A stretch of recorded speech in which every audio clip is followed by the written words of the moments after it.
Practically speaking, there's little difference between snow and rain.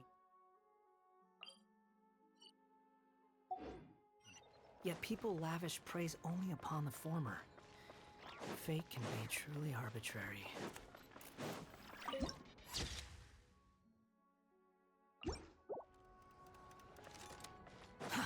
Too slow.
Ooh, it sure is cold today.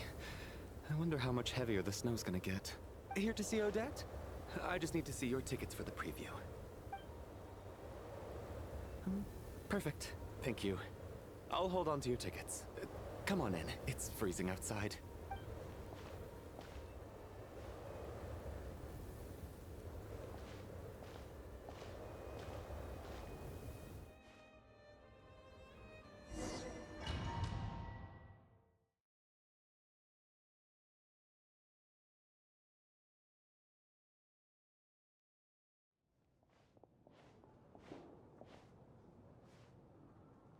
I think I'll leave the Lelek question until after the show's over.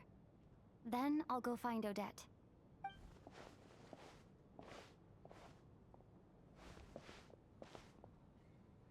Child said he was originally going to come with Tonya, so I'm guessing Tonya's already here somewhere. Is there anyone here who looks like a Tonya? Let's see. It's a small audience. Makes sense for a preview. But wait, I do see some familiar faces. Mr. Chuganov's back again by the looks of it. Oh, and is that Mitya? And that Fatui officer, Valeri. Guess he must be playing cat and mouse with Mitya again. Oh no, it looks like the show's starting, and I still haven't found Tonya. Never mind. I'll just have to take a seat for now and see if I can catch her afterwards.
Members of the audience, I'm a staff member here at the theater. Today's performance was a very special one for us. as it marks the first attempt in a long time to revive the classic Snezhnayan ballet, Spirit Seeker. To commemorate this occasion, we would love to take a group photo of the cast, crew, and audience members present today. Could I kindly ask the audience to please come up onto the stage?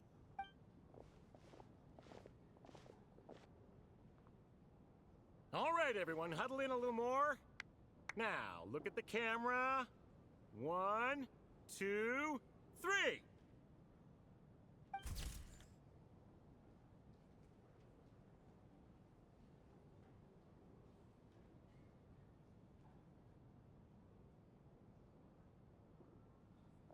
Are you quite satisfied, Mr. Energy Scientist? I rather hope you don't have any other escape plans to add to my workload today. What are you talking about, Sarge? This was simply my way of inviting you to watch Miss Odette's new show with me. And wasn't the performance spectacular? In the future, I heartily encourage you to take a leaf out of my book. Find some soul-nourishing pastimes to enrich your time outside of work. It was indeed a fine performance, but I must correct you on one point. This is not time outside of work. These are working hours. Working hours and non-working hours are just a social construct. Human technology can never advance if we're too rigid in our thinking, Sarge. May we leave now? Already? I mean, I was kinda hoping to soak up the atmosphere for a little longer, but... No? Okay, guess I'm pushing my luck. Didn't seem like too much to ask, but fair enough. Off we go then, Sarge. Back to the land of working hours. Lead the way.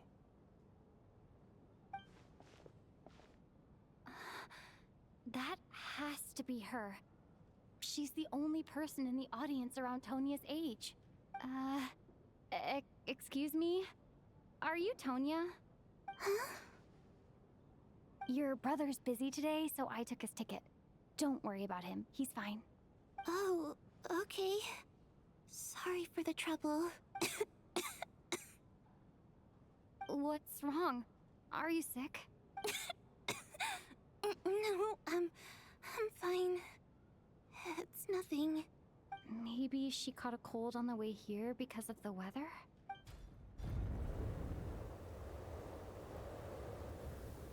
I haven't seen snow like this in a long, long time. It's most unusual. I know. It's completely white out there. You can barely see a thing. I've never seen such heavy snow in my life. Let's wait it out for now. You'd be lucky not to freeze to death in this weather, let alone find your way. Well, look at that. Maybe we shouldn't be in such a rush to get back after all. What do you think? Let's wait and see. Why do you need to take it so seriously? Fate has given us this wonderful chance to take a break. We owe it to ourselves to make the most of it. Come to think of it, there's a small inn not far from here that always keeps plenty of extra blankets on hand for guests. I know the route well. Shall I head over and borrow a few blankets? That way, anyone in a hurry can wrap up warm for the journey back. Just remember to return them next time you're over this way. Sir, there's really no need to go to all that trouble. Hey, it's no trouble at all. Wait here, I'll be right back. What a kind gentleman. Very good.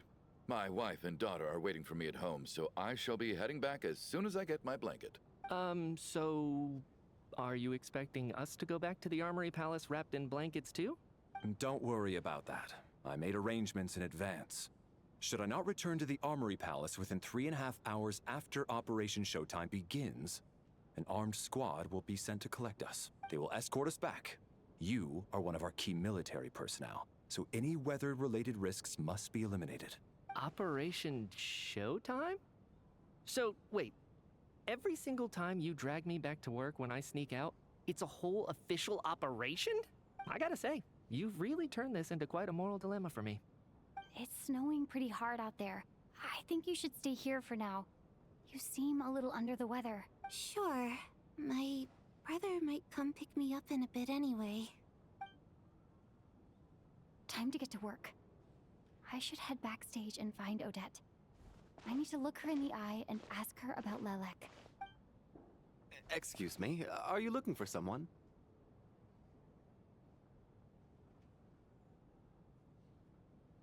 Ah, you're a friend of Alosha's. I think he's busy moving props backstage right now. Sorry, but that area is currently off limits to everyone except the cast and crew. Huh. Bad timing, I guess. Well, I might as well stick around. I doubt Odette will be leaving before the snow lets up in any case.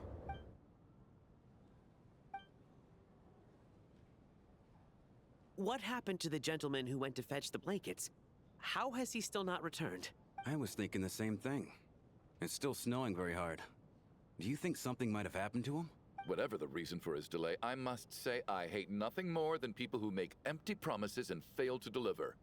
Well, I have to treat my employees like that on occasion, but that's different.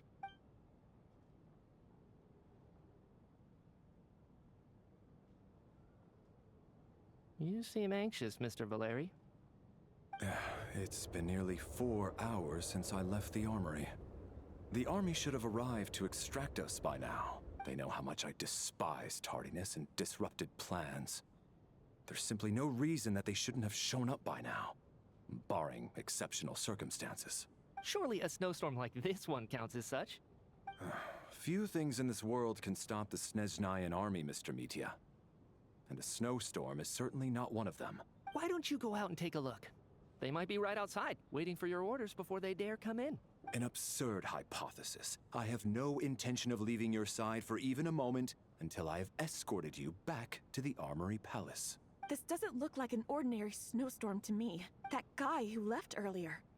It looked like he just vanished into thin air. Either that, or my eyes were playing tricks on me. A man-eating snowstorm? Come on. Night hasn't even fallen yet. Spare us the ghost stories.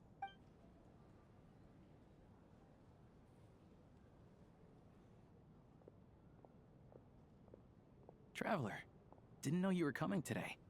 How come you didn't say anything? What is it? Something the matter? Tell me, I can help. Whoa, that's quite a snowstorm out there.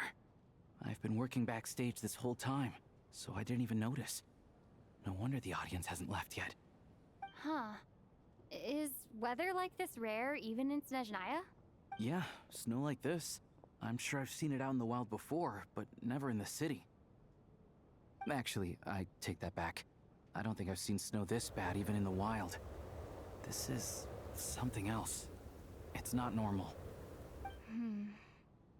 If even Alosha thinks snow like this isn't normal, could it have anything to do with that monster people have been talking about?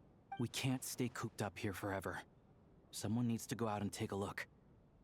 No need. I have plenty of experience with snowstorms. Besides, I work here while you're an audience member. I should be the one to do it.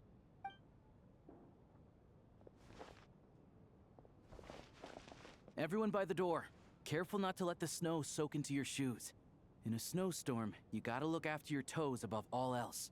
Heading out, my man? Be careful. I've been told the snowstorm eats people alive. Thanks for the advice. I am planning to be careful. I just want to take a quick look at the situation out there.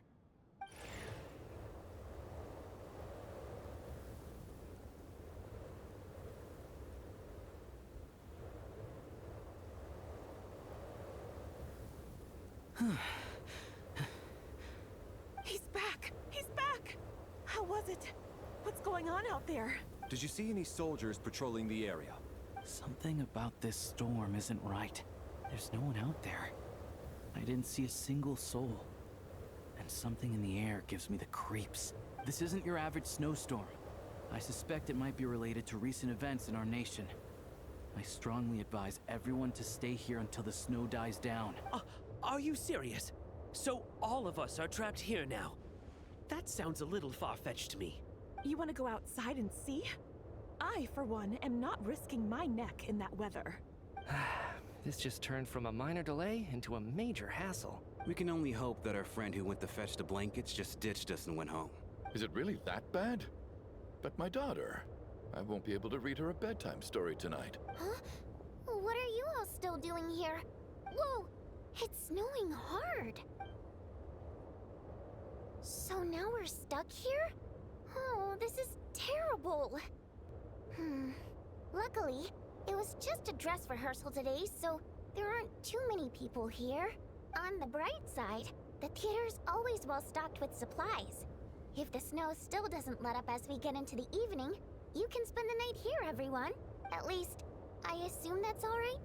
Odette? Fine by me. This seems like a sensible backup plan under the circumstances. My thanks to the theater for being so accommodating. What are you staring outside and praying for, my man? You anxious to get home too? Oh, Your Majesty the Tsaritsa, I beg you, please do not let tonight's snowstorm stop. This is a golden opportunity to spend the night under the same roof as the 2 top stars in all of Snezhnaya. It's a once-in-a-lifetime experience. I think I've changed my mind. Sir, if you so much as look at us funny, you'll be seeing stars in a whole other way. Behave yourself, or you'll be begging for that blizzard. It's getting colder. We need to keep the indoor temperature up. Close the door and lock it tight. Let's head somewhere warmer.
And then there's the aristocrats. Easiest of all to deal with. You don't need to use any force whatsoever. All you have to do is show them the rope you plan to tie them up with. Do you know why? I don't. Do tell. Because nothing horrifies them more than the thought of a cheap, coarse rope leaving creases on their precious million more coat. They'll do whatever you ask to avoid that fate. Unexpected, but funny nonetheless. Tell me another one. Well, look at that. I got myself a new listener. Hey there. Let me introduce myself. The name's Shram, and I'm a mercenary. The kind that gets paid to do odd jobs for rich folks. And I am Chuganov, an entrepreneur. If my name is unfamiliar to you, you will no doubt have heard of my factory, the renowned Iskra manufacturing plant. Are you really that famous, Mr. Chuganov? How come I've never heard your name before? Excuse me? Is that a joke? Or are you being serious? Oh, I'll have to ask my rope later. He's probably tied up more entrepreneurs than I've ever heard of.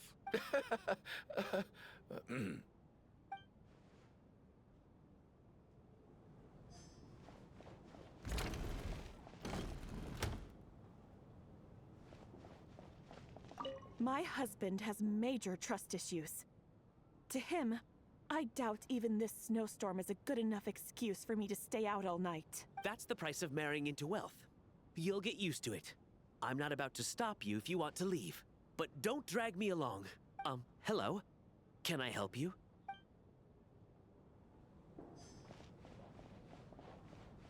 How are you feeling, Tonya?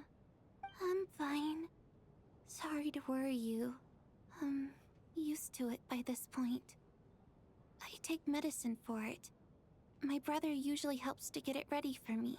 Child must take great care of his sister. He's never mentioned Tonya's illness, though. You know, I actually find this whole thing kind of exciting. Stuck in a strange place thanks to a snowstorm. Having to spend the night with a bunch of interesting characters. It's pretty cool, don't you think? Exactly.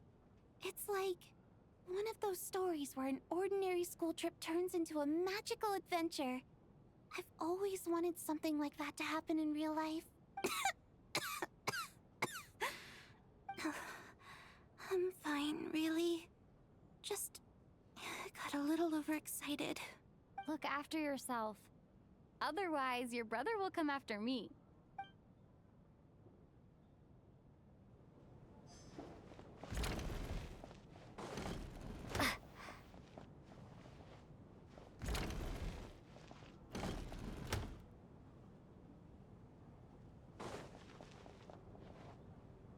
I have to say, even though today was a rehearsal and there were some hiccups along the way, Miss Odette's performance was one of the best I've ever seen, even compared to an actual show. I couldn't agree more, especially considering the weight of the subject matter. It takes a truly seasoned professional to do justice to a theme like love and regret. Do you think we were coming on too strong? Odette's ignoring us again. What about you? What did you think of today's performance?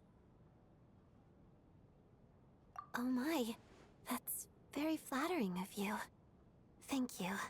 I'll make sure to save a ticket for you when the show's performance ready.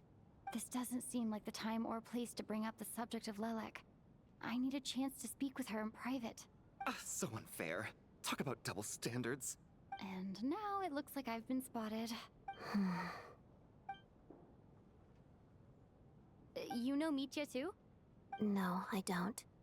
I just have a feeling that he might be dangerous.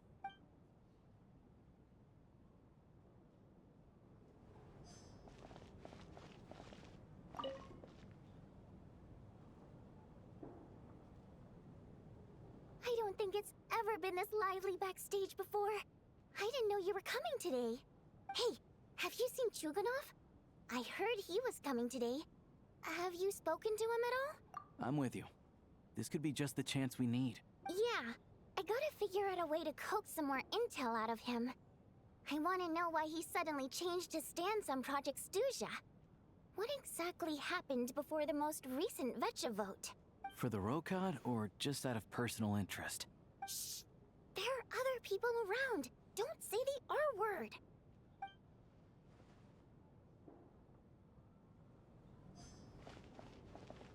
This is highly irregular. A delay of over an hour during an operation like this theoretically warrants a Harbinger-level response. I wonder what the issue is. The storm, or something else. Sarge, the day you learn to let go and just enjoy moments like this is the day you'll finally understand the meaning of life. Why, hello, ma'am. I believe you were the one sitting at a nearby table back at Podvorye Restaurant. Any friend of the theater's star performers is a friend of mine. It's a pleasure to meet you. I'm Mitya, from the Energy Commission. Greetings. Major Valeri, head of the Special Assignments Battalion. Armory Palace Royal Grenadier Guards, 1st Regiment. I am here to ensure Mr. Mitya's personal safety. Please let me know if I can be of any assistance. Miss Traveler, I cannot help but notice that Miss Odette is stealing glances at me. Any idea what that could be about? I've racked my brains, but I can't think of anything I might have done to offend her. Perhaps she noticed me spacing out during her performance? What? You mean I really did do something to upset her? Well, thanks for letting me know. So, Mr. Mitya, is your work related to Project Stuja? Yes, that's right. The higher-ups in the Fatui transferred me from the Energy Commission to the Armory Palace because they wanted me to... Really? I can't even talk about that? Pretty sure it counts as part of my private life. All right, I won't say anything. Sorry, Traveler. As you can see, I'm afraid this pleasant chat will have to end here.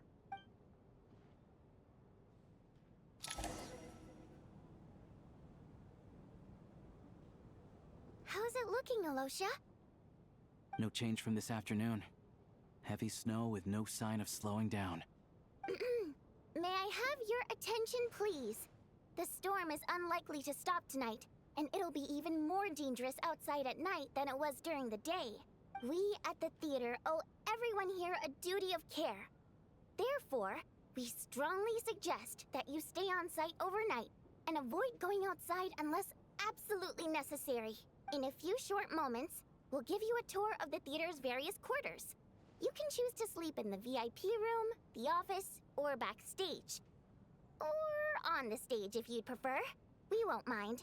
I'll pass on sleeping on the stage. What if the snow is stopped by tomorrow morning? The early birds in the audience might think we're part of some experimental new show. A drama about sleeping? That could be fun. Maybe we could come up with a title for the production. What? Gotta admit, I didn't get that one. Anyone who doesn't wish to sleep on the stage, please follow me. I'll show you to the rooms.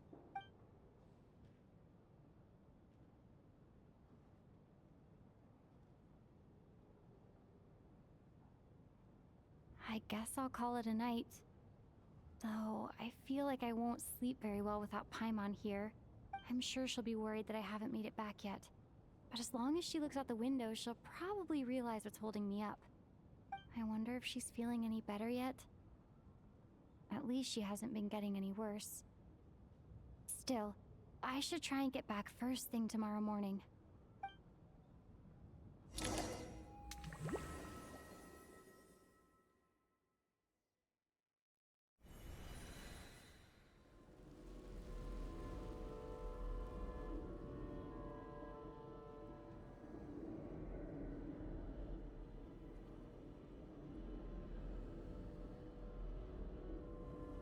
Ah, finally. Welcome back to the world of the living, lazy bones. I was about to wake you. The black mist is almost on us. Still waking up, huh? You know, the black mist. It's been chasing us from below ever since we were born. You're just dozy. There's no way you've forgotten. Come on, let's keep heading up. Onwards and upwards is the only way to survive. Don't listen to a word those black mist cultists say. Here we go again. The endless march towards survival. What's going on? That black mist down there is creeping me out. And it's rising. Guess I should head upwards and get away from it.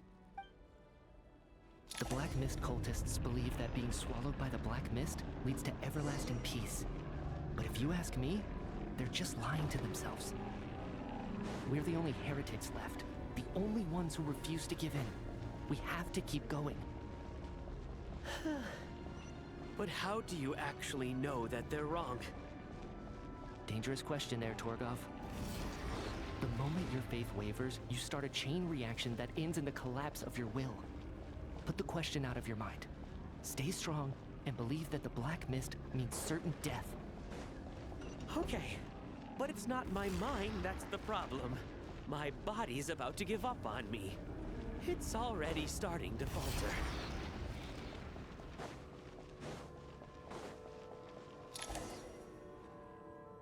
I can't do this anymore. I've had enough of being forever on the run. What's the point of it all? All this will pass eventually, I promise. Keep fighting. It will be worth it. You accuse the Black Mist cultists of being liars. But you're lying too. There is no end to this path.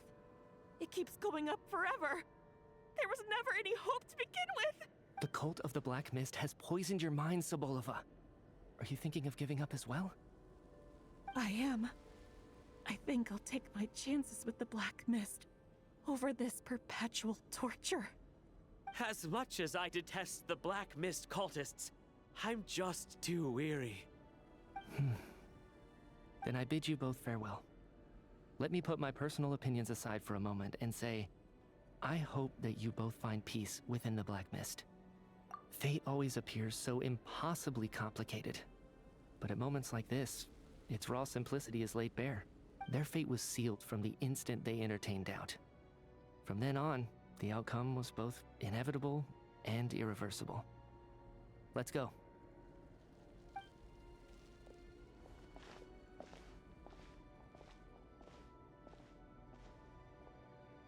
Torgov and Sobolova are gone. I never thought the day would come when even they would be swallowed by the Black Mist. It's just you and me now. Yes, it looks like it's satisfied. For now. This happens from time to time, but it won't be long before the Black Mist starts chasing survivors once again. No one knows how to stop its advance for good. Well, we should make the most of the precious moments of rest that those two bought for us. Huh? Are you really that sleepy, traveler?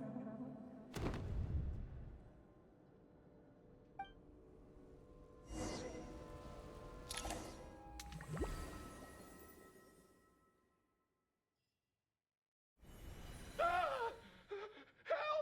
Somebody, come quick! What is it, Chuganov? What's wrong? Huh? Is it morning already? What's all the commotion? Sounds like it's coming from next door. I should check and see what's going on.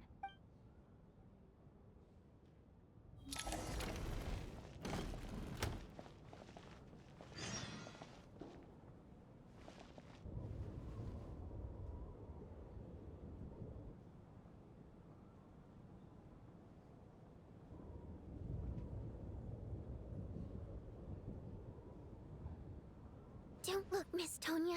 Stay here. Okay. What happened to them?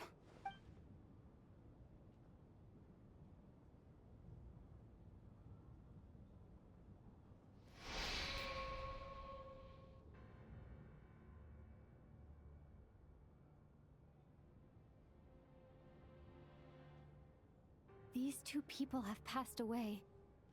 And the strange thing is that somehow I knew this was going to happen. I knew that they would be the ones to die.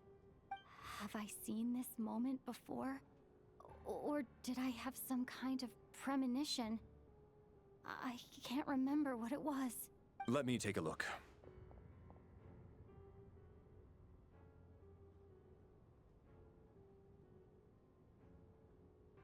No vital signs in either of them.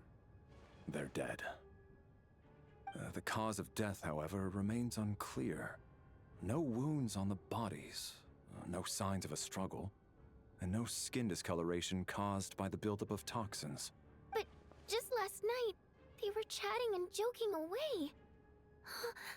This is so sudden. Could they have had pre-existing medical conditions?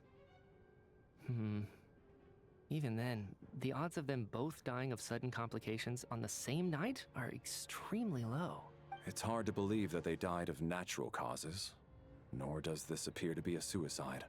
Who was the first to discover the bodies? It was me. But these deaths have nothing to do with me, officer. I got up early because I wanted to see if the snow had stopped. Then I noticed that the door to this room was open, and it looked like there was a man and woman inside.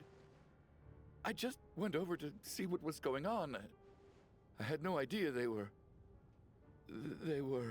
I can corroborate this. I was doing my morning exercises near the stage. When I saw Mr. Chuganov heading this way, I followed him. I can also confirm that I didn't see a single person approach that room before him. The snowstorm was raging all night, and it's still going now. There's no way someone could have come in from outside, correct? You mean an intruder? No, not possible. I slept by the door last night as a precaution. There's no way I wouldn't have noticed if anyone had tried to open it. Everyone, split into pairs and search the theater for anyone in hiding, or any signs of suspicious activity. I'll follow up with a full search of my own shortly. Go. There is no time to waste.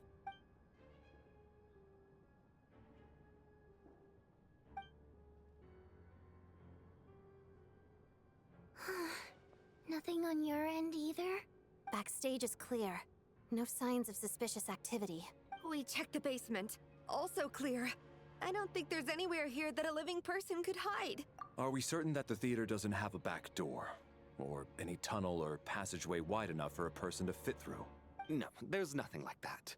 If people were sneaking in through some secret tunnel to avoid buying a ticket, we'd have sealed it off ages ago. I also checked the windows. All of them are locked from the inside, and there's no sign of anyone entering or leaving. It sounds like we can safely rule out the intruder theory. If anyone came in during the night in this weather, there'd be no way for them to avoid leaving footprints or water stains. This can only mean one thing. It's like one of those murder mysteries you see in novels and plays, isn't it? The ones where the killer is one of us. We can't quite jump to that conclusion just yet. Could he be right? It's hard to imagine something like that happening in real life. Set in a theater during a snowstorm, a murder takes place and the killer is among us. It's such a classic trope that it seems unbelievable. Looking at who the killer targeted and the clean entry and exit, it all adds up. I know what this is. It's obvious now that I think about it. What is? What have you figured out? Both victims were wealthy, well-known local merchants. And the door was deliberately left open so I would discover the bodies and witness the crime scene first thing in the morning. Such ruthless methods. This was your doing, wasn't it, Lelik? Lelik? You mean Lelik is among us? And he's the killer? Lelik. I know this code name. Member of the Rokot, anti-Project Stuja. Always works alone. I've read the case files at the Armory Palace. Walk me through your reasoning, Mr. Chuganov. What do you know about Lelik? What now, huh? What now, Lelik? What more do you want from me? I already voted against Project Stuja at the Snezhno Gradvecha. You snuck into my house the other day while I was asleep. Left a threatening letter. And I did all that you asked. But Project Stuja cannot be so easily shaken. Not with the rooster in charge. So he really was threatened by Lelik. That makes sense. And now you're resorting to murder to threaten me. Isn't that right? I knew it. The Rokot despises the rich. The lives of the wealthy are but refuse in your eyes. Show yourself! Which one of you is Lelik, Tell me! I'll do whatever you want! Just stop playing these mind games! Was this really Lelek's doing? Would Odette really do something like this? If Odette really is Lelek, this seems out of character. But then again, how well do I really know her? I'm probably the only one here with a compelling theory about Lelek's true identity. But if I reveal it now, I'll be putting Odette in the line of fire. What should I do? I don't think it's likely that Lelik killed anyone. At least from the stories I've heard. He's never killed anyone before. And his name has never come up in connection with any murder cases. Besides, even if Lelik did want to threaten you, why resort to such an extreme and roundabout method? It's not his style at all. Vodianitsa doesn't know that Lelik might be Odette, but her assessment is pretty much identical to mine.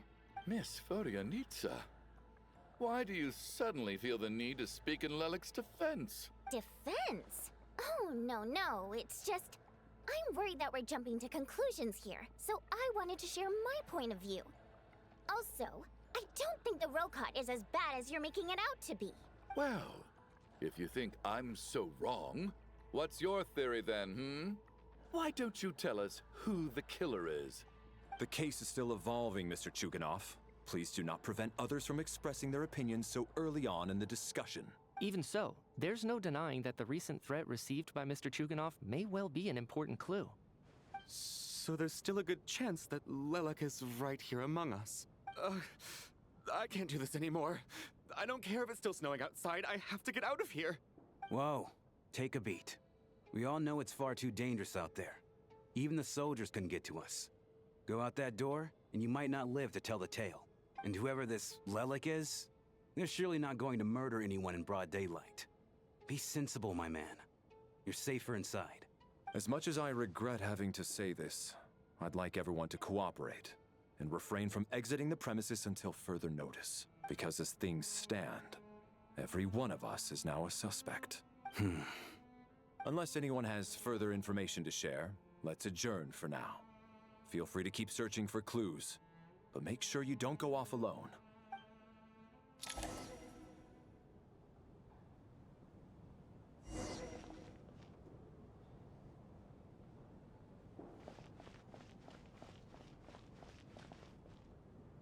You seem to be very comfortable taking charge, Major. You took the reins as soon as things went south. I simply made an executive decision that someone needed to take control of the situation on the military's behalf. Does this offend you? No, quite the opposite. We feel much safer for it. By the way, what does Major mean exactly? Is it a pretty high rank?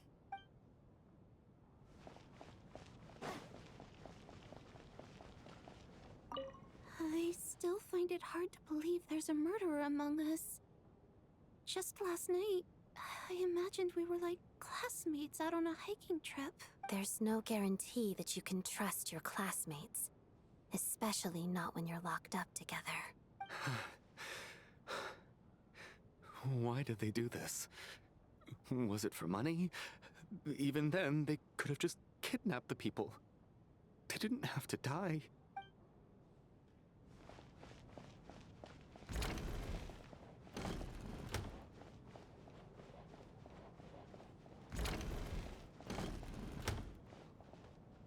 You're right. That was my bad. It was a knee-jerk reaction. I didn't think it through. Luckily, no one suspected my identity. Oh, phew. It's just you. I thought someone was eavesdropping.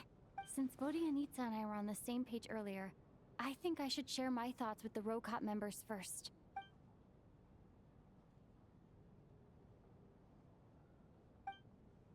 Whoa, whoa, whoa. Are you serious? I don't know if this counts as gossip, but it's definitely on track to be the juiciest this whole year. Odette?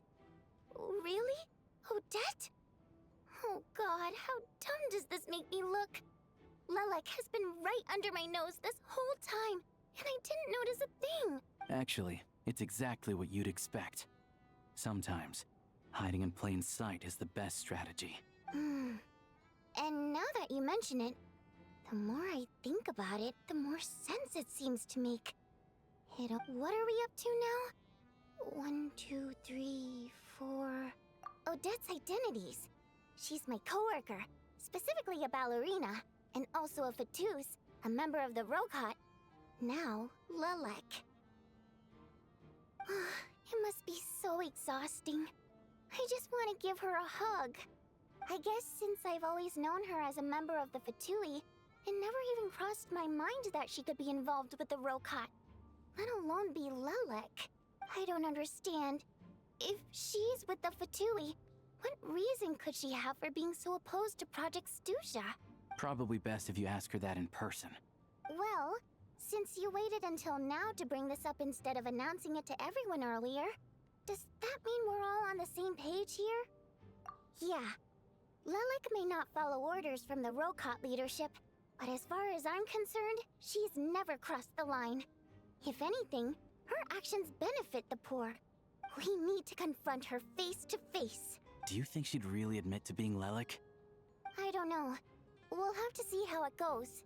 For now, we'll work on the assumption that she didn't kill anyone, and see how much she's willing to tell us.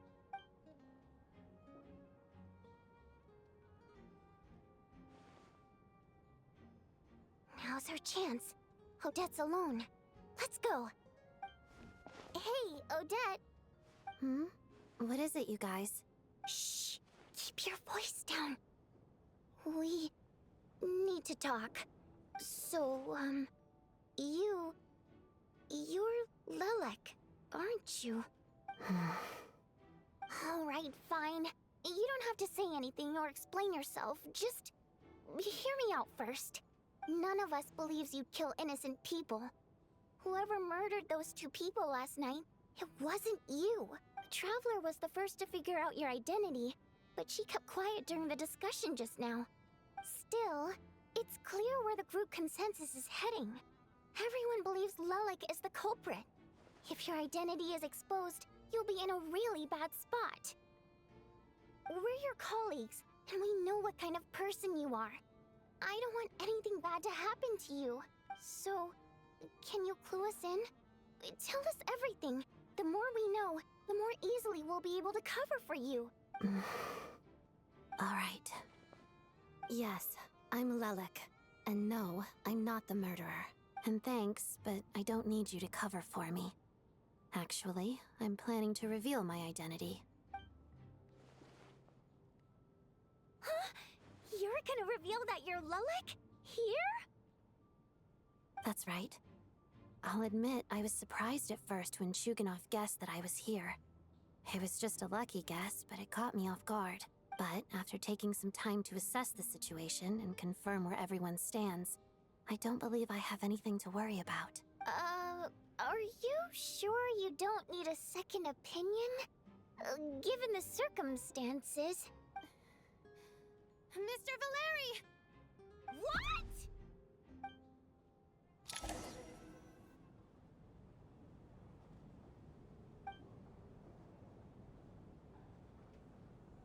So... Odette is Lelik? I don't know what game you're playing, but you've got a lot of nerve. It's just one identity. So what if it's exposed? I can disappear and adopt a new identity anytime I please. I made my peace with this when I chose to become Lelik. But more importantly, I promise I am not the murderer. Which means that someone else is. So, if anyone still insists that I did this, you'd best produce the evidence now. Otherwise, I suggest that you bite your tongue. Because if you really believe I killed 2 people without making a sound or leaving a trace, pointing fingers at me would surely only make you my next target. Is this really the truth, Miss Odette? That's confidence, all right. I believe you. A real no-nonsense attitude. I can see why Marionette said that she's on track to inherit the title of the Fair Lady. Are you seriously buying this? Hey, officer! She just admitted to being Lelik. Aren't you going to do something about this? I do have one question, Miss Odette. Why have you chosen this moment to come forward and reveal your identity? If I didn't say anything, everyone would be focusing all their efforts on finding Lelik. And that is exactly what the real culprit wants. I don't want to be the scapegoat who lets the murderer get away with this crime. Despite all the accusations, she made the smart choice. A remarkable display of rational thinking under pressure. Clearly, Odette's talent extends far beyond the art of dance. She thought so far ahead. Why do I always feel like I'm one step behind her in everything? You've convinced me. Dealing with the murder case remains the top priority right now. Let's put the name Lelik and all related incidents aside until further notice. Nevertheless, the group still considers you the prime suspect. I assume you have no quarrel with that, Miss Odette? I understand. You're welcome to keep an eye on me around the clock. I have no objections. Mr. Chuganov? For my wife and daughter's sake, I'll let you off the hook for now. But don't think you're forgiven for breaking into my house and threatening me. Just wait till we get out of here, Lelik. We'll settle the score then.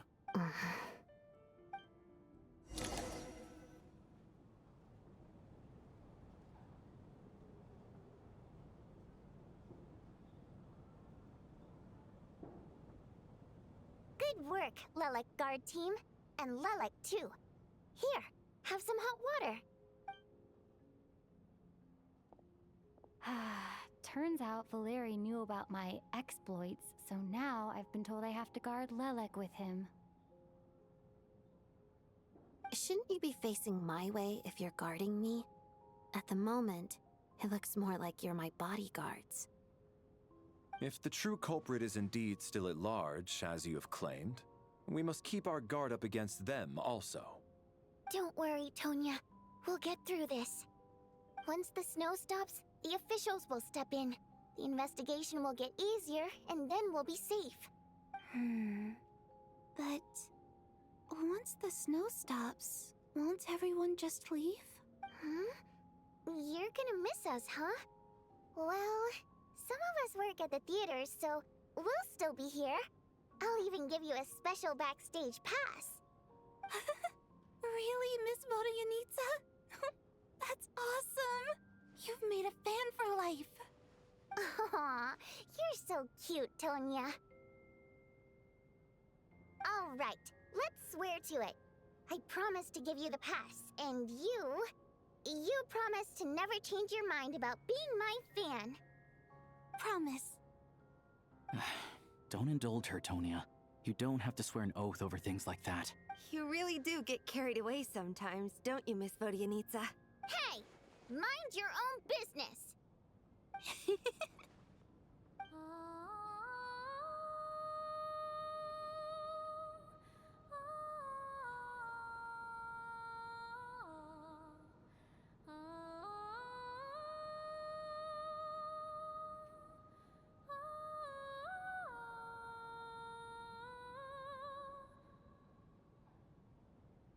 Don't be nervous, Miss Water Imp.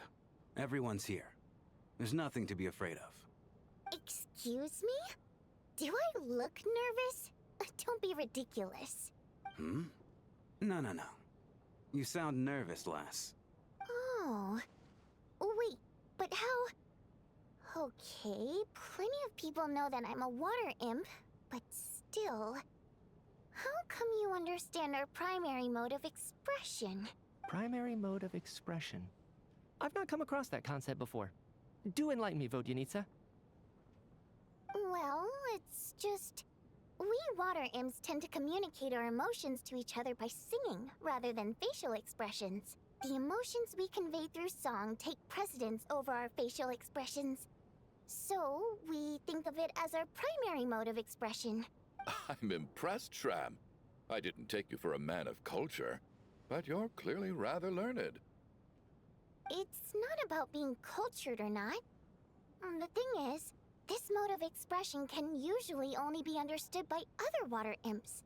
It's not a simple case of a song sounding happy or sad. And yet, you're clearly human, Mr. Shram. It's really not the big deal you're making it out to be. I think I just have a knack for it. Plus, I have a... very close friend who's a water imp. A delightful lady. But keep that a secret. Anyway, we spent so much time together that before I knew it, I noticed I could understand her expressions. Oh, I guess that makes sense. Still, the fact that you have a water imp friend is even more surprising. I'd better watch what I'm singing when I'm around you from now on. Hey, what are you implying? You're not secretly insulting the audience in your songs, are you? Heavens! Why would I do a thing like that? It's getting late. We should discuss our sleeping arrangements for tonight. To guard against the killer, someone needs to keep watch. I suggest that we don't sleep in separate quarters tonight. It will be safer if we all stay together. As long as someone keeps an eye on Lelik, I'm quite sure we won't have any trouble. Are you saying that you wish to bet your life on Miss Odette being the killer? Nonsense. Of course not. Then I propose the following arrangement for tonight. The Traveler, Odette, and I will form the Night Watch. We'll sleep in shifts, but two of us must be awake at any given time. An excellent idea. This allows us to handle the Night Watch while also keeping an eye on Lelik. Meanwhile, the rule of taking shifts in pairs resolves the other issue. Namely that we can't necessarily trust the Traveler or Valeri either. I expect that plan took you quite some time to come up with, didn't it? Actually, our field combat manual outlines a similar approach. Although the scenario there involves guarding prisoners overnight during field operations. That being said, I must clarify that I harbor no disrespect towards you personally, Miss Odette. In fact, Lelik's numerous covert operations make fine textbook examples for military agents. I care less about respect and more about the fact that you just robbed me of 2/3 of my sleep tonight. I'm calling dibs on being the first to rest. Good night.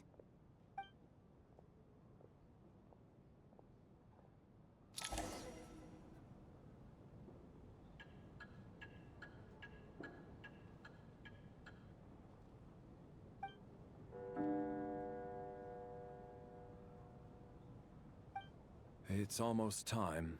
We should wake Odette. How are you faring? Oh, not going to argue with that. I'll take a quick nap. If you start to feel sleepy, wake me up anytime. It's finally time for Odette and I to share the night watch. I should wake her up.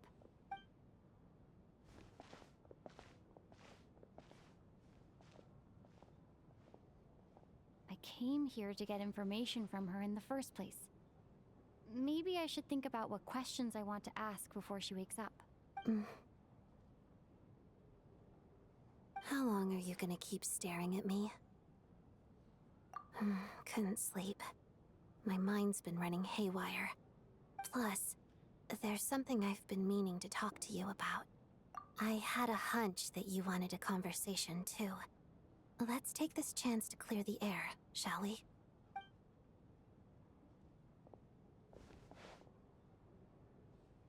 I just had a simple question for you, really. It's, Rosaline. In her final moments, did she have any last words or anything? I see. Well, that was all. I have no other questions. No. She was utterly ruthless in pursuing her goals. That kind of person should be hard to miss. And yet, even though I never approved of her methods, and she was an abrasive person, the fact remains that I am indebted to her. Oh, she told you. I guess that makes sense. I think she and Rosaline were on pretty good terms. Yes. Rosaline wasn't the kind to gossip about this sort of thing. Not that it's any huge secret to me, though. When I was a child, I had to join the Fatui for the sake of my mother and me. I trained under Rosaline. It was extremely grueling. And it didn't exactly come naturally to me. All I could do was try to ignore the biting cold and practice, practice, practice. I was a newcomer who'd managed to make a good first impression on a harbinger.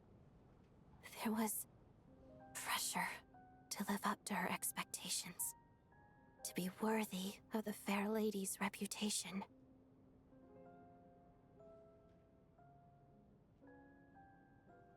Every day was a struggle against the cold, pain, and fatigue. And most nights, I struggled to fall asleep. After enduring all that, I've become almost immune to the sensation of pain. I suppose that was the cost of survival. Surely, any child who had to experience that would grow to hate her lot in life, don't you think? So, I put an equal amount of effort into my ballet. Because in my young mind, that was the only way to defy my fate. It was my way of telling her, the Fatui's demands and your expectations of me are not what I wish for. One day, I will leave. I think she probably blamed my poor performance in training on my passion for ballet. She knew my heart wasn't in it. One time, when I was secretly practicing a dance at night, she suddenly showed up. I knew she was there to catch me red-handed. I told her, "You don't deserve to watch the dance I learned from my mother." She looked stunned. I guess she was surprised that I lashed out first, before she had the chance. But strangely enough, on that occasion, she wasn't fierce with me like she was during training. Instead, she fell silent for a moment, and then left. After that, she never interfered with my dancing or asked me how it was going. She never came to watch me dance again either. Not even once. She was. But even now, whenever I take out this core Ignis, I can't help but think of that night. Of the look on her face. Sort of. Although gift might be too kind a term. This is her flame sealed within ice. A symbol of her favor, yes, but also her way of keeping an eye on people. She knew the location of every piece of core Ignis. If any recipient started acting suspiciously, she'd be on to them immediately. Trust her to make even a mark of approval feel suffocating. So, when news of Rosaline's death reached Snezhnaya, many people immediately crushed their core Ignis. It gave them a profound sense of relief, like they'd broken free from her shackles. But I kept mine. With my sensitivity to pain being as dull as it is, the warmth from this core Ignis is one of the few things I can still feel clearly. I still wonder, did she really come to stop me that night? I wasn't sure, but I was scared, so I said some really awful things. I guess she didn't leave anything behind. Not that I expected her to. It's fine. It's just a bit of a shame that we couldn't settle our differences before the end. She did. Are you sure she was talking about this event? Huh. No, she didn't. I didn't even find out that she'd gone to Mondstadt until a while after she'd left. Wait, in that case... Okay, I will. Thanks for letting me know. There's something I'm trying to figure out. I'm beginning to suspect that Paimon's mystery illness is being caused by the energy research behind Project Stuja. Paimon's very important to me, so I have to get to the bottom of this. I figured that since you're Lelek, you might know something about all this. The ultimate goal of this energy experiment is to create a weapon for the final battle. The weapon's construction was completed in Nocturne. Now, all that remains is to arm it with a sufficiently powerful energy. Yes, the weapon's development and all the related experiments are overseen by Lord Piero, the Jester, and the lab is located deep within the Armory Palace. I'm not sure why this experiment would be making Paimon feel unwell, though. The best way to get to the bottom of it would be to go there in person. Once we get out of here, I'll help you apply for an entry permit. And I'm hardly the organization's proudest member, as you know. You answered my question about Rosaline. I want to do you a favor in return. It's that simple.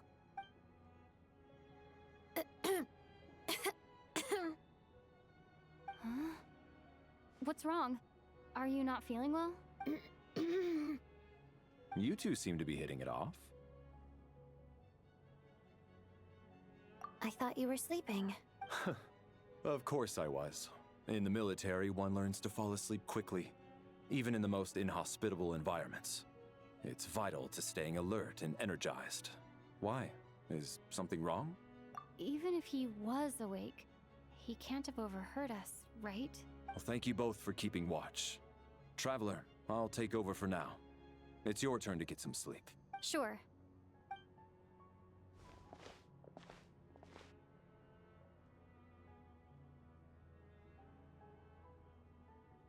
This is our second night here, but at least I found out a little more about Paimon's condition. I hope she's been sleeping well the past couple of days. Why do I feel like I'm being watched? Seriously? Is this payback for when I stared at her earlier? But I thought she was asleep.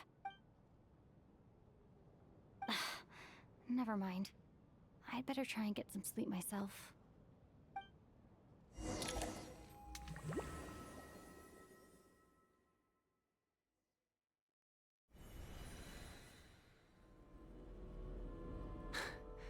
Hey, what are you spacing out for? Are you reaching your limit too? How long have we been walking for? Do you remember? Time's lost all meaning. Ever since we noticed that thing above our heads. What was it called again? A star key? Or key star? Anyway, the person who named it was swallowed by the black mist. Whatever it's called, ever since we noticed it, we've been walking up and up, hoping that as long as we reach it, we can find a way out of this place. But it seems like no matter how far we walk, we never get any closer. Well, we've come this far. You never know. Maybe we're almost there? Come on, enough moping. Let's go. The black mist is catching up.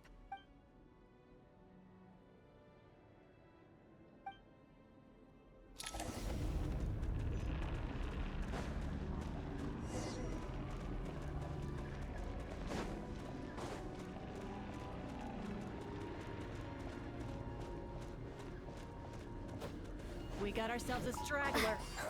Monsters! Watch out! Not again! I've lost count of how many times we run into them. Be careful!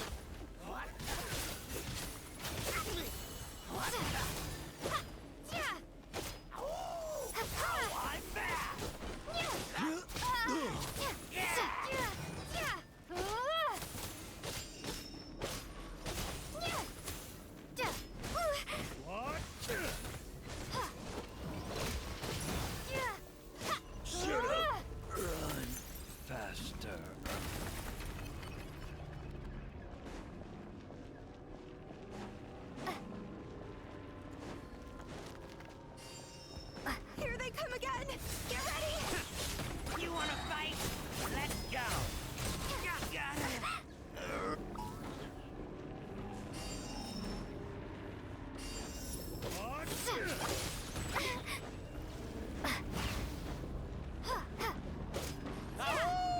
What the?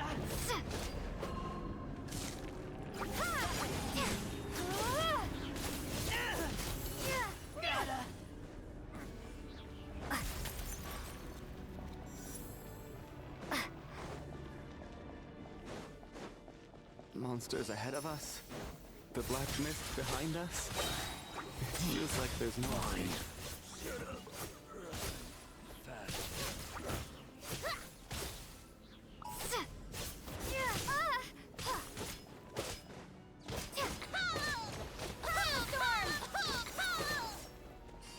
Back of it here.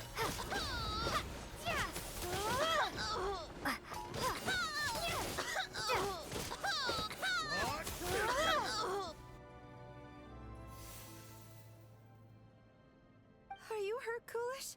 No. I'm fine. It's just... Suddenly I don't want to walk any further. I get you. In fact, I reached my limit a long time ago. Sometimes it feels like there's hope where there shouldn't be. Yeah. The hope that the star gives us is the only thing keeping us going. But I'm not sure it's real at all. It may just be a collective illusion. Otherwise, why would it always be out of reach? We know you mean well, but you're only saying that to try and encourage us to keep going, aren't you? Thank you, friend. But enough is enough. Please don't give me any more false hope. Hope is poison in this place. You're going to continue, aren't you? I admire that. I've given up, but I wish you the best. May there come a day that you catch up to the star and leave this godforsaken place.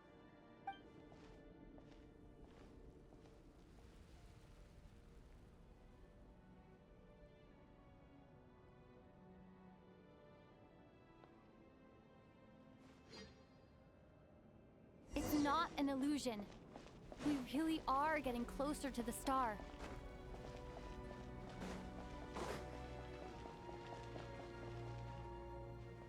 Congratulations.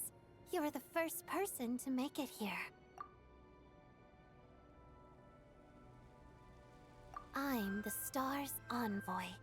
The black mist has stopped rising. Its hunger is satisfied for now, having devoured your two companions. This is a good opportunity. I'll let you get some rest before we continue. What do you mean, leave?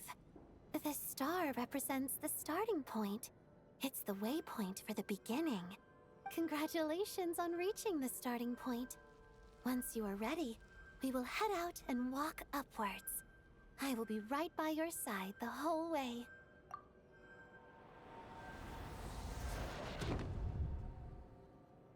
Huh? What's wrong? Hey, don't give up before the journey's even begun.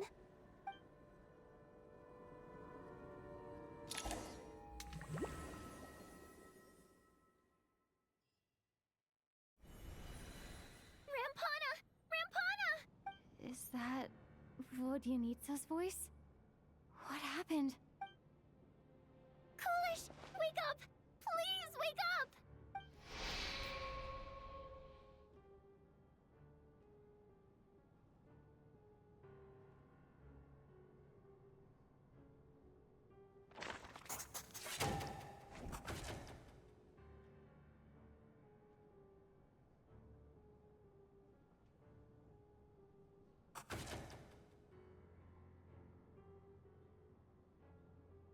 The situation is identical to that of the two casualties yesterday. We cannot ascertain the cause of death. At least there are some elements that we can rule out this time.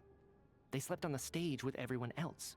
So I suppose the surrounding environment can't be a relevant variable. Rampana. Coolish. Weren't some of us keeping watch last night? 3 of us, in fact. How could you not notice something was wrong? I'm as confused as you are. Certainly nothing unusual happened on my watch. Likewise, and from what I've observed so far, Both Miss Odette and the Traveler can be trusted. To be honest, I didn't get a wink of sleep last night. I couldn't help but think I was the target. So I just laid there with my eyes closed. I heard the Traveler and Lelik chatting, but otherwise I don't recall hearing any commotion during the night. Me too. I didn't want to wake everyone up, so I was concentrating hard, trying not to cough. I hardly slept at all. If anything had happened, I'm sure I would have noticed. Then, what could possibly be causing this? Once was bad enough. I can't believe it happened again. I worked closely with Rampana and Coolish for so long. I never imagined that one day they'd... And on this stage of all places... Florianitsa. 4 victims in just 2 days, and we still don't have a single lead. I need to get to the bottom of this as soon as possible. And above all, keep Tonya safe. I'd never be able to look Child in the eye again otherwise. Still snowing? Yes, I just checked. Still no sign of anyone outside either. So we only have ourselves to rely on. If you ask me, this killer can clearly strike whenever they please. The Night Watch was a useless endeavor from the start. Lelik must be an expert in poisoning. Clearly she used some poison that can't be detected on the corpse. Here we go again. Listen, I was already thinking to myself last night, was Lelik's reason for revealing her identity the real story? Well, now I have my answer. It most certainly was not. She's been playing us for fools. You get off on this, don't you? Revealing your identity, only to carry on with your killing spree? That's a hideous thought. One that only a hideous mind like yours could dream up. How dare you? That's enough. Yesterday, you named Lelik as a suspect because the victims were both wealthy merchants. Lelik might have had a motive then, but today's victims were just ordinary people. Not to mention that they were colleagues of Odette and mine. What reason would she have to murder them? Let me guess. Just to scare you? Who knows? Maybe you don't know her as well as you think. I implore you all to ask yourselves, how many people are there really in this world that have what it takes to kill another person? Not many, I'd wager. Lelik is well known to be a ruthless operator, and now she has revealed her identity. How could it be any more obvious? Everything you've said so far is still just conjecture, which doesn't constitute a concrete lead. You need to back up your claims with some evidence. How can you defend her, officer? What did she say to you while you were on Night Watch? Maybe I shouldn't be so surprised. You military types are always colluding with criminals to target the rich. All so you can get your grubby paws on our hard-earned fortunes, then tell us to fall in line. The Fatui, the Druzhna, and the Rokot. Thugs, the lot of you. Don't you dare. Sir, but you were the one who told us not to stop other people from expressing their opinions yesterday. 4 people have already died. Only yesterday I was chatting with Mr. Coolish. Then we woke up in the morning and he's... Turning against one another is the last thing we should be doing right now. Little girl. Even if Mr. Chuganov is a puffed-up, pig-headed windbag who doesn't have a clue what he's talking about, he's still one of the victims here, isn't he? Quite. I had no intention of resorting to violence. But you're right, Miss Tonya. I ought not prevent him from speaking his mind. In any case, I believe Mr. Chuganov has calmed down a little now. We may resume our discussion. I don't think there's any need for that. What is there to discuss? Nothing about this situation is normal. Did you have an idea, Mitya? You're the brainiac here, right? Come on, clue us in. I've been mulling something over. All the leads we have so far concern things from outside the theater. Miss Odette's alter ego, the threats Mr. Chuganov received. But then there's the 2 double murder crime scenes themselves, which have given us absolutely nothing to go on whatsoever. That's highly unusual. Even with the most careful killers, there's always some evidence left behind. So what are you suggesting? I think this could be a supernatural event. It isn't characteristic of human-on-human homicide at all. Correct me if I'm wrong, but aren't you supposed to be a scientist? That doesn't sound like a conclusion someone like you is supposed to make. I got into scientific research because of my insatiable curiosity. But if the present situation defies all known scientific explanations, I don't mind shifting my curiosity toward the paranormal instead. Now that you mention it, I remember when I first came to the theater, I heard rumors about this place being haunted. Haunted? Yeah, I think I heard the same thing. But I mean, they're only rumors, right? We've worked here for years. Surely we would have noticed any spooky goings-on by now. Well, this has taken an unexpected turn. A haunted theater? If Paimon were here, she'd probably be hiding behind me in fear right now. Why don't we take this opportunity to look for clues again with a more open mind? Maybe a different perspective will help us see something different. Very well. Whether it's criminals or ghosts we're looking for, the same rules apply. Everyone needs to tread carefully. I'll move the bodies into the same room for now.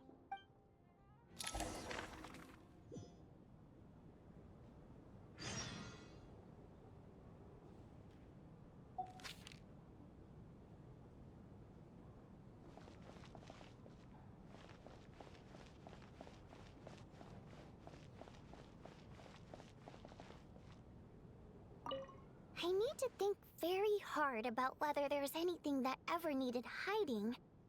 After all these years, there must be some things even I've forgotten about.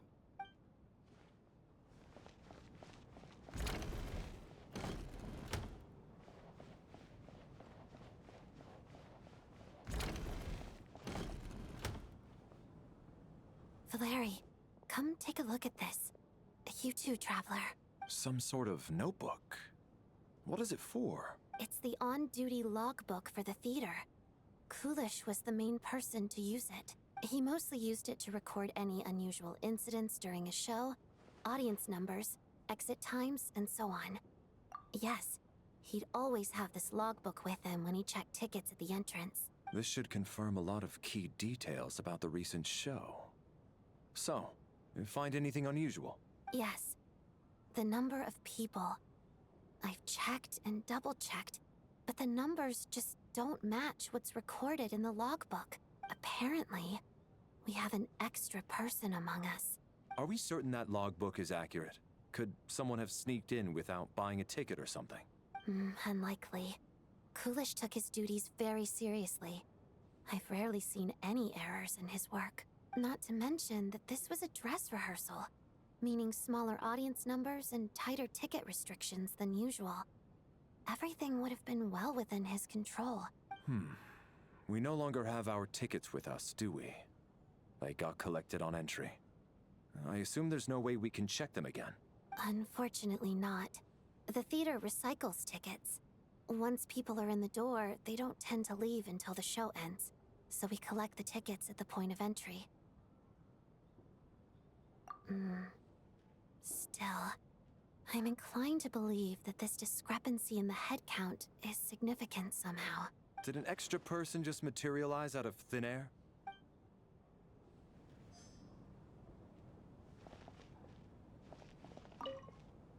Did an extra person just materialize out of...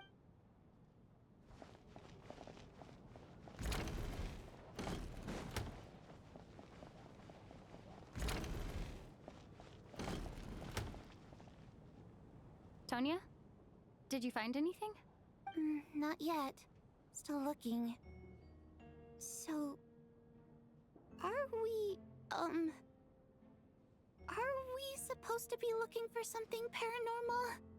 I think I'd prefer teaming up with you than looking around on my own. This looks like somebody's notebook. Shall we read it together?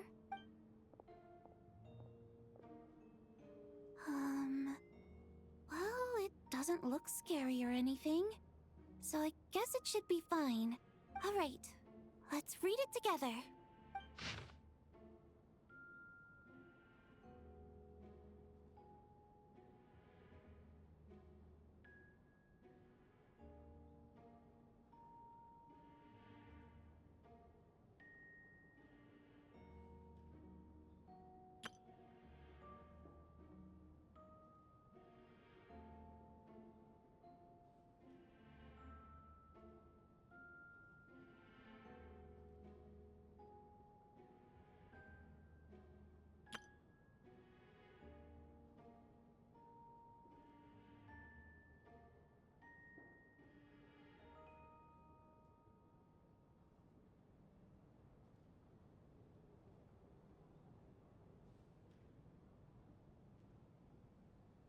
Huh.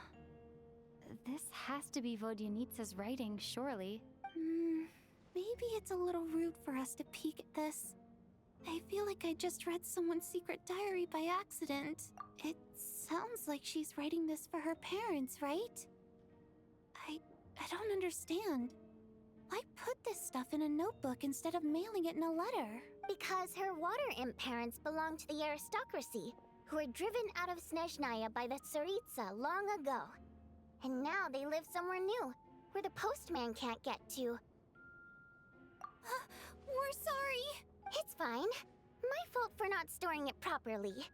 I can't leave things lying around and expect them to get ignored when everyone's scouring the place for clues. All right, give me my notebook back. I'll take over the investigation in this room.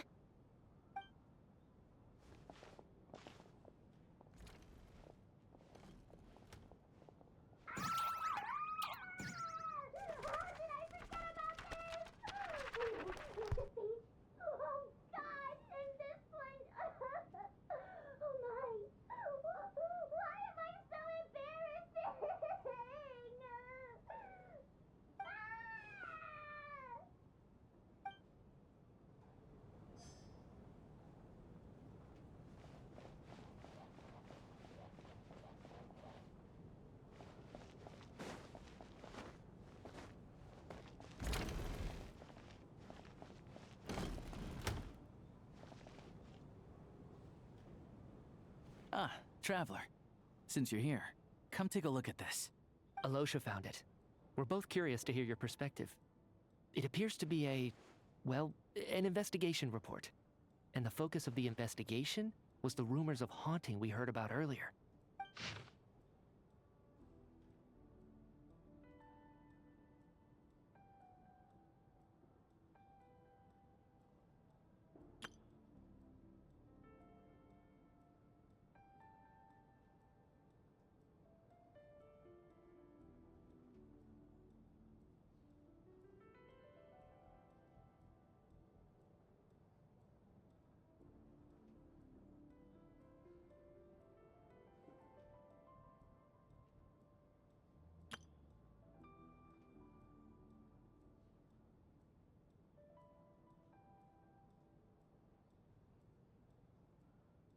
An investigation report, huh?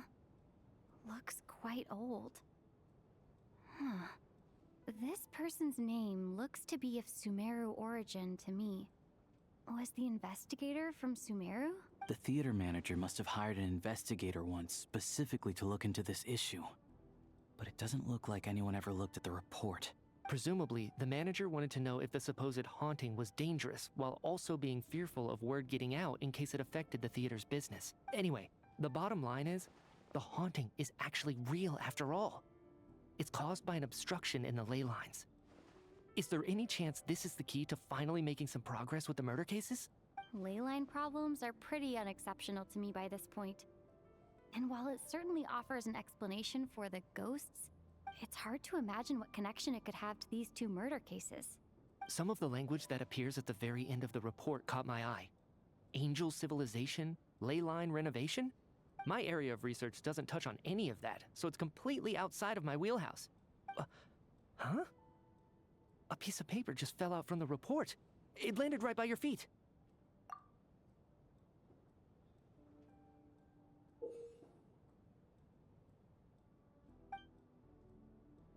How unnerving.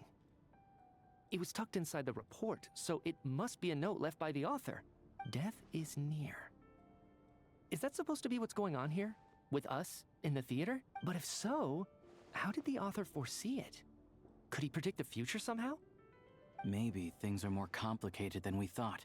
No, wait a second. If we take the report and the note at face value, they completely contradict one another.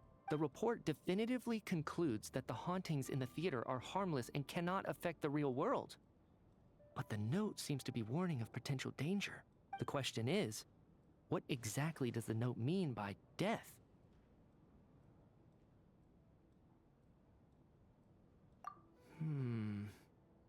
The various ways we could interpret this keyword lead in completely different directions. Let's pause our analysis here for now. I think we need more information.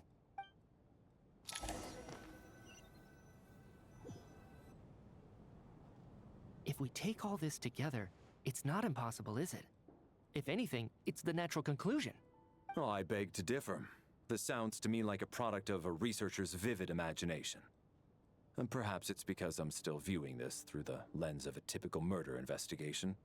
But still, I'm struggling to be persuaded by your theory. Does it really sound that far-fetched? All right, well, let's treat that as speculation for now. I do agree with what you've said, so let's go with your idea for now. Good. Okay, now that we finally have some meaningful leads, I think it's time to reconvene. Let's get the others.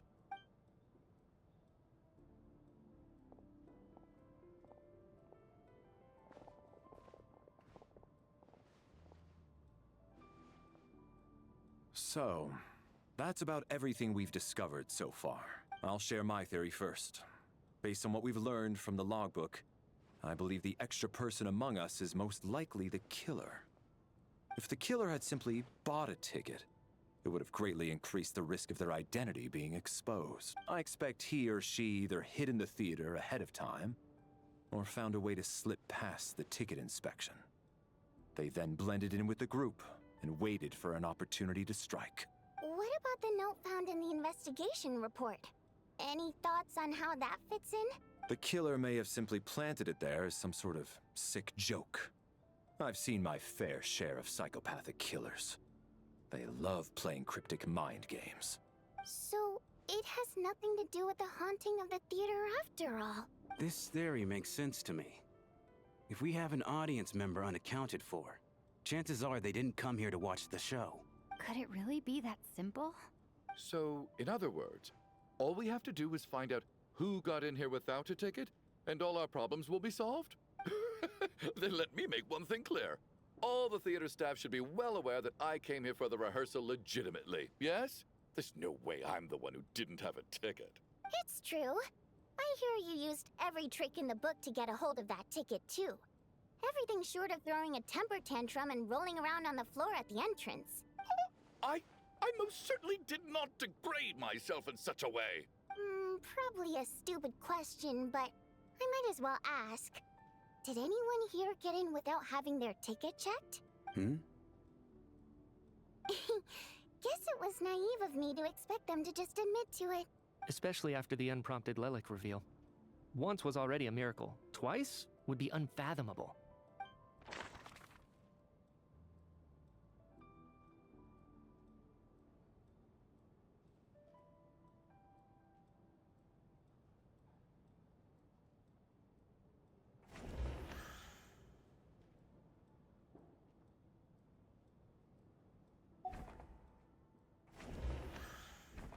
Sounds like Chuganov went to a lot of trouble to get his ticket because everyone at the theater knows about it. I don't believe any of us here knew Shram before all this. If no one can verify Shram's identity... Mr. Shram, did you really go through the ticket inspection to get in here? Huh? Me? Why am I being singled out, my friend? Do I seem that suspicious? It's not that you stand out as suspicious, more that everyone else has been ruled out as trustworthy. Okay. Well, we spent the best part of 2 days together now, so I'm sure you can all tell what kind of person I am. I'm a true gentleman.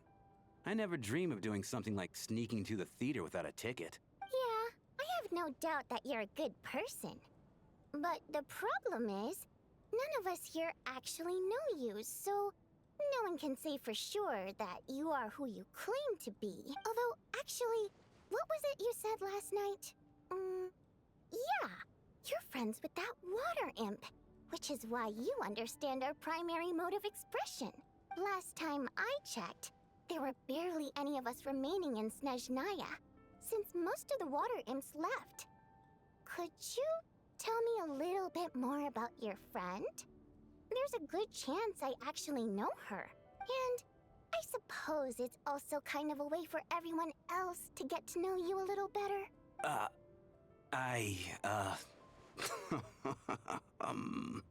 Good grief. Are you blushing? Pull yourself together, man. Stop giggling like a teenage boy. It's revolting. Hey, revolting is a little strong. All right, fine. I'll admit it. That water imp friend of mine, the truth is, we're dating. I was just a bodyguard hired by our family. But the stars must have aligned, because sparks began to fly between me and their daughter. Never in my wildest dreams did I think I'd get so lucky. We don't need details. Just get to the point. Okay. I'm just a little hesitant to reveal her name, that's all. You know how it is. These are delicate times, even with me to protect her. If word gets out that she's dating a human, both the Fae and human factions will give her a hard time. Really? Wait, no. That can't be. Huh? Shram, what the devil are you talking about? Why is everyone looking at me like that? Surely you can understand where I'm coming from. Delicate times? Factions? Yes? You know, the Civil War? Last time I checked, the Fae and the humans were still at each other's throats. If I'm not mistaken, the last significant civil war in Snezhnayan history was over 400 years ago, when Her Majesty the Tsaritsa had just taken the throne and was consolidating her reign. What do you mean, 400 years ago? What's going on here?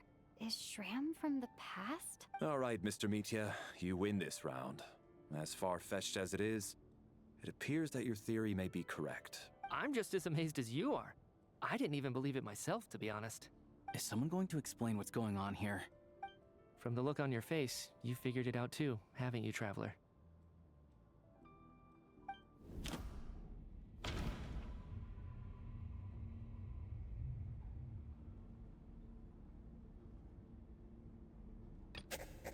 That seems to be the case. Shram's the extra person, but there's no way of learning his identity from this clue. No. The truth lies within the clues we've already discovered. Vodianitsa's private letter touches upon the history of the Water Imp aristocracy's exile, but reveals nothing about Shram's identity. The theater's ley lines have been modified to block souls within its grounds from returning to them. Some souls can even wander this place forever. Mr. Shram's statement proves he's from hundreds of years ago, and according to the investigation report on the theater hauntings, Mr. Shram is very likely a lost soul wandering the theater.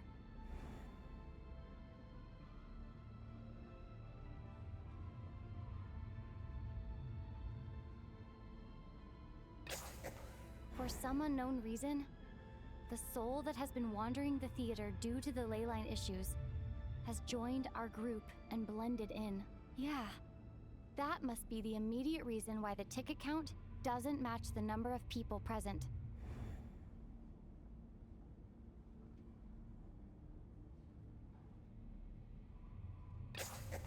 The contents of the investigation report have been verified.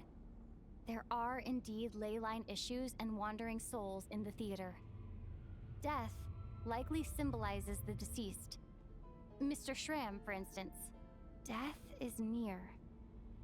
Huh. That must mean that there's a dead person in our midst. That's the truth, isn't it? Yeah, the logic is clear now. The investigation report said that there would be souls stuck wandering around the theater because the ley lines were cut off. Mr. Shram must be one such soul who died in the theater a long time ago. In which case, that also makes him our extra person. So when the note said death is near, it must have been referring to death as in the deceased, people who died a long time ago. Someone who died a long time ago. In short, there's a dead person among us. The extra person we've been searching for is a ghost from the past. You mean I'm a ghost? No. Don't make jokes like that, my man. There must be some mistake. But even if I was dead, I know for a fact I didn't kill anyone these past 2 nights. Yeah. Even if all that's true, the report also said the souls inside the theater can't affect reality, right? They're harmless. Then what if the problem isn't the souls at all, but the ley lines themselves? The ley lines have a powerful ability to attract and devour souls. Let's say that the ley lines are like a black hole, constantly seeking to engulf souls. But the souls that don't want to return are trying to avoid being sucked in. Huh. Why does this analogy sound so familiar? What happens when the black hole can't achieve its goal? I'm only speculating here, but what if it ended up swallowing innocent souls by mistake? Or intentionally taking other souls to compensate? That could explain why we weren't able to determine a cause of death. If you're right, and their souls were devoured by the ley lines, it does make some sense. It does seem to explain a lot of the things we couldn't make sense of. Does that mean it's true? Except there's no concrete evidence. Mitya is relying on a lot of logical leaps. Still, it seems like the best explanation we have under the circumstances. All right, so how could Shram not know that he's dead? Seems a little unlikely that he hasn't noticed anything unusual even after several days interacting with us. On the contrary, it's perfectly normal for a soul to wander the theater for centuries without questioning their existence or reason for being there. It's simply what's natural for them.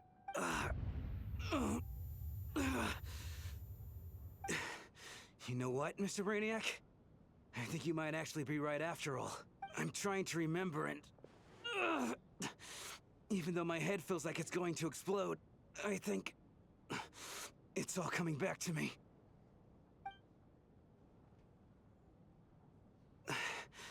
I was the one who didn't want to remember my own death, so I forced myself to forget. Well, I'm sure those are painful memories. My lady and I snuck out to go on a date one day. We bought tickets for the theater.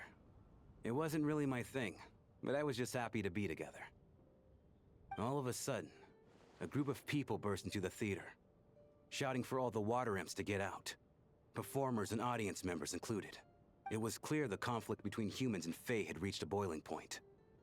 This time, the extremists were even coming after the water imps who had nothing to do with the war. I thought I could pull one over on them, so I took off my jacket, draped it over my lady, and tried to sneak out amid the chaos.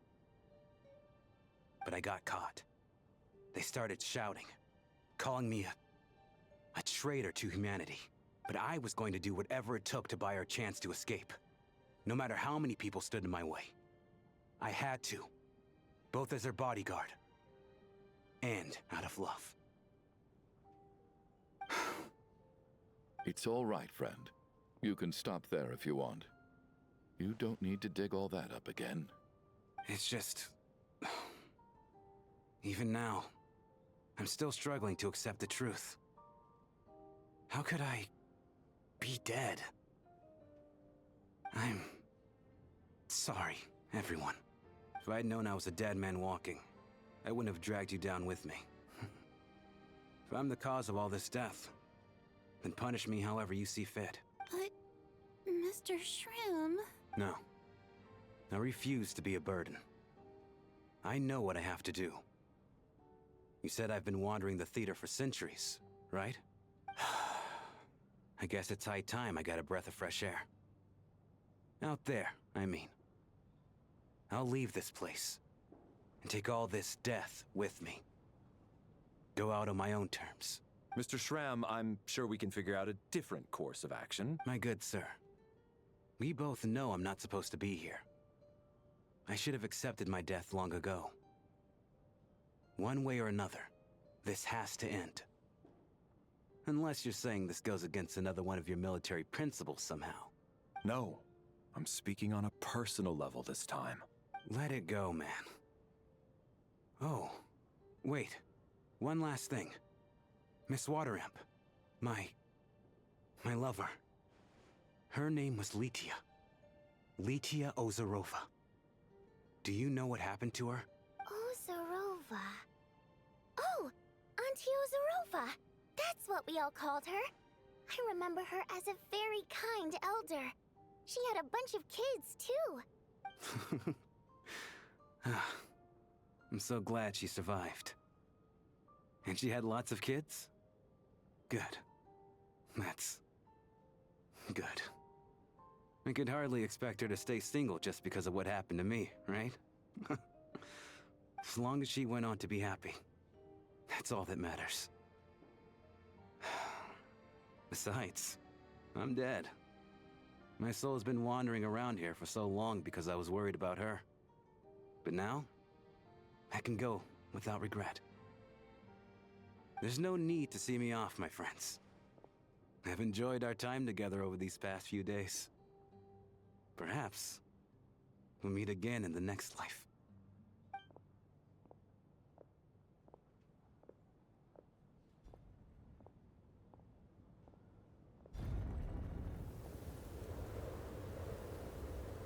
Take care, my man. I knew Mr. Shram was already dead, but I still feel so sad. Death is cruel, no matter how we might try to make sense of it.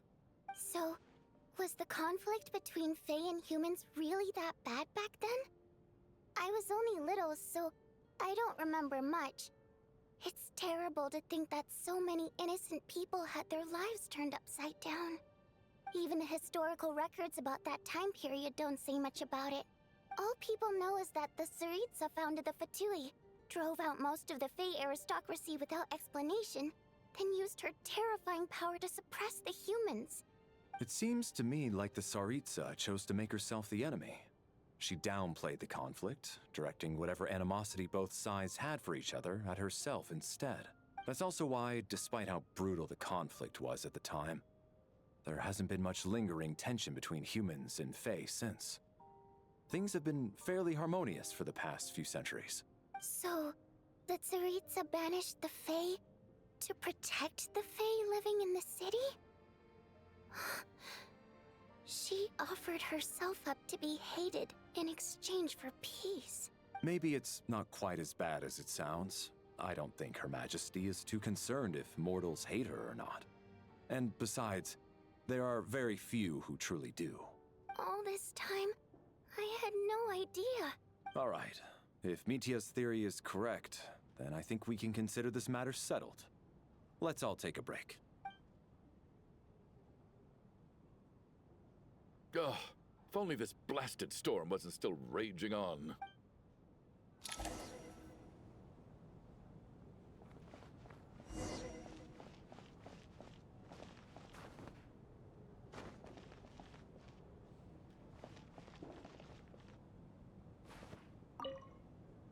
Well, at least it seems like Mr. Shram stayed optimistic until the end. The information he revealed, it's given me a lot to think about.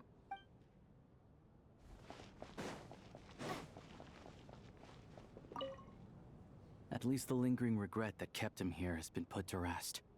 That's not necessarily a bad thing.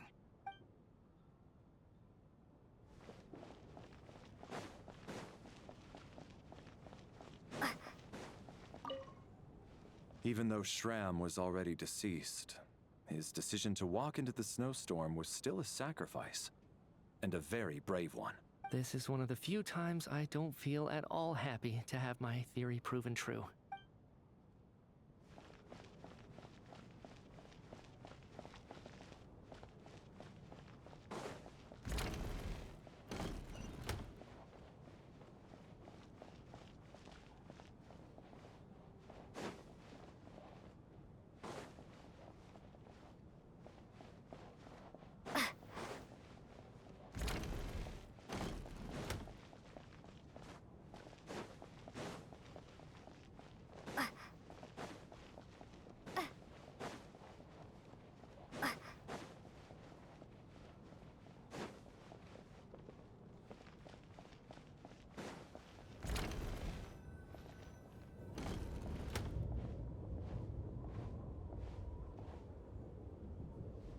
Looks like now we can just rest until the snowstorm stops. I still can't believe Shram turned out to be a ghost who'd been in the theater for hundreds of years. To think he was dead this whole time. What a strange turn of events. Knock, knock. Hmm? Knock, knock. You know the door isn't closed, right? You don't have to knock. Think of it as a signal then. When I'm entering someone else's room and I knock, I'm here as Odette. If I don't knock, it's Lelik. Thanks. So, So, why did you come to find me? Is there something I can help with? Vodyanitsa said you knew about my secret identity from the start.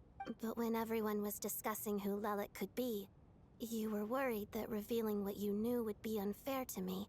So you kept it to yourself, right? Yes. I'm extremely grateful for that. It's nothing. I mean, you didn't hold what happened with Senora against me, so I should thank you for that as well. Actually, there's something else as well. I found myself in a situation similar to the one you were in when you helped conceal my identity. So I thought I'd come and ask you for advice. It's about Mitya. Before all of this, the last time I saw him, he was dead. As I'm sure you know, my goal as Lelik was to stop Project Stuja. Well, when I found out the tech lead for the experiment behind Project Stuja was Mitya, I immediately started planning to track him down and threaten him to back out. I often saw him around the theater, but I soon concluded that making my move there would risk exposing my identity.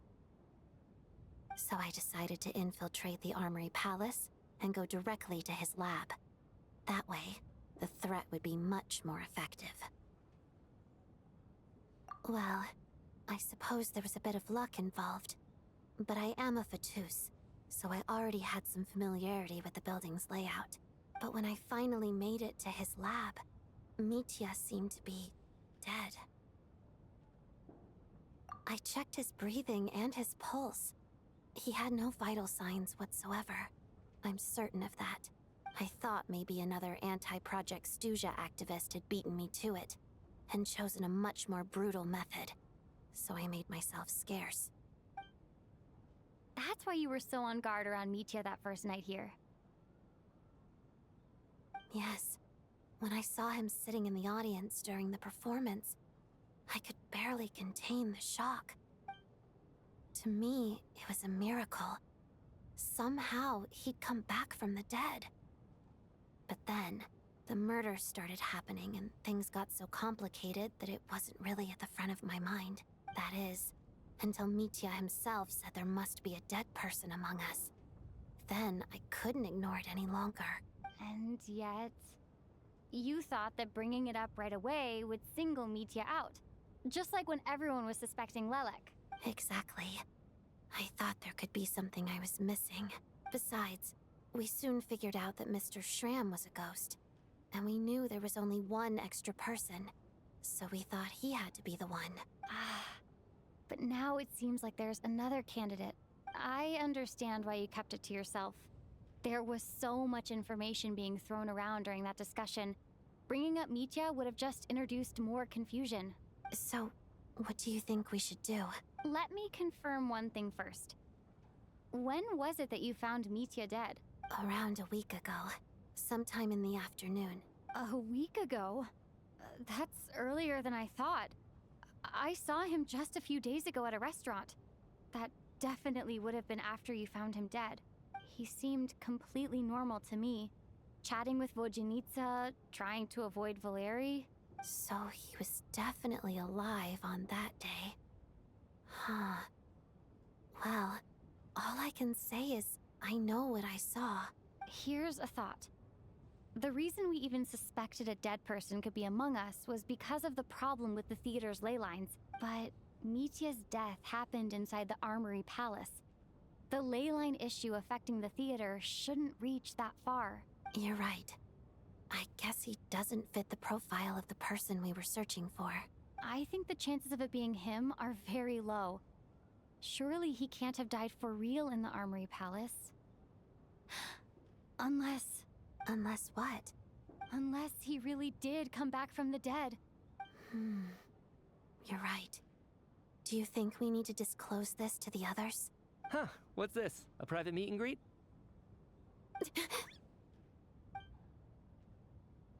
Where do I line up? That's not what's going on here.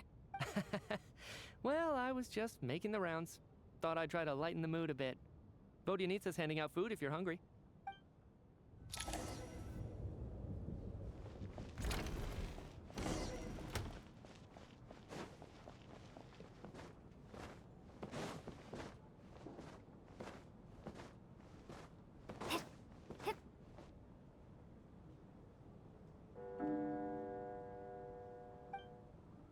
What is going on with this storm?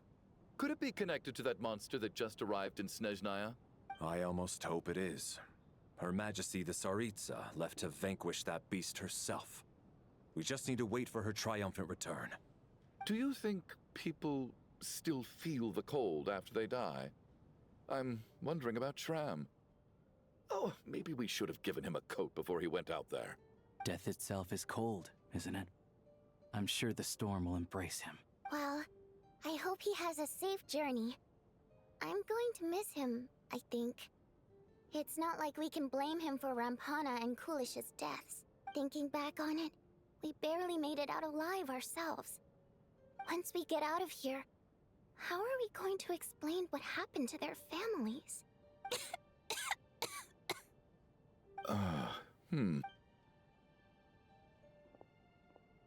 Are you okay? Here, take this. I've never used it. Thanks. Look who's Mr. Nice Guy all of a sudden. Is it because Tonya stood up for you this morning? At least you know how to return a favor. Yeah, without Tonya, who knows how badly he would have been hurt. I told you already, I never intended to resort to violence. Bunch of rascals. Little girl? I was rather surprised when you spoke up for me this morning. I didn't think I had many admirers here, so, thank you. Oh, no need to thank me. I said some bad stuff about you too. I've been, too embarrassed to admit it, but, you remind me a lot of my daughter. So kind to everyone, but never lets her old man off the hook. Unless my wife and I are having a fight, then she's always on my side, especially when she was little. Every time I took her out... All right, easy now. How long have you had that cough, Tonya? I don't know. It's probably been a while. I'm fine. Are you taking anything for it? Yeah. I'll be fine once I see my brother. He's gonna pick some frost fairy flower leaves and brew a tonic for me. I'll feel much better once I drink that. I see. That's good to hear, then. We should probably discuss arrangements for tonight. Now that the deceased has left our midst, there shouldn't be any more incidents. However, out of an abundance of caution, I'll keep watch. Shouldn't we take shifts? I can take one if needed. No need. I managed to get a nap in earlier, so I have plenty of energy right now. After all the tension of the past few days, everyone else should just focus on getting a good night's sleep.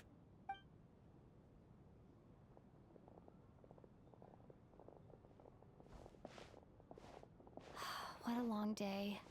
This whole situation turned out to be way more complicated than I expected. But Valeri's right. I should just try to calm down and get some rest. The last thing I want is to give myself nightmares.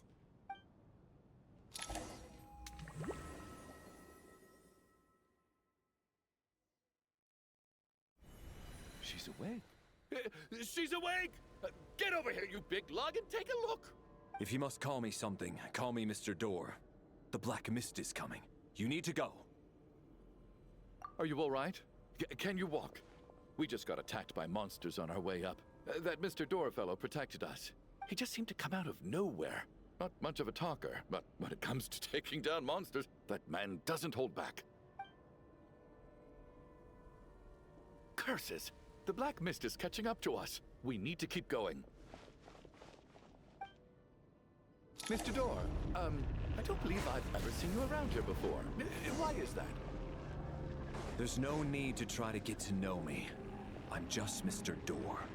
I have to find the door that belongs to me. Oh, who goes there? Mr. Door! Monsters! Quick, get rid of them! I can just push these ones Looking for trouble? No need to thank me. This is where my duty lies.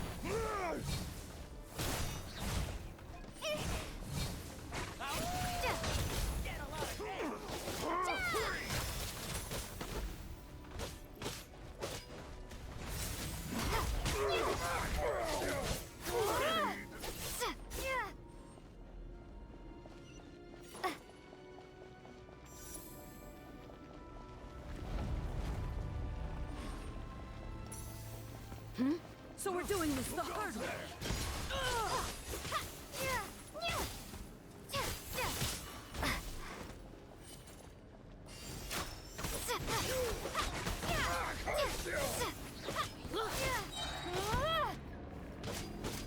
Oh, remarkable work, Mr. Door. If I had your muscles, I'd do the same.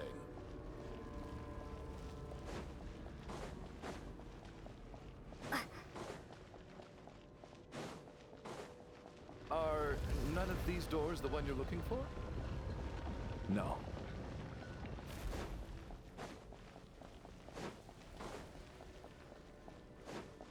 Firestorm!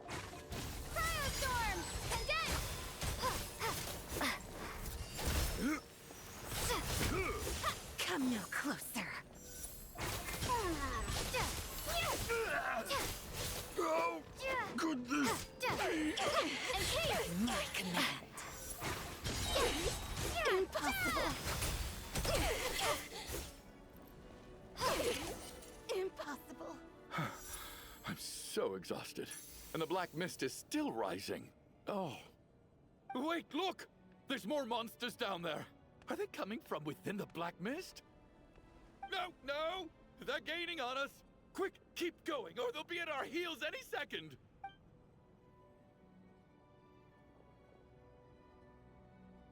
Mr. Door, what are you doing? We need to get out of here. They're coming! Found it. This is my door. What? You mean you're going to stay here? I am a door. This is where my duty lies. No! You saved us. We can't leave you behind. You must keep going. A door can only keep things out for so long. You must make haste. But... Oh, you're right. Let's go. We can't let Mr. Door's sacrifice be in vain.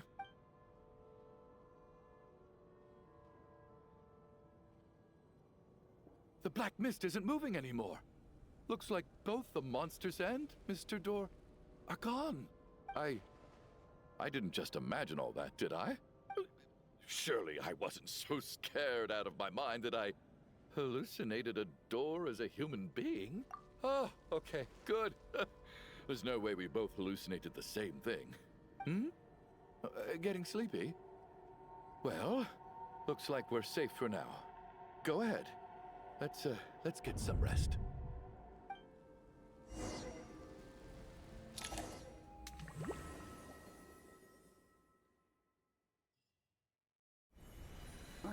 What time is it? Is it morning? I think I had a nightmare. Oh, I guess everyone's still asleep. These past 2 days have been exhausting. Valeri's keeping watch though, so he's probably the only one awake. Valeri?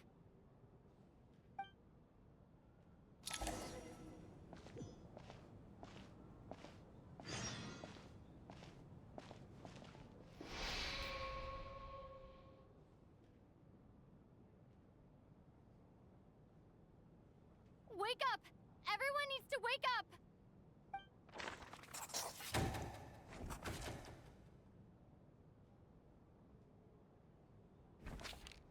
Just like the last 2 nights. No clear cause of death. I've been a real thorn in your side, haven't I, Mr. Valeri? Now you can rest in peace.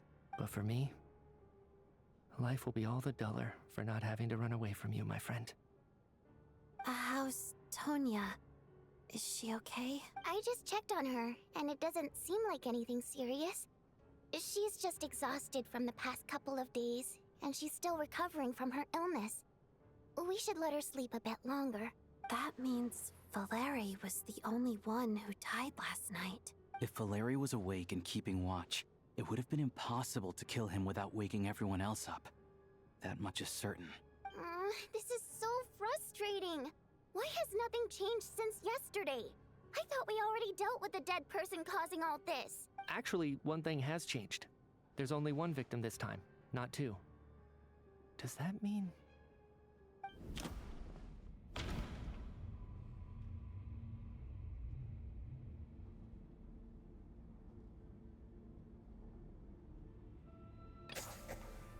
after the deceased Shram left, there was one less victim last night. That more or less tracks. It's a reasonable conclusion, considering the only variable that changed. Oh, the number of people who die each night is equivalent to the number of dead among us. That's your theory, right? Exactly. We identified Mr. Shram, and the night after he left, the death toll dropped from 2 to 1.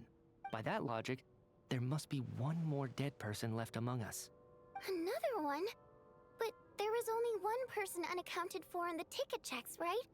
The head count should match up now. Having an extra person was definitely a cause for alarm, but being one person short isn't nearly as unusual. Someone could have left in the middle of the show, or made it out before the storm hit. One more dead person among us. If Mitya's theory is right, then what Odette told me seems a lot more relevant. It's just, at the time, we had no reason to think there was more than one dead person. If only we'd taken it more seriously as a possibility, maybe this could have been avoided. I'm sorry. This is my fault. I had information that could have been helpful, but I held back. I should have brought it up right away. I'm partly to blame as well. I was too quick to dismiss Odette's concerns. What is this about? What have you two been getting up to behind my back? Sounds like there's some big news you've been keeping from the rest of us. Well, we're all ears.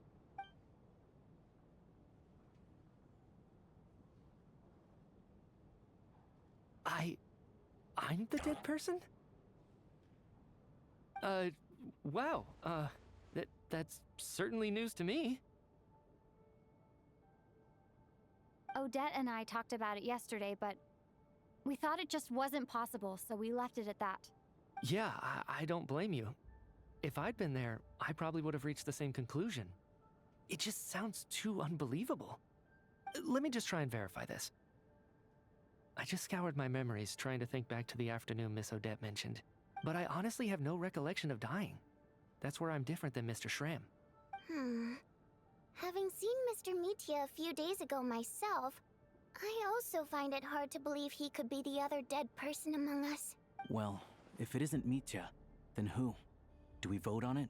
If you don't mind me asking, Traveler, I believe you mentioned that you know Tonya's brother. Had you ever met her before all this? No, never. Wait, are you saying... Now just 1 minute. I know where this is going. You can't just randomly point a finger at anyone you want. You're in the hot seat, and all of a sudden you want to divert our suspicions onto somebody else? Trying to pick a fight, Mr. Chuganov? Whenever you open your mouth, all you do is attack people, and I've had enough of it. If you don't want to engage in a civil discussion, you can shut up. You little brat! Did Mitya ask about Tonya because he suspects her? I suppose I only identified her by age and nothing else. Could that mean... I'm just saying, you're going around casting suspicion on people for no reason. How could Tonya be dead? I can vouch for her if nothing else. I've seen her before. She's the sister of that Harbinger, isn't she? The one called Child. Oh, really? You're telling the truth? Since being here, I don't think I ever mentioned she was Child's sister specifically. Does Chuganov actually know her? If Chuganov can vouch for her, then it can't be Tonya either. In which case, it seems unlikely that there's another dead person among us at all. Miss Odette, could you go over that afternoon with me one more time, when you found me dead? No problem.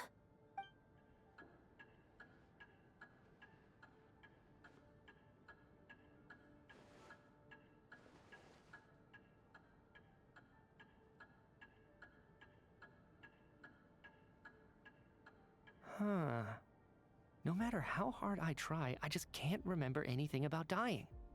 But I do remember something else.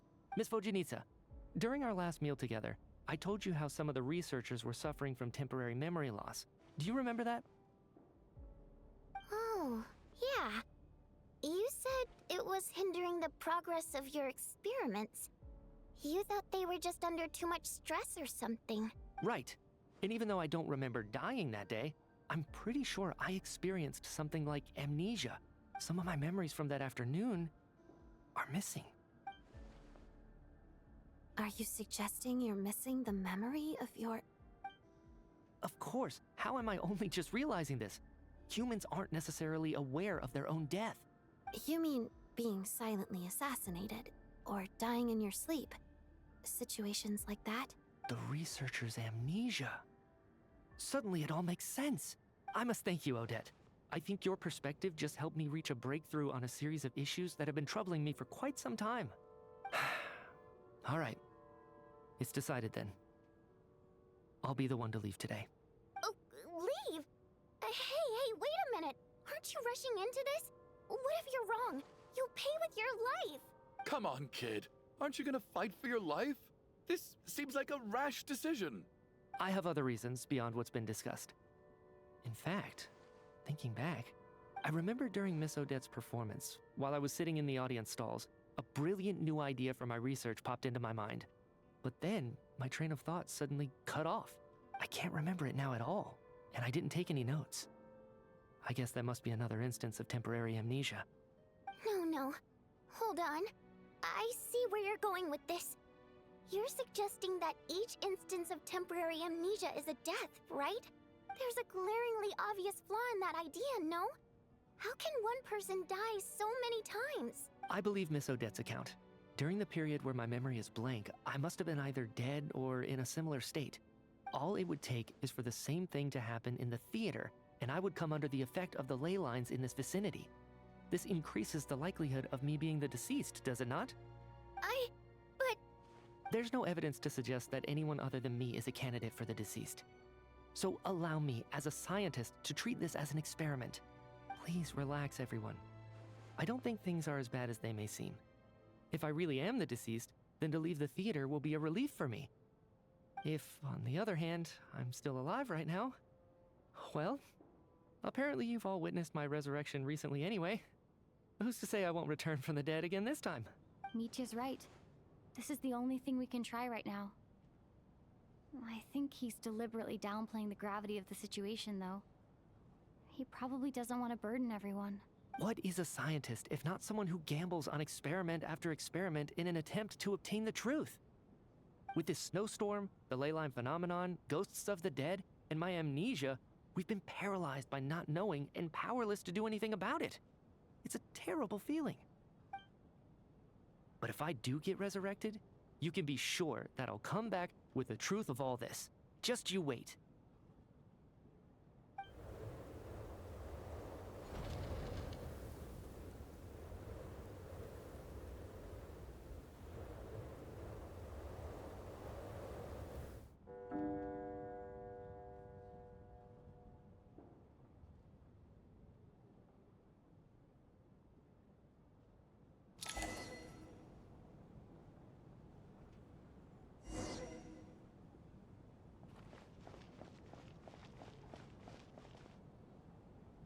Poor Mr. Mitya.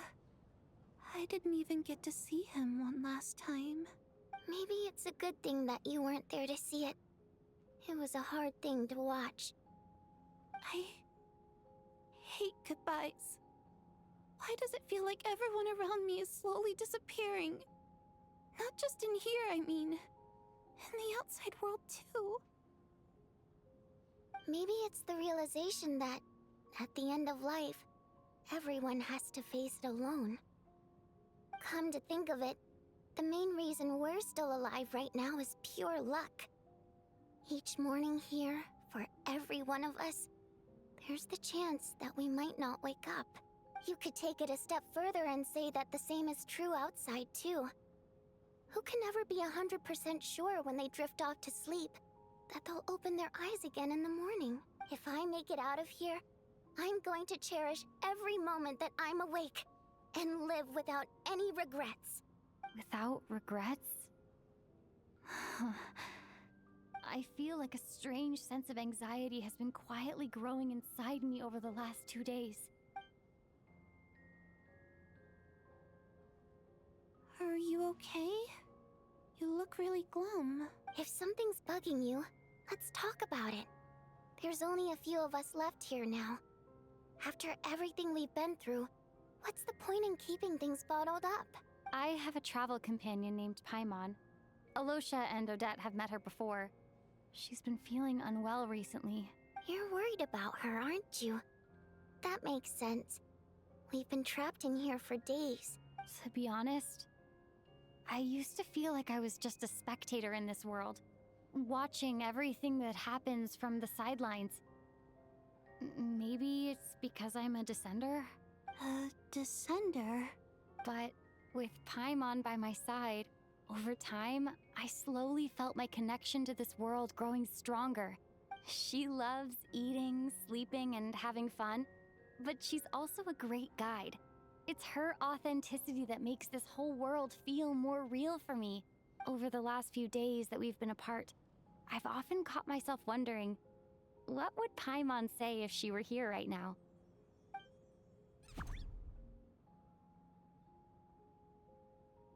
But by the time I snap out of it, the conversation has already moved on and I'm still in my own little world. I'm trying to overcome this sense of detachment, but I really miss Paimon. I guess, in a way, she means the whole world to me. I bet she misses you when you're not there as well. Maybe you're her entire world too. I don't know if this will make you feel any better, but back when the water imps left Snezhnegrad in droves, I also felt like the whole world was suddenly empty. I could be surrounded by people all smiling and having fun, and still feel completely separate from it. So, I totally understand how you feel. Later on, I started to think, maybe accepting the fact that our loved ones won't always be with us is something that takes a lifetime. All we can do is cherish their companionship from moment to moment. So, once we get out of here, you better hurry back to our side as fast as you can. You can't let your story end in regret. That's the trope I hate the most. Thank you. That's exactly what I needed to hear. But Vodianitsa, if you hate goodbyes too, why didn't you leave with your people? That's just the choice I made. I used to regret it, but I don't anymore. Like I said before, singing is a water imp's primary mode of expression. It's how we convey our emotions. Our songs have echoed through this theater for hundreds of years, each one a story pieced together through moments of joy and sorrow. But does a story exist without someone to read it? To me, the answer is no, so I made the choice to stay. That way, there would still be someone left to sing these songs and listen to their stories. Otherwise, they could have been lost forever. Could you teach me how to understand your people's songs sometime? I want to be able to truly hear them, like Mr. Shram. A fan after my own heart. Thank you, Tonya. How about I sing something for you, and you tell me what you hear? Okay, I'll do my best.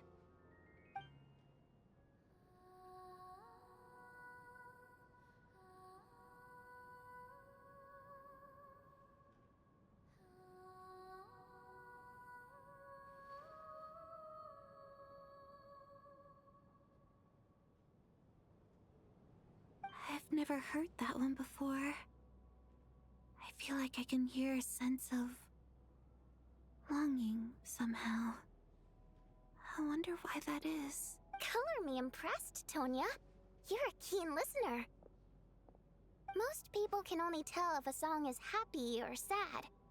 I didn't think you'd be able to pick up on such specific details. So, what's the song about then? Come on, tell me! I've actually never performed this song in the theater before, because it has more of a ceremonial purpose for our people. It's not meant for the stage. It means something like, may those we have lost watch over us, and follow this song back home in the night, so that we might be reunited once more. No wonder I could hear that sense of longing. You sing it for loved ones who have passed away. I hope it reaches them. It's getting late, Tonya, and you're not well. We should all turn in early. I suppose there's no reason to keep watch tonight. Okay, but Before I go to bed, could you sing that song a couple more times for me, Vodianitsa? Of course. Anything for my #1 fan.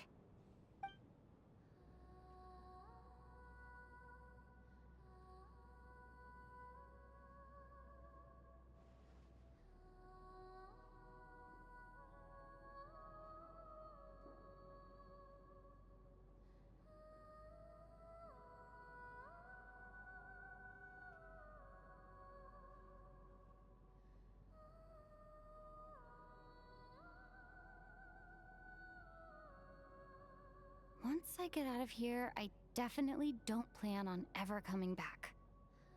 But I guess that means I'll never get to hear Vodianitsa sing again. That's a sad thought. Before I fall asleep, I should cherish this moment of companionship while it lasts.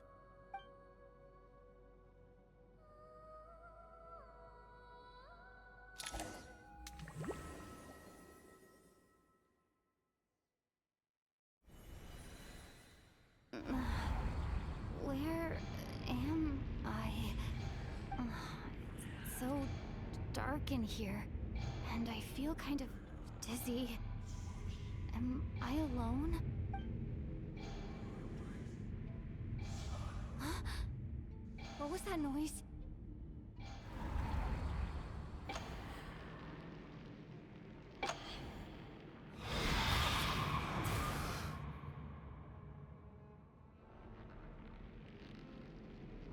Return, O spirits. Fulfill your oath of protection.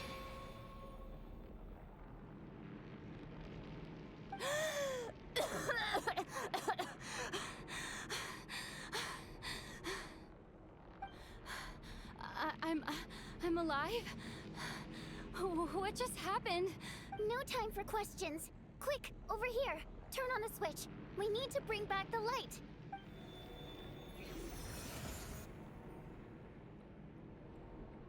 All right, we're safe. The spirit just now is called Night Prayer.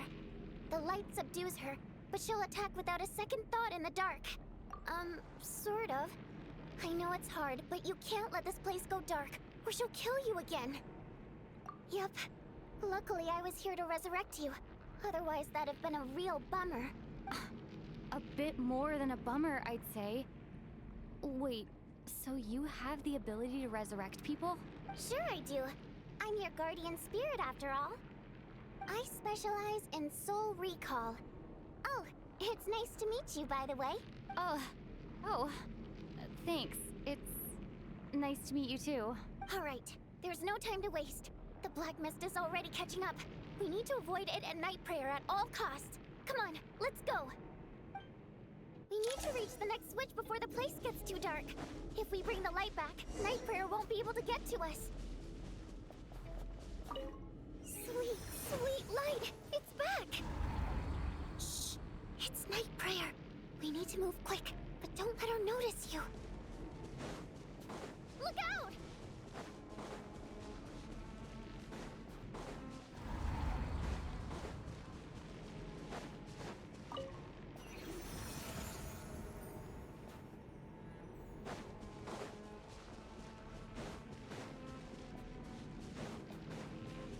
The next switch is over there.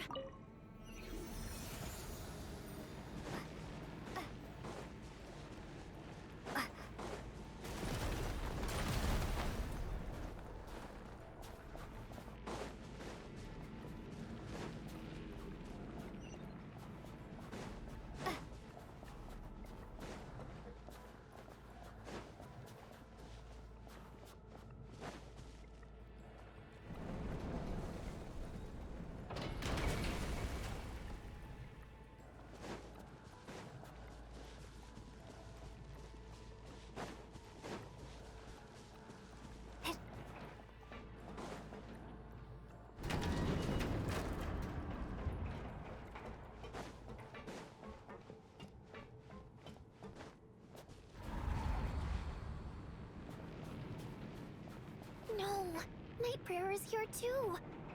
This can't be the only path. Let's head up there and take a look.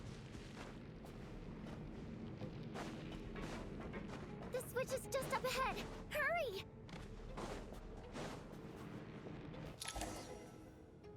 It's too dark. We're not gonna make it! Come on, faster!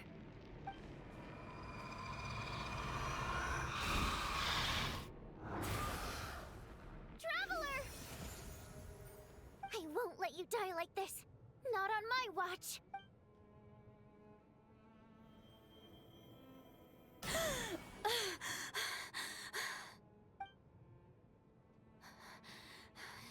Even though it's not permanent, dying is definitely not a pleasant experience. Great. You're back. Yeah, thanks to you. Time for you to get out of here. Quick, before the light runs out. What about you? You're not coming with me? I can't. I've already been used up. A guardian spirit's skills are finite. I can only resurrect someone so many times. I might not look any different, but my essence has been exhausted. Now, I will slowly start to fade away. I can go no further. The black mist is where I belong. It's okay. Why didn't you tell me sooner? Because it wouldn't have changed anything. That knowledge would have just burdened you. And a guardian spirit's role is to protect. But... Go. Now, before it's too late. I already hear night prayer approaching.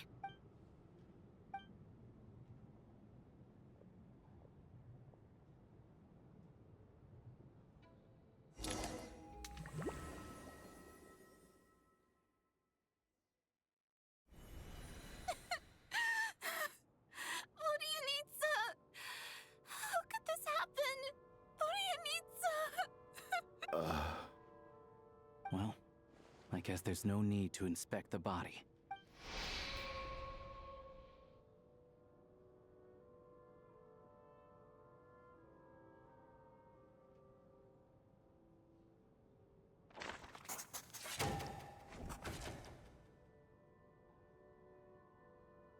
This wasn't supposed to happen. You lied to us, didn't you, Chuganov? You've been lying from the start. Take a long, hard look at yourself before you go around accusing other people.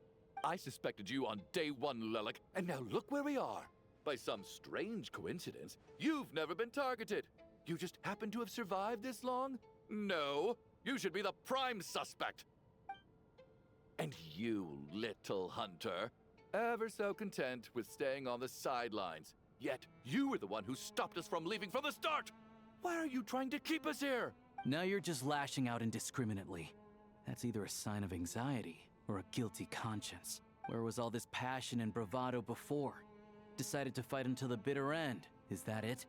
Is that a threat? Fine, bring it on. You think I'm afraid to die after all this? You want to kill me? Go ahead. I'd like to see you try. After all the trauma of the past few days, everyone's been pushed to the breaking point. Valeri and Nietzsche aren't here anymore. Someone else needs to step up and take charge. But first, I need to think this through. Considering everyone left, who's the most likely candidate for the deceased?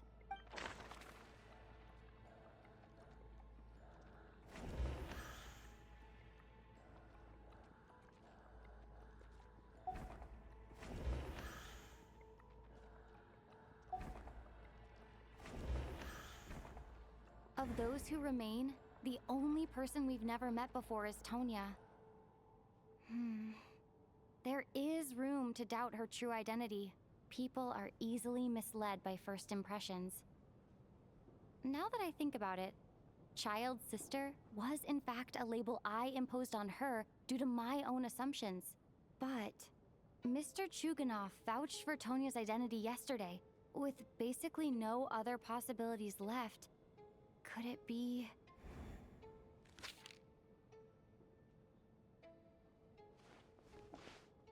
Tonya, how's Tusser been lately? Tusser? Your brother Ajax must have mentioned me in his letters home, right?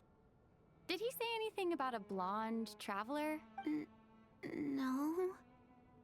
And My brother's name is Razik, not Ajax. Ugh. Chuganov, looks like it's your turn to do some explaining. Yesterday you said you could vouch for Tonya. Why did you give us a false testimony? I knew you were behind this, Chuganov. You've been lying through your teeth from the start. Everything about you is fake. Down to the wife and daughter you're always talking about. Your entire family man persona is a charade, isn't it? That night, when I infiltrated your place as Lelik, I noticed you were home alone. Didn't think much of it at the time. Just thought everyone else was out. But thinking back on it now, that doesn't seem very likely. My guess is, you live alone, don't you? Even that was a lie? But why would he lie about having a family? Curses! Oh, why is there no end to this blasted snowstorm? If it would just stop! If it would just stop. I think I remember now. I know how I ended up here. It feels like a distant memory. But at the same time, it's just like it was yesterday. The reason I'm always coughing is because I got sick with frostbite. The locals usually call it the snow cough. It's not a very common illness. It's partly genetic and partly caused by the cold climate, but it can be fatal. They sent me to the hospital as soon as they found out I had it. And I spent so long lying there in that hospital bed. After a while, I felt myself growing weaker and weaker. Nothing seemed to be working anymore. Neither the treatment that the doctors were giving me, nor the medicine my brother was brewing from frost fairy flower leaves. So one day, I told my brother that I wanted him to take me outside for once, so things could be like they used to, just for one day. I wanted to meet loads of friends, experience new things. He agreed. He snuck me out of the hospital, and we escaped. We got to the theater, bought tickets, and went inside. Oh, it was all so exciting. I remember the show very clearly. It was amazing. But I found myself getting sleepier and sleepier. Oh, Tonya. When I woke up, I couldn't find my brother anywhere.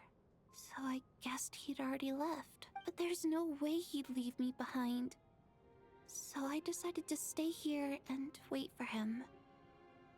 At the time, I figured he'd probably gone to brew some more medicine for me.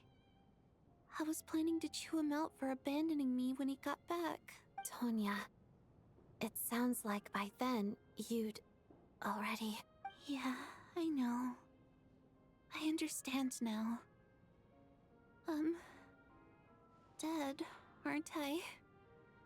This cough and the feeling weak, it's probably just my body's memory.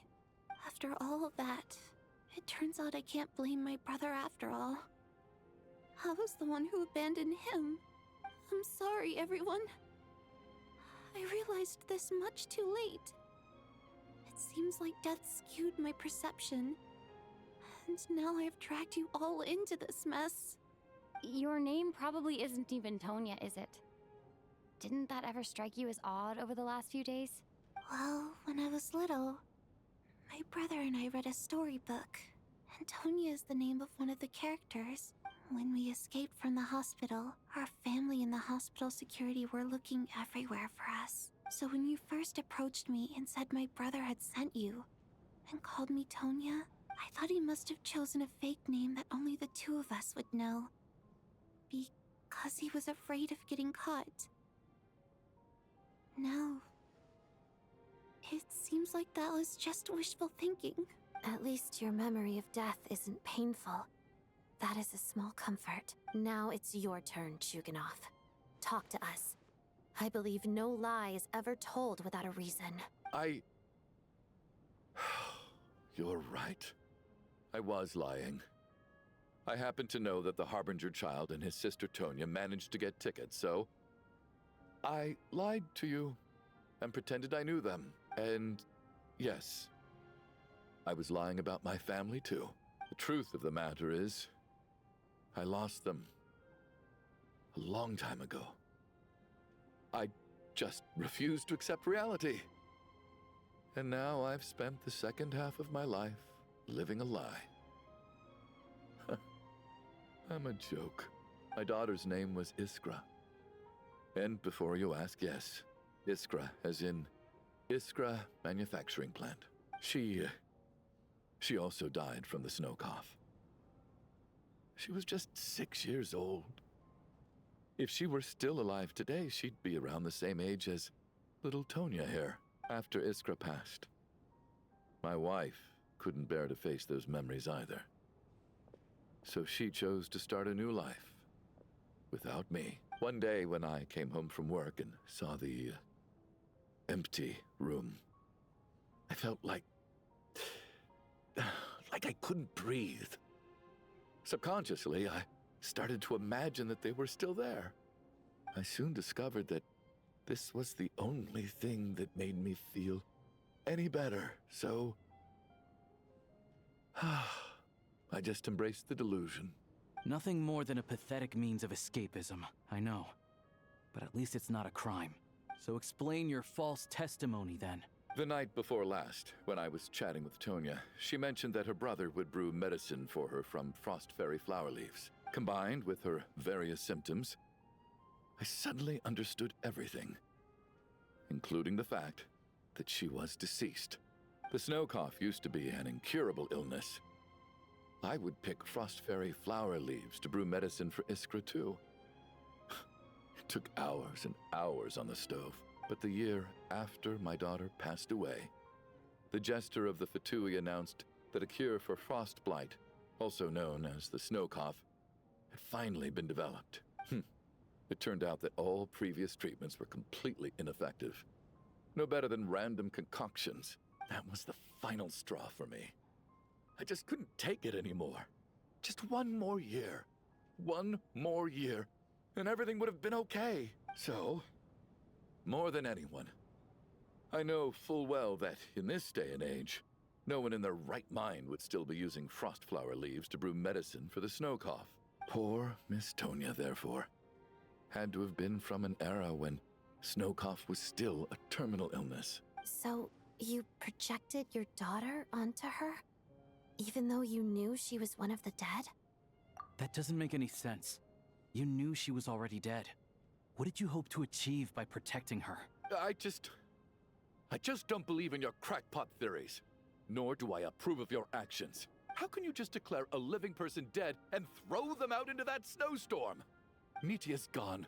My good buddy Shram's gone. And now it's Tonya's turn, isn't it? The others I can make my peace with. But little Miss Tonya, here she is, standing right in front of us, alive and breathing, and fighting her own battles. Yet you're quite happy to say she's dead? I just want her to live. Once this snowstorm is over, the very moment it stops, I'm going to march out that door and find someone who can fetch the very best medicine for her snow cough. I'll be damned if I'm gonna let you cast her out into the snowstorm before I have the chance to cure her. Not again! Not this time! Not when the cure is right within our grasp! I'd never be able to forgive myself. Mr. Chuganov, stop. I can't let you do this. Tonya. By the sounds of it, you've known I was dead since the night before last, right? I really liked Mr. Valeri, Mr. Mitya, and Miss Vodyanitsa. And now they're all dead because of me. I'm not happy about that. The reality is, you've been trying to fight your own demons through me. But all you've really done is trap me inside your delusion along with you. No!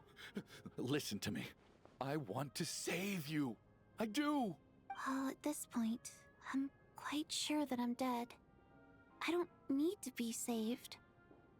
The time I got to spend with all of you is more than enough for me. Despite all the bad things that kept happening, I got to meet so many interesting people and spend so many days and nights by your side. Since the day I escaped that hospital until now, This has been an adventure I never even dared to dream of. I'm very fond of you all. If it were only possible, I'd trade my soul to bring back the ones who died. If it meant things didn't have to end like this. And that's why I'm not fond of you at all, Mr. Chuganov. I'm sorry. It's them that you owe an apology to, sir. Not me. Well then, I suppose this is it. It's time for my adventure to end. I've caused enough trouble. You're leaving already? It's still early. Don't you want to stay a little longer? No, thank you. Oh, and by the way, my name is Patashka. It was nice meeting you all.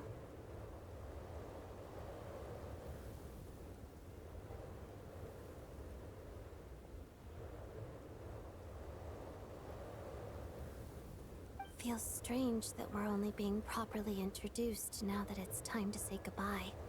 Tashka?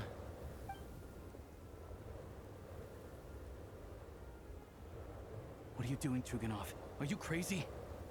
Let me leave. I can't keep lying to myself anymore. In your dreams.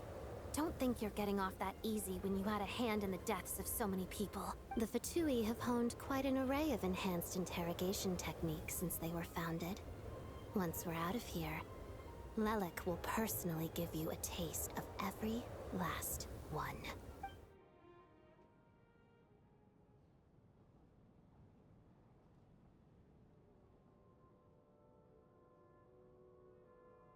I think we should leave.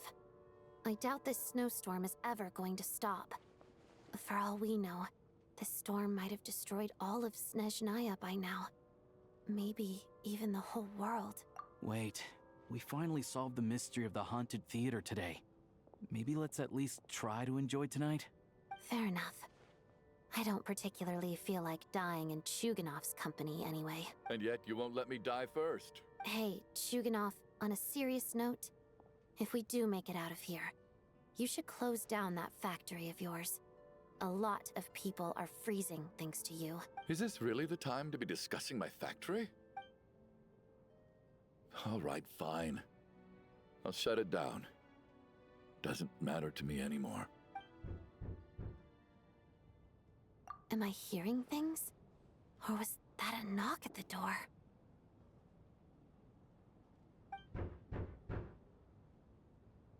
There it is again. But I don't understand. The snowstorm hasn't stopped, has... Should we open the door? Is this it? Is this nightmare finally over? If the last few days are anything to go by, I probably shouldn't be getting my hopes up. Whatever lies beyond that door at this moment, it could be something even more terrifying than everything we've been through so far.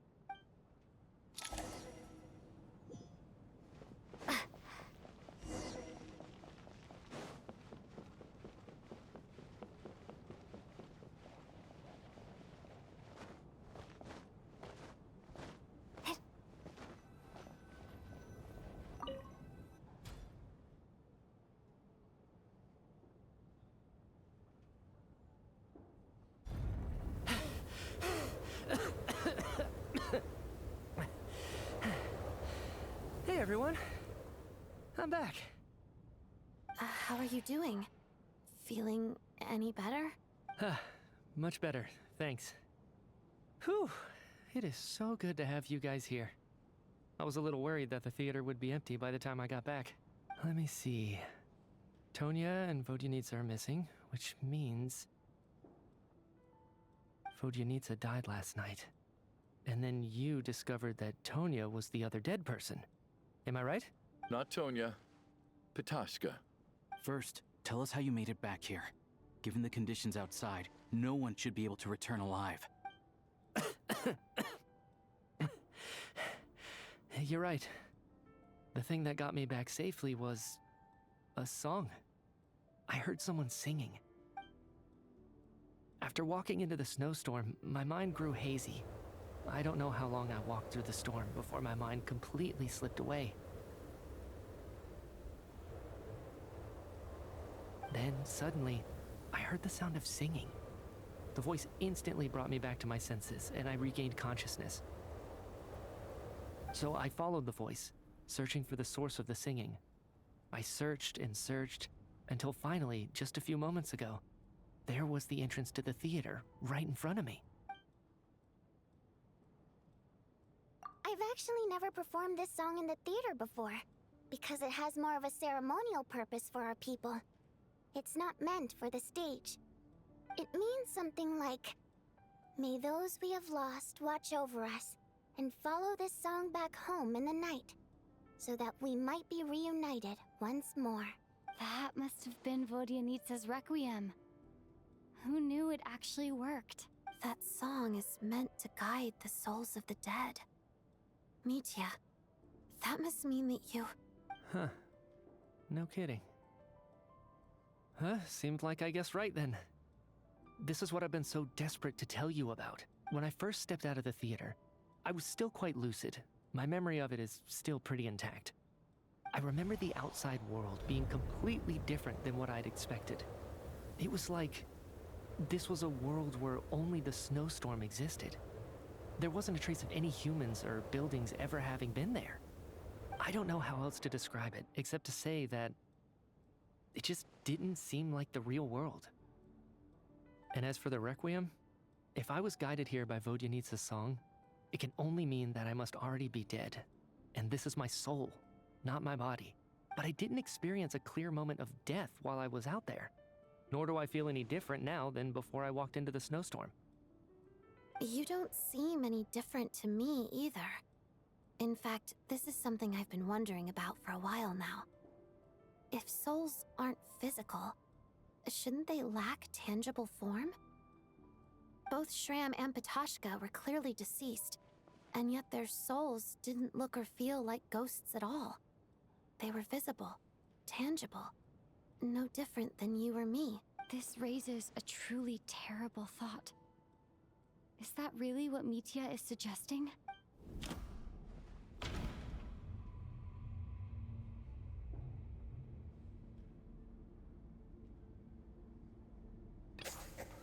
Mitya's soul was summoned back by the Requiem, confirming that he is indeed already dead. And yet, he looks no different from us. Of course, if even the long deceased like Mr. Shram can blend in with us undetected, then maybe we've all been dead from the very start. And all of us are now souls wandering the theater.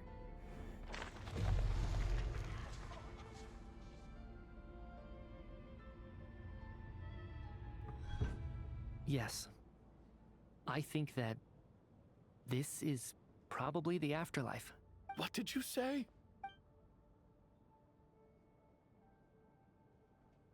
You heard me. We died in the theater. All of us did. But due to an obstruction in the theater's ley lines, our souls are trapped here, while an endless, infinite snowstorm rages outside. It's ironic, really. All that time, we were working so hard to figure out who the deceased among us were, when the truth was, we were all deceased. The only difference being some of us died more recently than others. Do you remember that note, "Death is near"? Seems like we misunderstood what it meant after all. Death was nearer than we wanted to think all along. The note simply meant that all of us were already dead. So all our attempts to survive, our search for the deceased, it was all for nothing? Hard to say. At the very least, we hoped 2 lost souls find clarity and go to where they belong. The presence of those 2 is probably what caused our souls to be drawn in by the ley lines. In which case, the deaths we've awoken to over the past few days were just souls returning to the ley lines for good. If what you're saying is true, doesn't that make us the lost souls now? Huh, no wonder. This afternoon, when I was moving Vodyanitsa's body, I noticed that the other bodies in the room hadn't decayed one bit after all these days. That's further proof that those aren't physical bodies at all, but merely our shells here in the afterlife. Am I really dead? This doesn't feel real to me at all. No, that's impossible.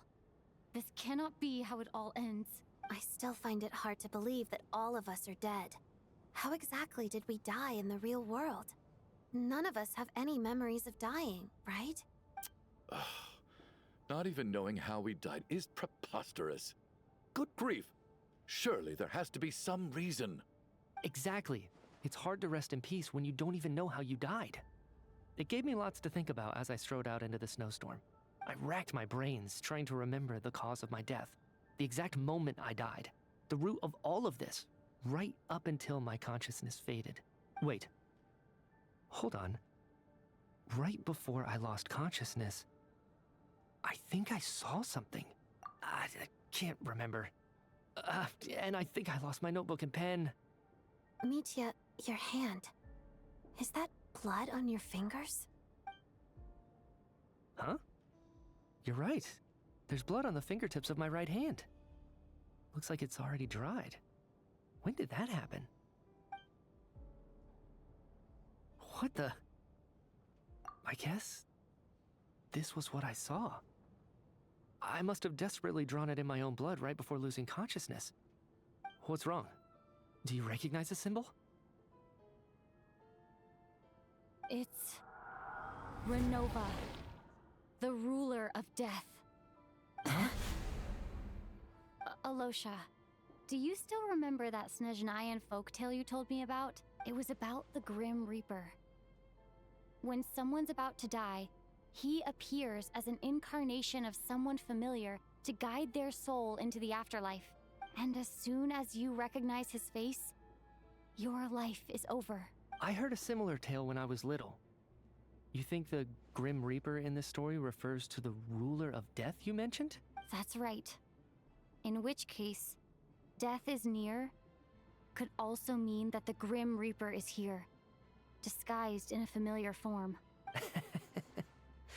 Death, the deceased, and the Grim Reaper? So it's a triple entendre. When I first saw this note, I thought it contradicted the investigation report. But now it seems like that was the whole intention. So the Grim Reaper deliberately misled us. Then, we started suspecting each other and searched for the deceased while they hid in plain sight.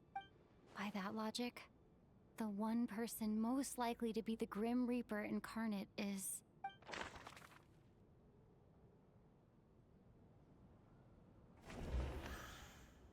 Identifying the Grim Reaper is a major decision to make. I should think it over carefully.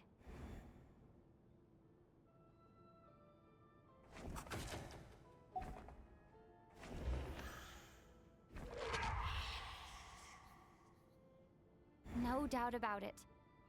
It's Alosha.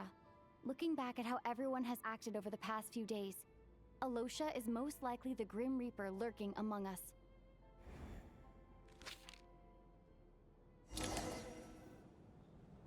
Is it you, Alosha? You were the first to discover the investigation report, and you had plenty of time to slip the note inside to mislead us. So? Surely you can't suspect me based on that alone. What if someone else found the investigation report first, slipped the note inside, and then put it back without telling anyone? There's no denying it. The note could easily have been slipped in much earlier than it was discovered. That's not all. I've also noticed that, although on the surface, Valeri, Mitya, and sometimes I were the ones taking charge of the situation, looking back now, even though you didn't say much, you were always subtly guiding everyone from the sidelines. What do you mean? You were the one who emphasized how dangerous it was outside and insisted we all stay here. It was also you who suggested that we all sleep in the same place. And earlier today, you tried to convince Patashka to stay. I don't understand why, but it was out of character. So, you didn't understand my intentions, and now you're assuming the worst. Seems pretty unreasonable if you ask me. He still won't admit it? Fine. Let's see how he responds to the most damning evidence of all. The biggest question I have right now is, if the Grim Reaper is impersonating Alosha, then where's the real Alosha? When did they switch?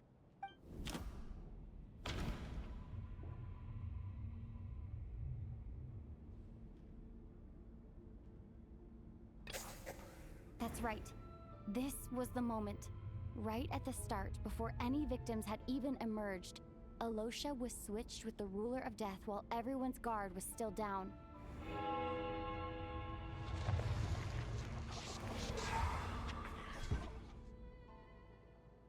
When all this began, right after the performance ended and the snowstorm began to pick up, no one suspected anything unusual. We just assumed we were snowed in. It wasn't until we discovered the bodies the morning after that we realized something out of the ordinary was going on.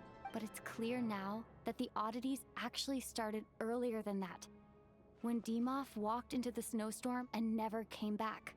Right.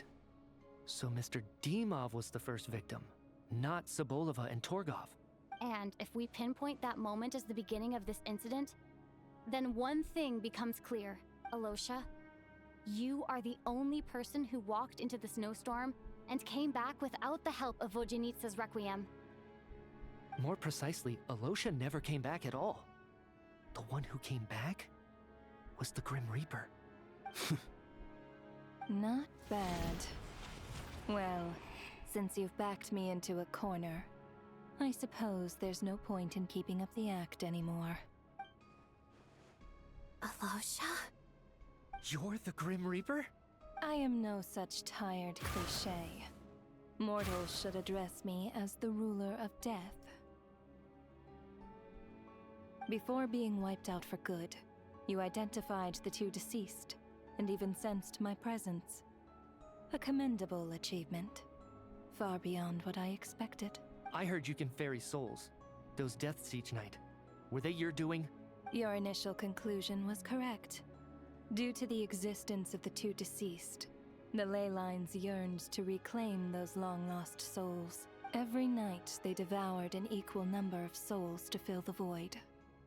This required no intervention from me. Though, of course, ferrying souls is indeed my authority. Here, take a look.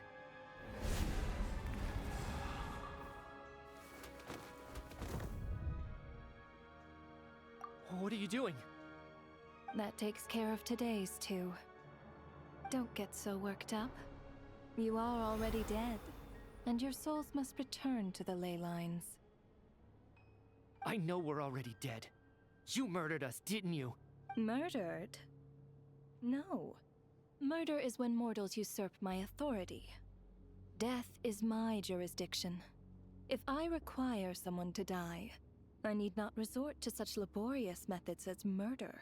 You simply met the criteria to trigger my curse of death. I know about the curse of immortality. So there's another death-related curse too? You cursed us? When? And why would you do such a thing? So often, humans pray to me, begging to know when their death will come, and what form it will take. But few people ask why. If you must have an answer, know that death comes simply because one's time has come. So you're not gonna tell us the truth? Hold your tongue. By all rights, you shouldn't even be allowed to speak with me. Those angels from the past are to blame for the reckless renovation of the ley lines here. It's made my work on this occasion infuriatingly complicated.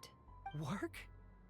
So trapping us here, making us watch our friends die, that's just another day at work for you? You clearly have a lot of questions. Fine. As a reward for your remarkable accomplishments over the past few days, I shall answer a few of your inquiries, provided they aren't too unreasonable. After the physical body dies, the soul must return to the ley lines for that person's death to be considered complete. My work encompasses the entire process of death, including, naturally, the guiding of souls into the ley lines, with which you are now so familiar.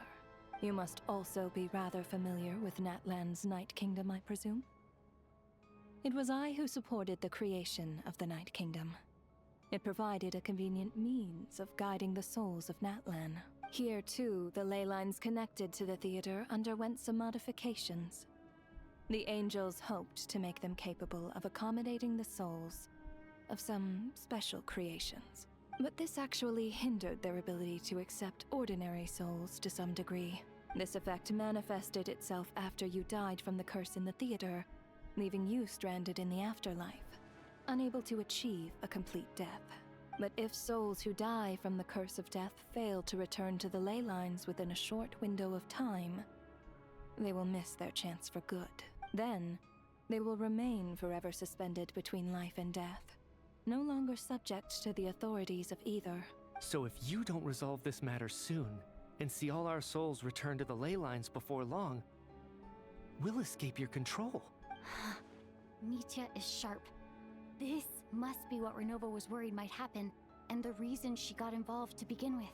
But if you have the authority to guide souls, why didn't you just show yourself and get it over with? Why hide among us in the form of Alosha? You seek to understand the mind of a god? Very well. I'll tell you. This is a theater, and I decided I wanted to watch a show about death. That's why I encouraged you to take the events to the stage. I found myself getting quite immersed. I suppose the entertainment you provided makes up for all the trouble you've caused me by being so defiant in the face of death. There. Are you happy with my answer? Can't say I am. Really? But it fits the stereotypes you humans have about gods. Just moments ago, you were complaining about how infuriatingly complicated your work here has been. Work is work, I get it. There are times when it's a huge pain, but you just have to get it done, right? That's a rather unique perspective for a human. You are in fact correct. There is a pain point in this case. Due to the obstruction in the theater's ley lines, there is a hard limit on the number of souls they can receive each day, making it impossible for me to ferry all your souls at once. Revealing my identity too soon would inevitably have led to futile resistance, and there was a risk that any souls who chose to run would disappear. Then there was the issue of the 2 lost souls you called the deceased. The way you resolved that quandary was all part of my design. That's what I don't understand. If all of us were souls of the dead, what made their presence among us special? For centuries, they have refused to return to the ley lines, exploiting the issues created by the angel civilization to resist being drawn in. Centuries of obsession accumulated during this process. You may think of this obsession as the resentment of the dead, and in this quantity, it was a bomb that could have detonated at any moment. It reached the point where I could not afford to leave it unchecked. But the only way to fix it was to help them acknowledge their own deaths, make peace with their regrets, and willingly walk into the snowstorm.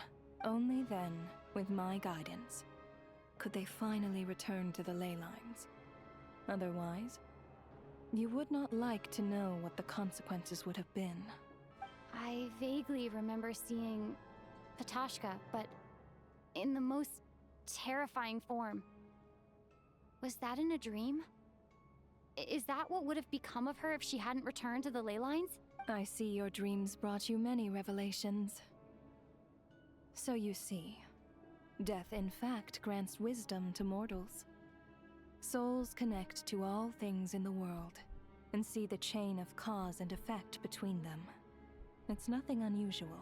Anyway, giving psychological counseling to lost souls is not my strong suit. That is more of an angel's role. It was something I could not resolve directly using my authority, so I decided it was easier to leave the bomb defusal to you. Meanwhile, of course, their presence caused the souls of other members of your party to return to the ley lines each night. From where I stand, that was killing 2 birds with 1 stone, as both issues slowly resolved one another without me having to lift a finger. All I had to do was stay close by and keep the situation under control. Then use my authority to wrap things up at the end. And, of course, while I was at it, I thoroughly enjoyed watching this drama, dealing with death from a mortal perspective, play out on the stage. Sounds like you had it all figured out, Grim Reaper. I just did the math. You said there's a hard limit to the number of souls the ley lines here can receive each day. It's 2, isn't it? That much is obvious, even to a fool. It's time to review this whole affair. If the ley lines can only take in 2 people per day, I need to go over the deaths from these past few days again.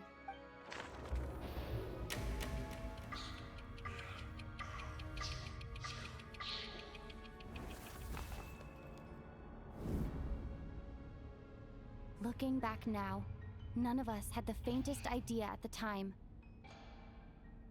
From the moment the staff member named Demoff walked into the snowstorm, the incident had already begun.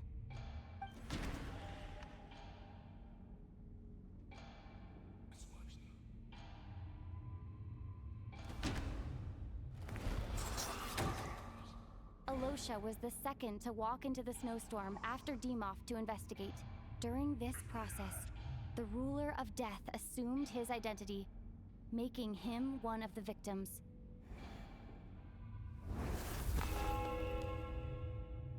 During our first night in the theater, everyone was caught up in the novelty of it all. No one could have expected there would be victims the very next morning. Despite all the confusion, and with the help of hindsight, we finally began to realize that something was amiss with the snowstorm.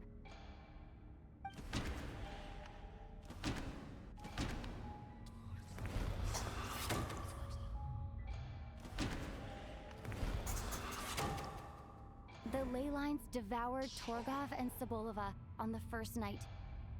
At the time, we thought this might be a murder case connected to Lelek.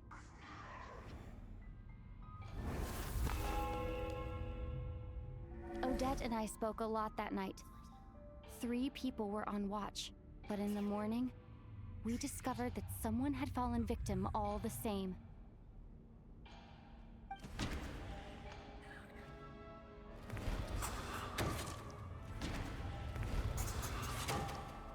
The deaths of Kulish and Ranpana caused everyone to stop suspecting Lelek. Unexplainable phenomena occurred one after another, leading Mitya to suspect that we were caught up in a supernatural event.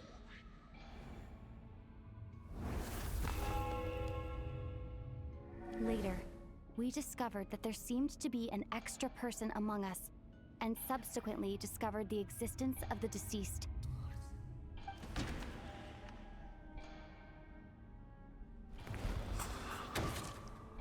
Mr. Schramm realized he was the deceased and walked into the snowstorm to return to the ley lines of his own accord. It turns out there really was a dead person among us.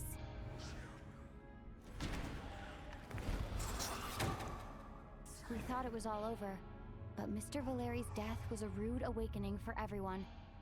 Once again, the ley lines consumed him during the night. A lot happened today. Mr. Valeri's death led us to discover the connection between the number of deceased and the number of victims during the night.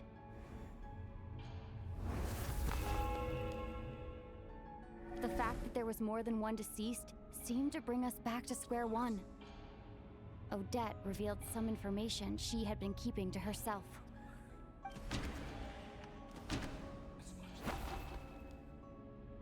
Although Mitya did indeed walk into the snowstorm that day, he returned from the ley lines with the help of Vodyanitsa's requiem. The void in the ley lines hasn't been filled, so let's rule out Mitya for now.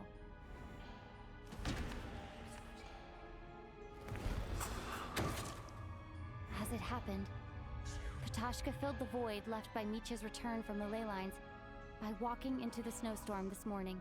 The girl I thought was Child's sister, Tonya, turned out to be another of the theater's deceased.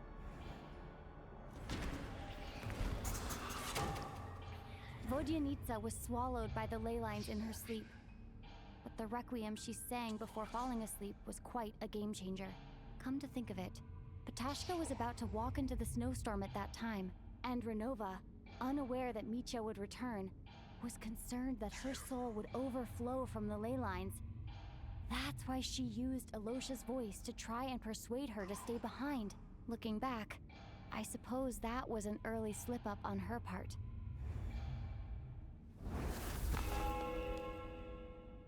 No one could have expected anyone who walked into the snowstorm to return. But just after nightfall, Mitya returned, bringing crucial information with him. various truths began to surface, including that all of us were already dead, and that the ruler of death was here among us. Then, after revealing her true form, Renova callously claimed 2 souls.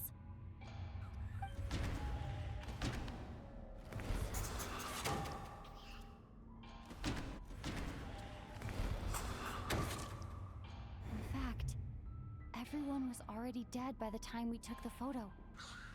And in the days since, we've experienced many more partings in the afterlife. Now, only Mitya and I remain. And the true culprit behind everything still stands before us. In Mitya's eyes, I see the same anger and frustration that I feel.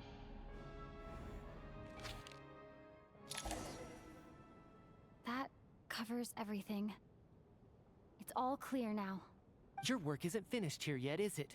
The Traveler and I are still standing here, safe and sound. The Water Imp's song threw things off a little, but it is of no consequence.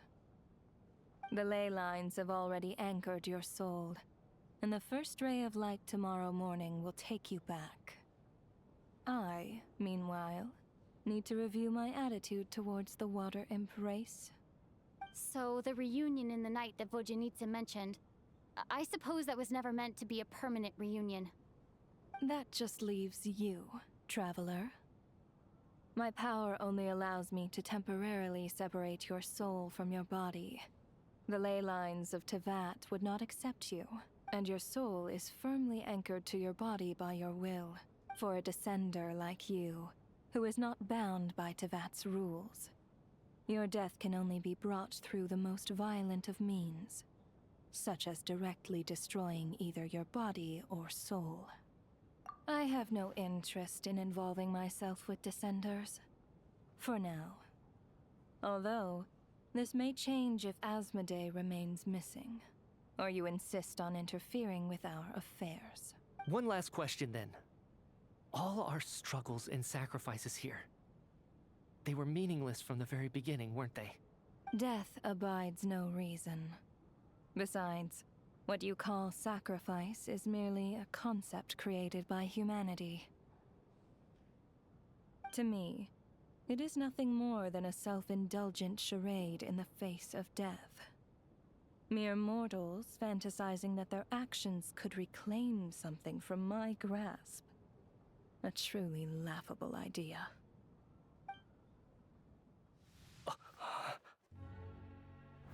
Grim Reaper, you really know how to get on my nerves. I'm not here to ingratiate myself with you. I kill merely because your deaths are necessary. Oh, you've made that quite clear. But humans don't take well to being scorned. Not even by the gods.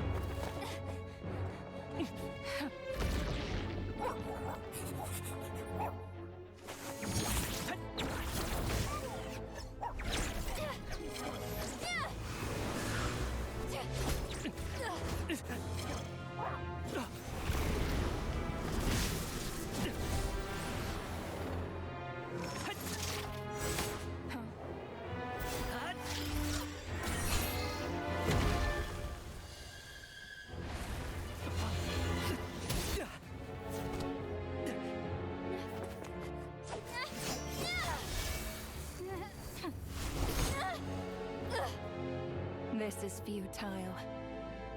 You must know that you are powerless against me in my own domain.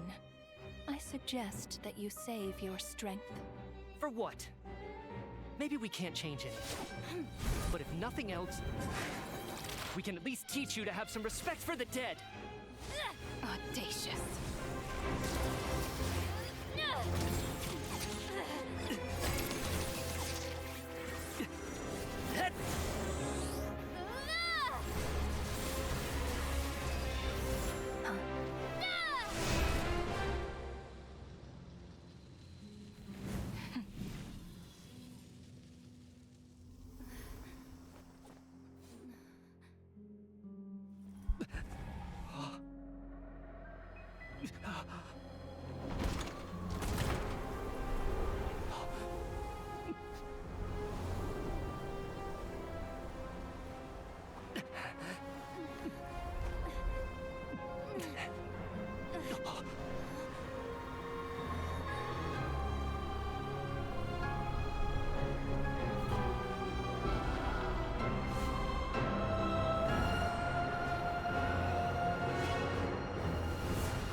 How are you holding up, Odette? What happened to me? How much do you remember? What do you mean? Is the performance over? I can't seem to recall what happened. Has Odette already forgotten?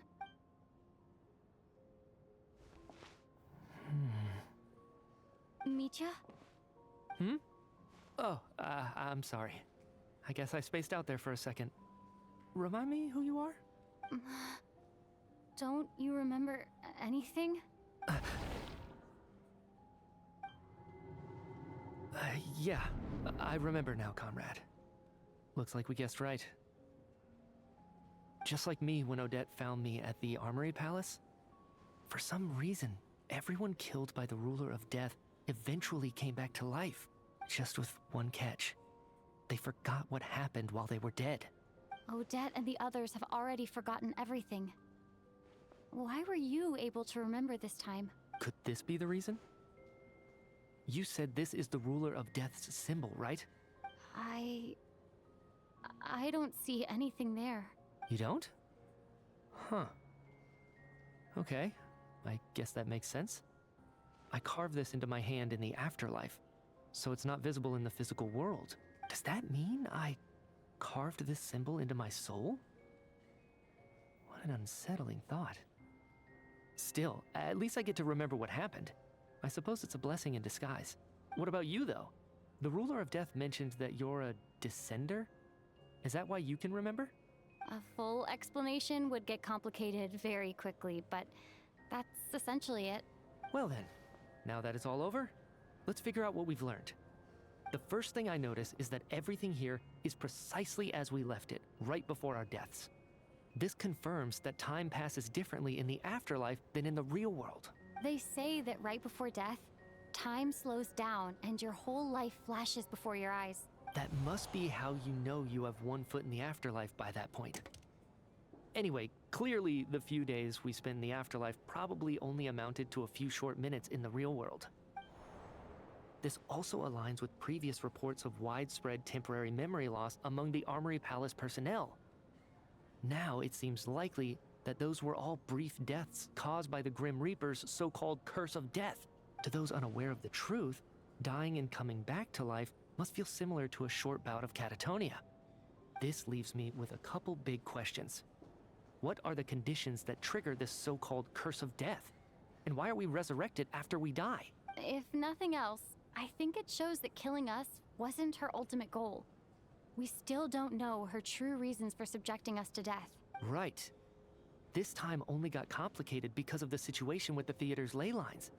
That's why she had to approach it differently. If the previous incidents of amnesia among the researchers are anything to go by, killing us is usually a pretty routine matter.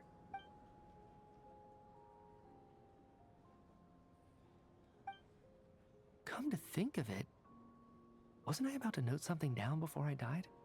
I can't remember what it was, but I think it was something related to my research project. Sorry, Traveler. I'll catch up with you again later.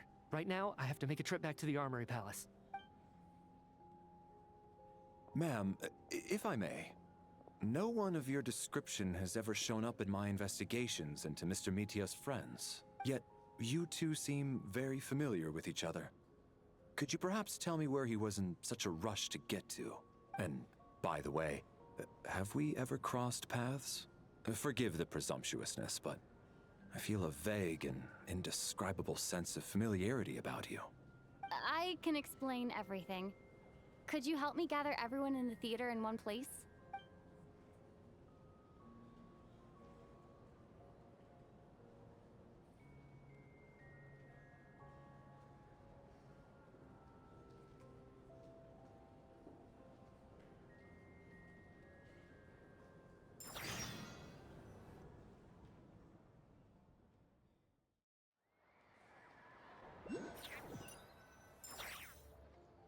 So Chuganov really is going to shut down the factory.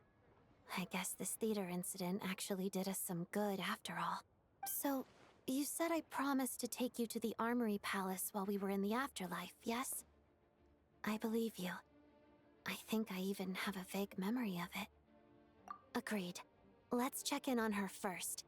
The whole reason for our trip to the Armory Palace anyway is to figure out what's going on with her health.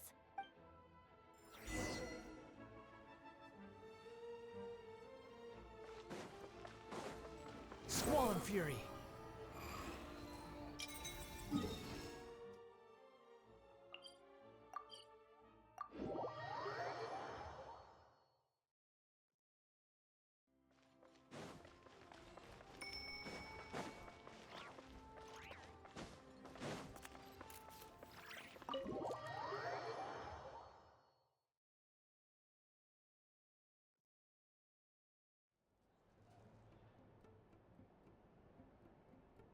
I'm finally back. Even though a long time has passed from my perspective, as far as Paimon's concerned, I probably just went out to watch a very short show. I should keep my emotions in check when I see Paimon again, or it'll seem weird. Wait.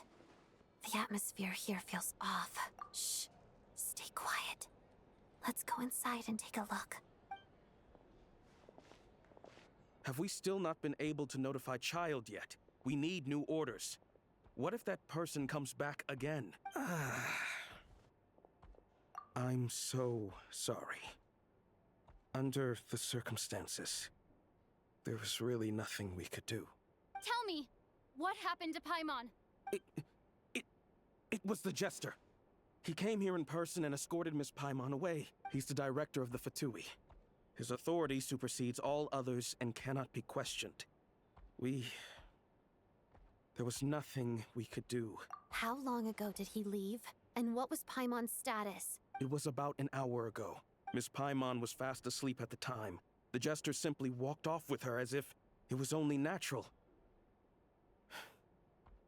I assure you, he absolutely did not use any force. Do you know where they went? The Armory Palace, most likely. Lord Piero, the Jester, has been overseeing the experiments there lately, keeping a close eye on their progress. Everyone in the Fatui has heard about it by now. I'm surprised he came in person. Whatever his reason for taking Paimon, he'll most likely return to the Armory Palace first, which is exactly where we were headed anyway. Then lead the way, Odette. Okay, let's go.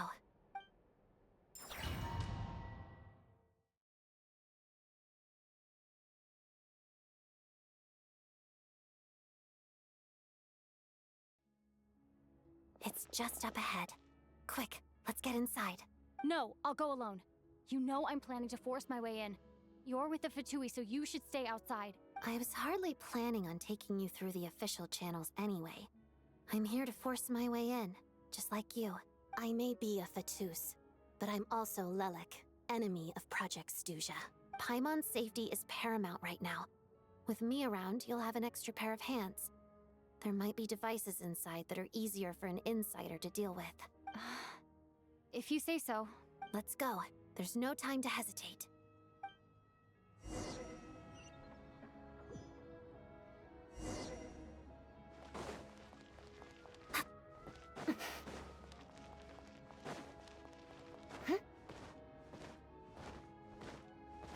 Hey, who are you?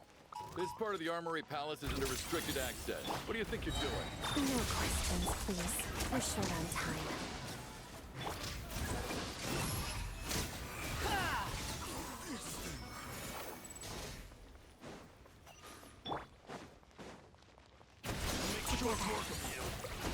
Defensive mode engaged.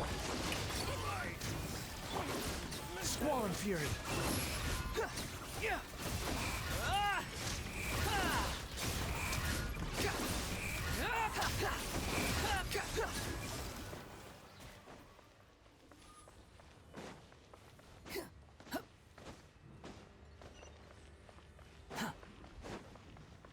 I spell your doom. Let's begin. Where are you?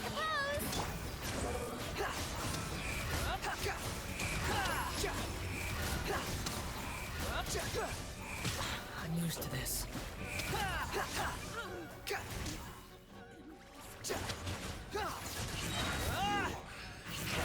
From dead.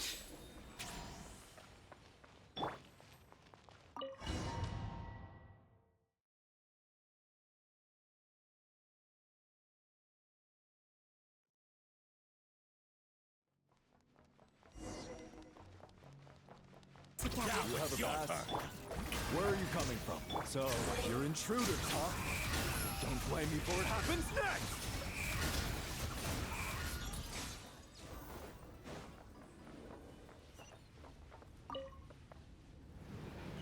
The Armory Palace is hidden this deep in? This place is much bigger than I imagined. They're conducting top-secret research, after all. The deeper it's hidden, the better, is standard Fatui logic.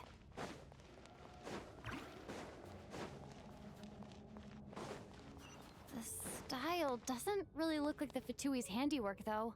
They must have requisitioned some structures from a past civilization. It also serves as a bit of a disguise. Intruders! Stay alert!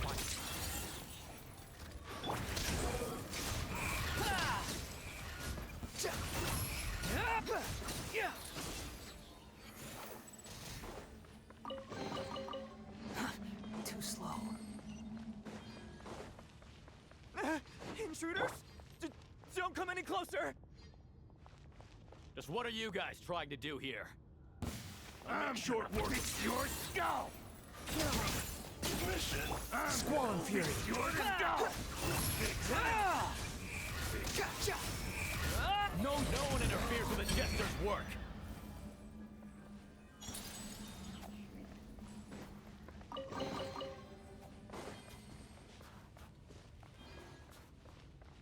Quit following me. Huh.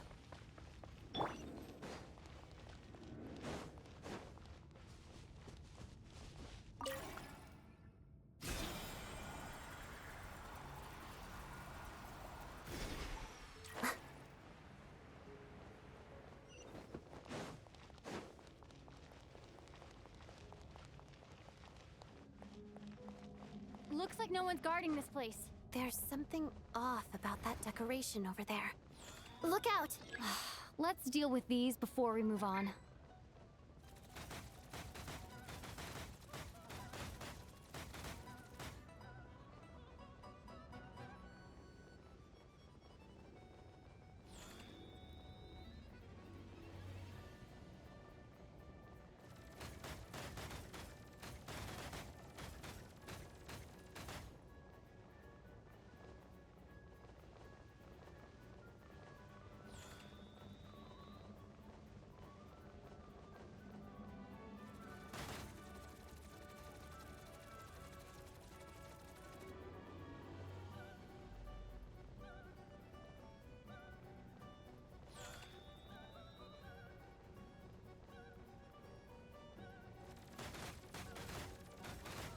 Nothing but a scratch.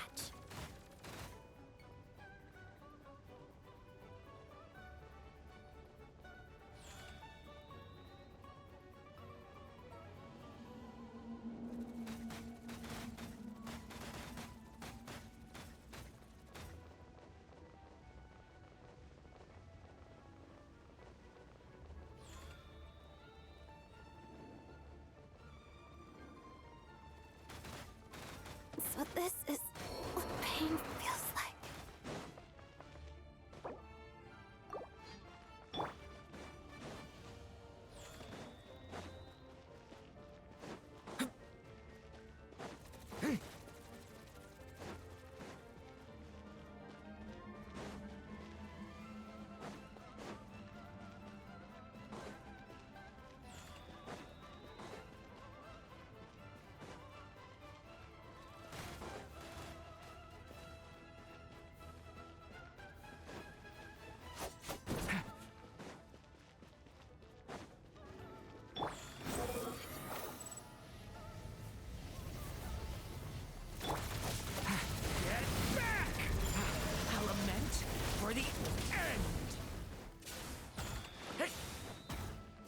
Cleanup sequence in. Strike a pose!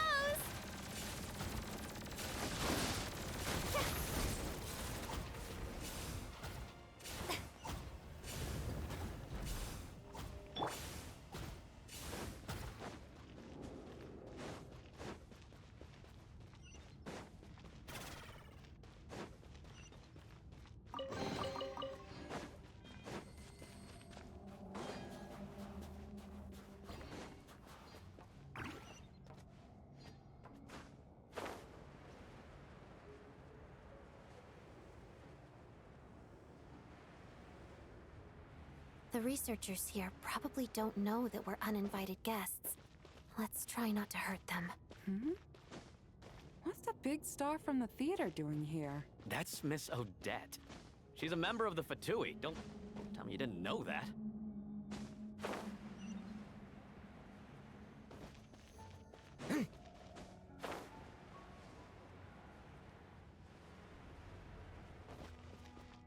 Was the whole reason for Project Stuja to support the research here at the Armory Palace? Just what are the Fatui and the Tsaritsa planning?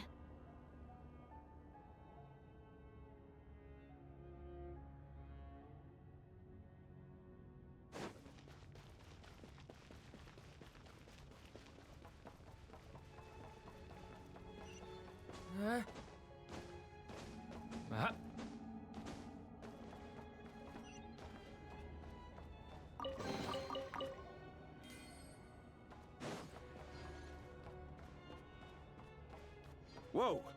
Who are you? Never seen you around here before.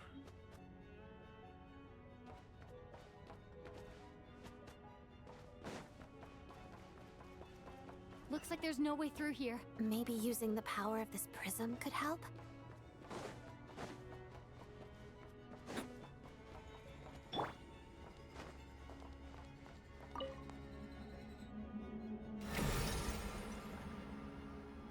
I think I see some images. It's the prism's power at play, causing images of the past to reappear, albeit only as illusions. Let's make our... Paimon and the Jester? Is this another scene from the past? Yes. It looks quite old, though. I don't think it happened in the recent past.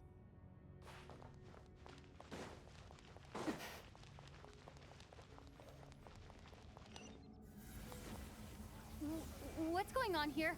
What happened? The source seems to be the Armory Palace. They must have started some large-scale experiment. Wait, what if this has something to do with Paimon? We need to hurry!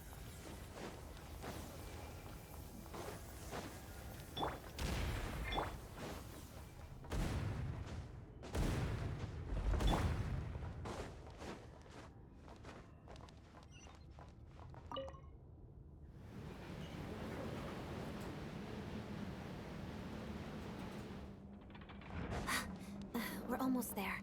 The Armory Palace is just up ahead. Paimon, please be okay. Defensive mode engaged. Behold! Mission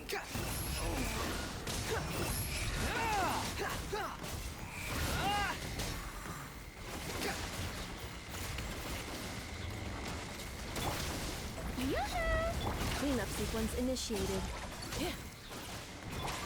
Stay back!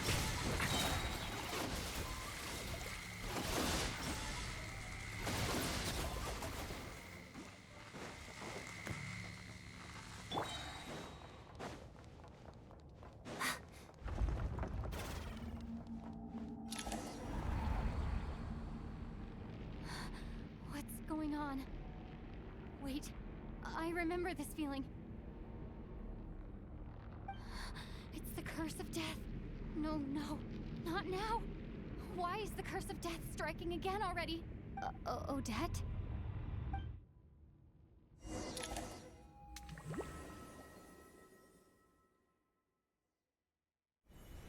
Is this the afterlife again? I need to find a way back to reality. Is that Odette's core Ignis? Could that be what just woke me up?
Odette! Odette! No signs of life, but past experience says that she should be resurrected before too long. Right? Did Odette intentionally use her core Ignis to guide my soul? I feel like something similar happened in a dream I had before. Thank you, Odette. If not for you, my soul wouldn't have found its way back to my body so quickly, and I might not have woken up so soon, but I'm sorry. I don't have time to protect you. I have to use the time you bought me to get Paimon back.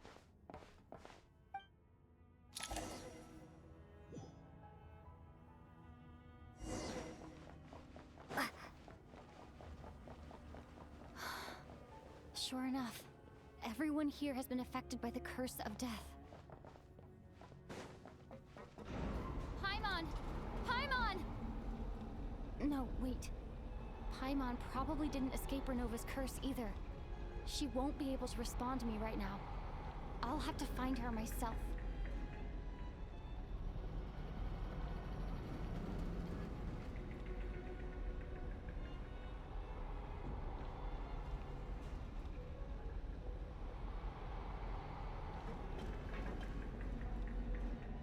Mitya! Is this the laboratory he works in? What happened here to trigger the curse of death again so soon? I'll have to ask him when he wakes up. Finding Paimon has to take priority now.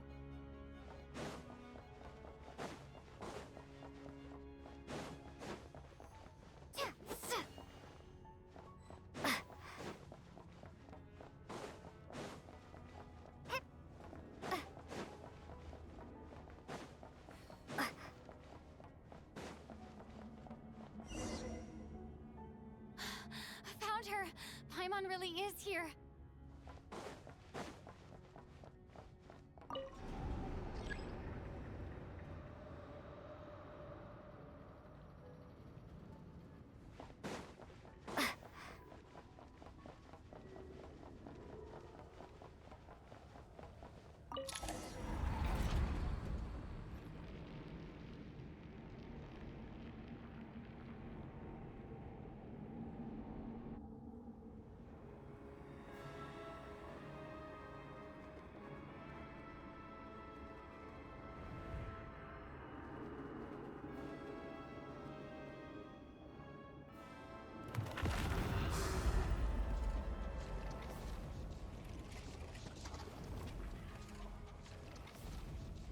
You don't learn, do you?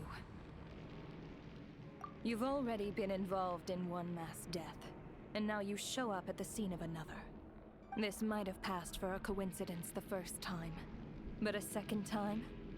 Am I to assume you are intentionally interfering in Snezhnaya's affairs? Judging by your expression, it seems that you understand little of what is going on here. In that case, a word to the wise. Do not interfere in Snezhnaya's affairs. A civilization that fails to learn its lesson constantly depletes its own worth. It will one day lose any reason for its existence, and as a descender, you are perfectly suited to be the lifeline to which a dying civilization might desperately cling. Consider your position carefully. No advice needed. I'll make my own judgments. Suit yourself. When the day of reckoning arrives, not even a descender can hope to escape unscathed. The time for resurrection fast approaches. The mortals here are not yet worthy to behold my form. So that will be all for today.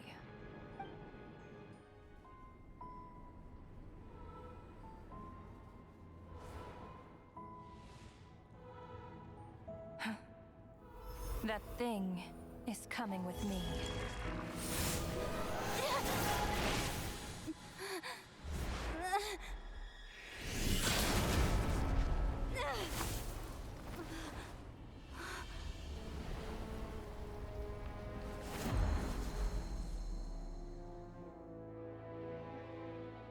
You awoke sooner than I thought. The curse of immortality is stubborn, unable to enter the ley lines. yet not content to remain a spirit.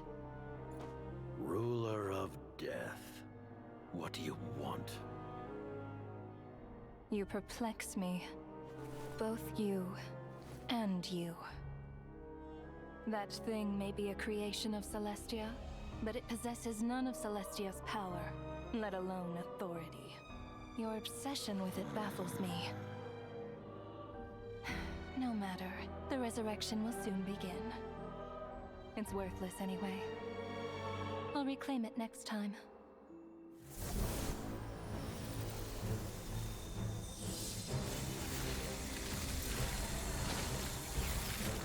Hey, who says there'll be a next time?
Huh?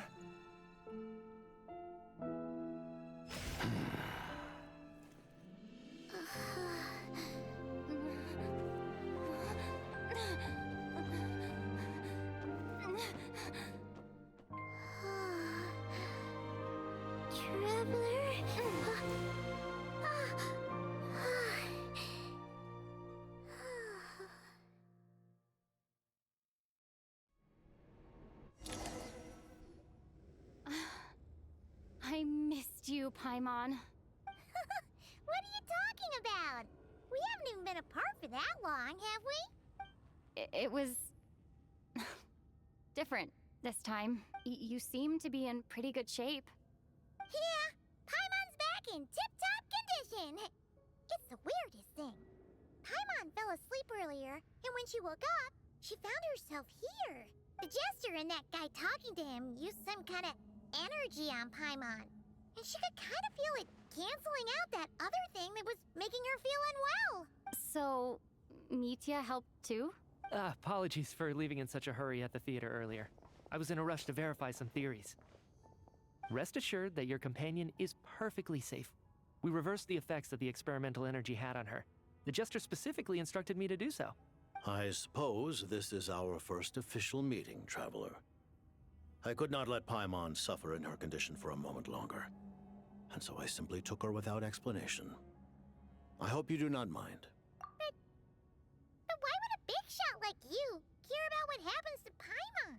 As I said when you first arrived in Snezhnaya, we once spent some time together in the distant past. Oh yeah, you did mention that. Yet, Paimon did think you seemed strangely familiar the first time we met. I'm afraid the reminiscing will have to wait. Mitya, let us continue with the report. What conclusions, if any, did you reach from conducting the final experiment of our energy research ahead of schedule? The good news is, my hypothesis regarding the Ruler of Death has been verified.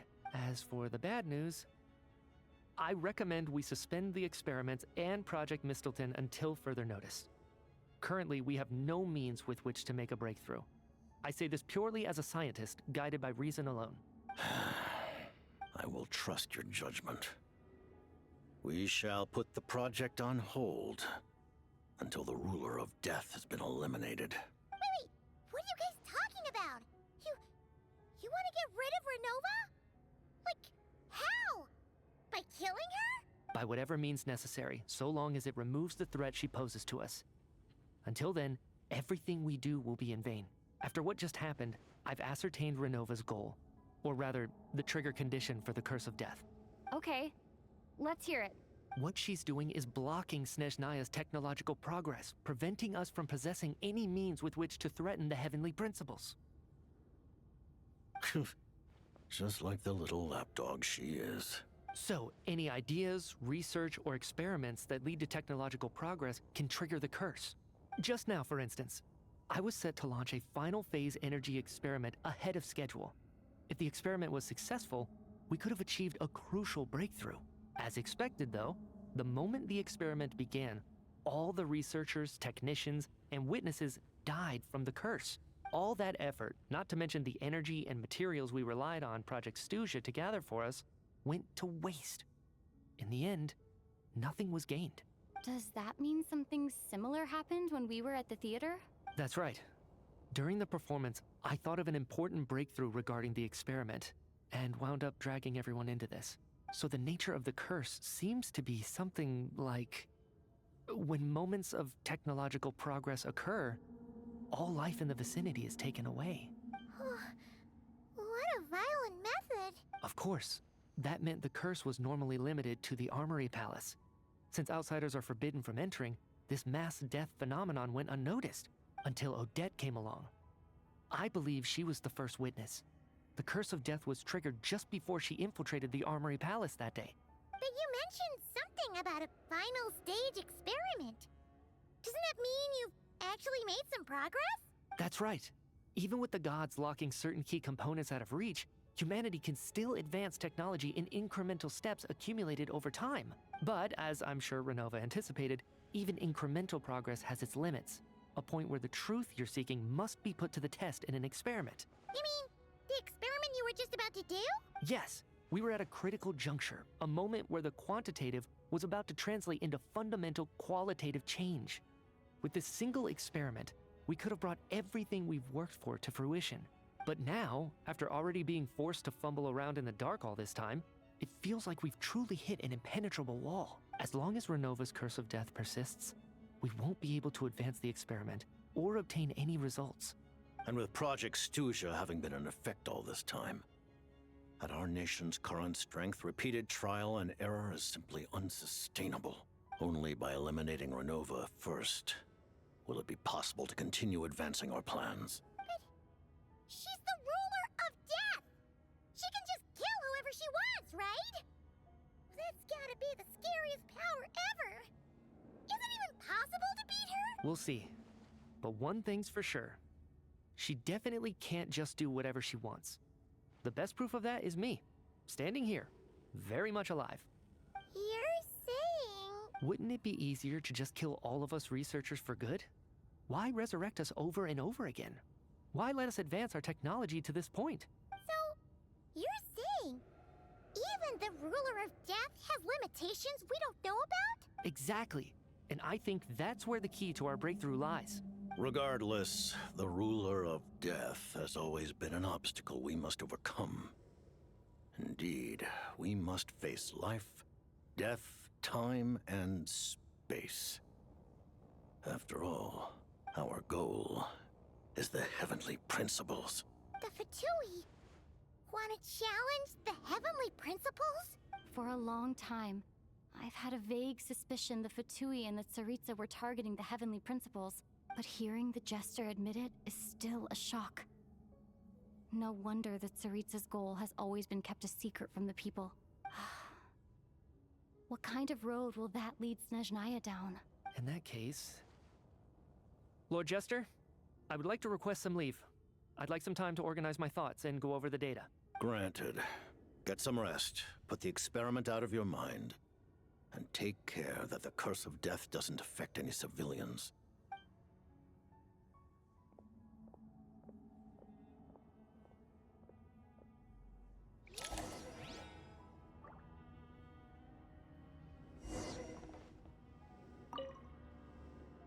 While there is yet time, allow me to offer you my hospitality, honored guest of Snezhnaya.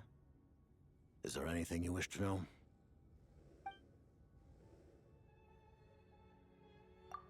I remember hearing the term Mistleton from Columbina.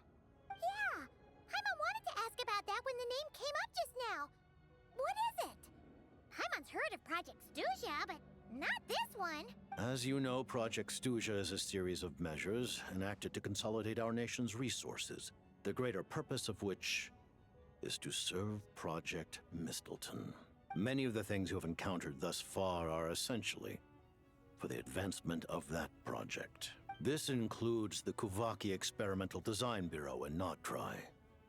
Researching Kuvaki was merely a facade. Its core objective was to use local resources and research findings to build Mistleton itself. And that's a weapon built for the final battle against the Heavenly Principles, isn't it? Huh?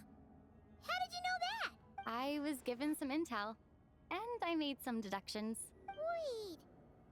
You must mean that thing over there. Oh, Paimon's gotta take a closer look at this thing. Especially after you guys sent so many people to Nocturne to work on it. Kuvaki alone will not break through Celestia's defenses, let alone challenge the Heavenly Principles. The Heavenly Principles are no doubt accustomed to combating the power of the Light Realm, and elemental energy is simply the power of the human realm, converted to that form by the Heavenly Principles themselves. Any attempt to use this power against its creator would be a futile endeavor. For now, therefore, we have set our sights on the form of energy associated with the Third Descender and the Stellar Linchpins. This may hold the potential to allow Mistleton to contend with the Heavenly Principles. You could say that by reverse engineering the Stellar Linchpins to extract the energy within, we have obtained a source of anti-Celestia energy. The Kuvaki Experimental Design Bureau, Project Stuja, and the new energy experiments. Huh. So, Project Mistleton is what ties it all together. And it looks like your plan is almost complete. No wonder the Ruler of Death came after you.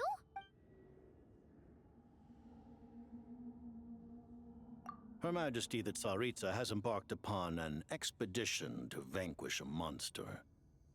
Were it not for this, I imagine she would have been delighted to grant you an audience. Seems like the powers that be in Snezhnaya don't intend to hold my past conflicts with the Fatui against me.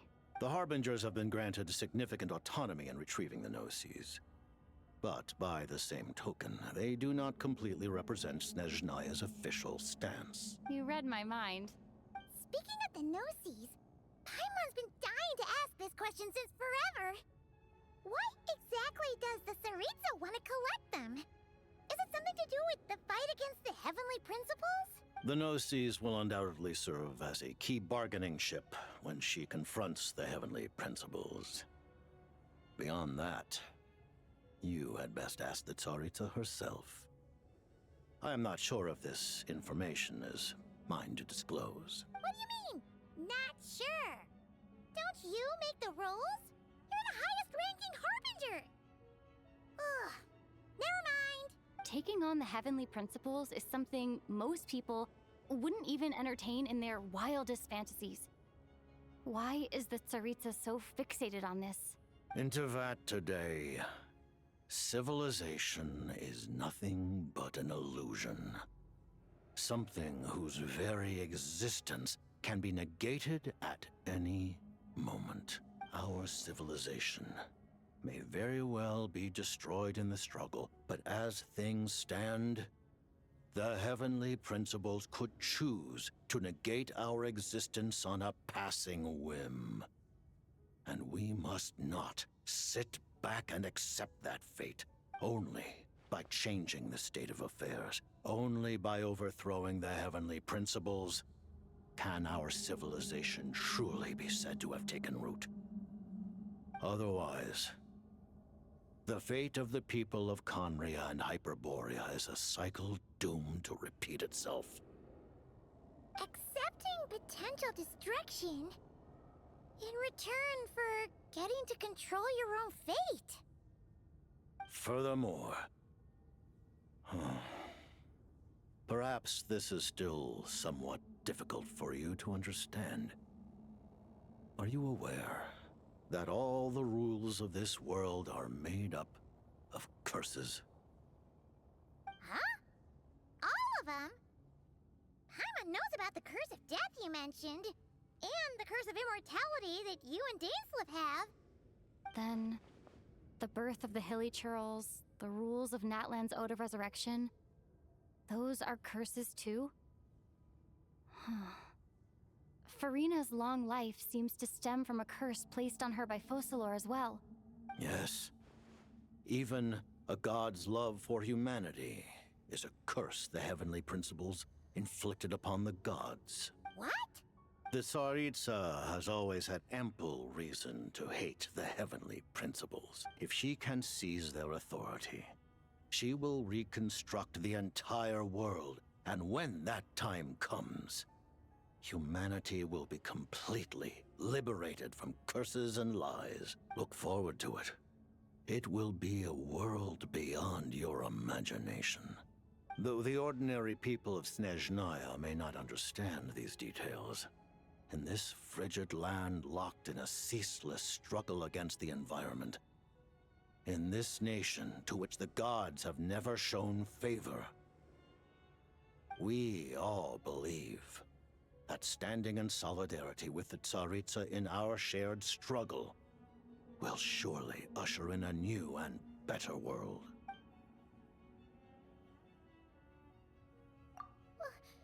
Paimon really doesn't remember. He's basically a stranger. You've got to believe Paimon. Allow me to explain. The reason Paimon reacted to the anti-Celestia energy developed by the Armory Palace is because she comes from Celestia herself. More specifically, she is one of its creations. Paimon? A creation of Celestia? Oh, right.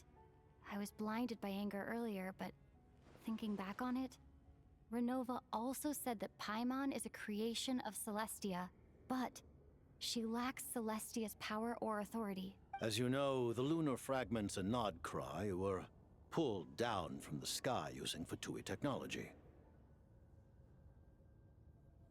But the first application of this technology was in Conria, over 500 years ago. I used this technology upon the heavens, and the response I received was none other than Paimon, descending from Celestia.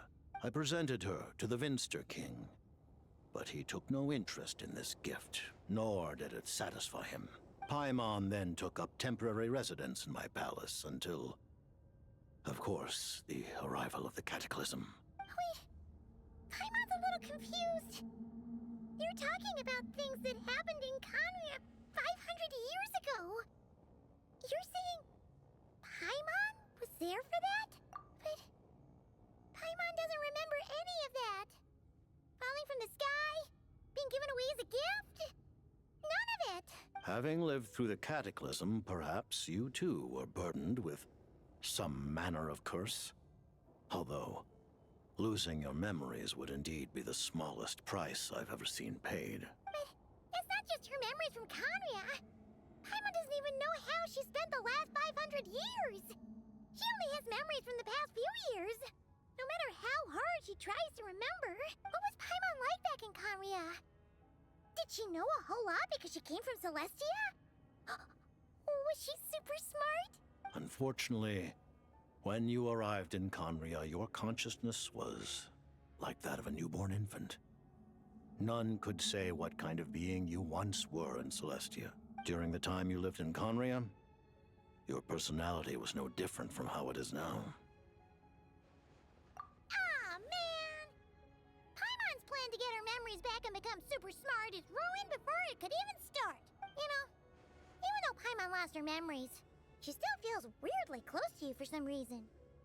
That must mean you took pretty good care of Paimon back then, huh? On the contrary, I completely ignored your existence.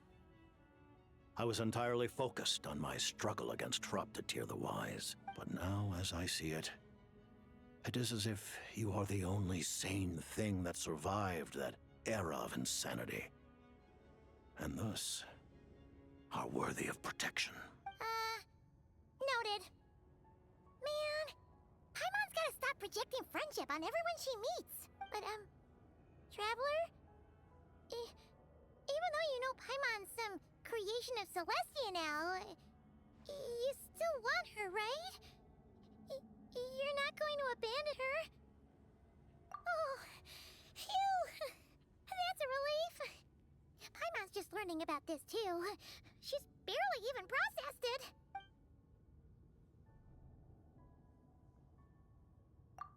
Thank you for telling me so much.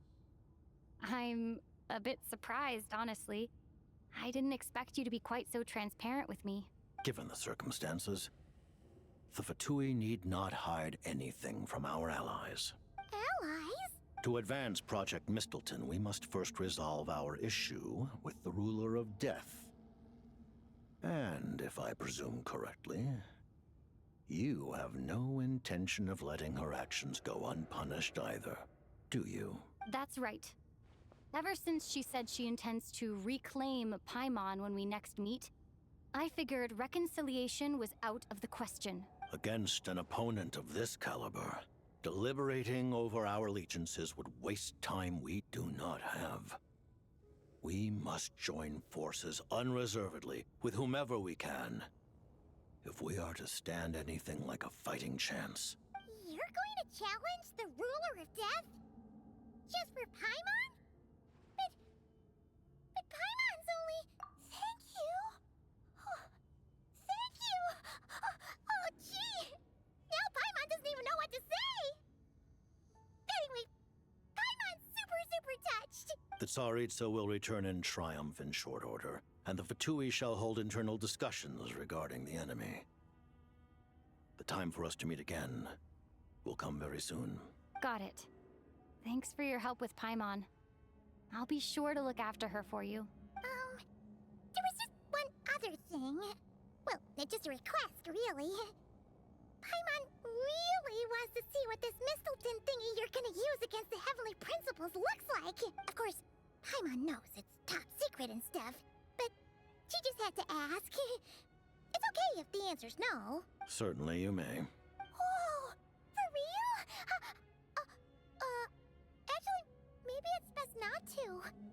What if her Nova suddenly pops up again? She might take this chance to...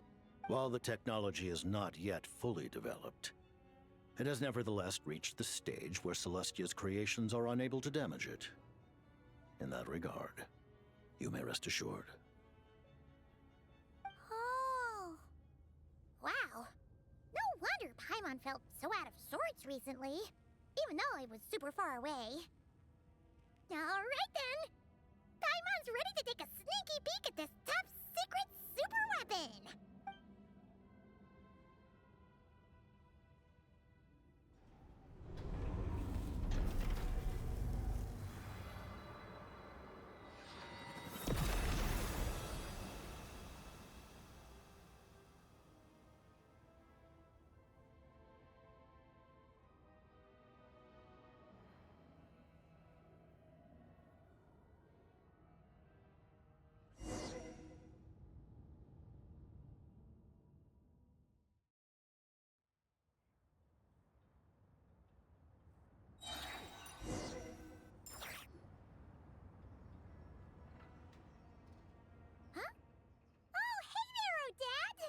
Paimon? You're okay. Thank goodness. You look well. Have you recovered? Long story short, yep, Paimon's all better. What are you doing here? Were you waiting for us? That's right. When I woke up, I wanted to go in after you, but the guards had woken up as well. It would have been tough to take them on alone, and there was no easy way to sneak past them. So I returned the way I came and waited for you here. It was thanks to you that my soul found its way back to my body so quickly. Thank you. Huh. That actually worked? Nice. I just figured I'd try my luck when that ominous feeling struck me. Really, you should be thanking this thing instead. Anyway, and now that things here are all taken care of, I have other things I should get back to.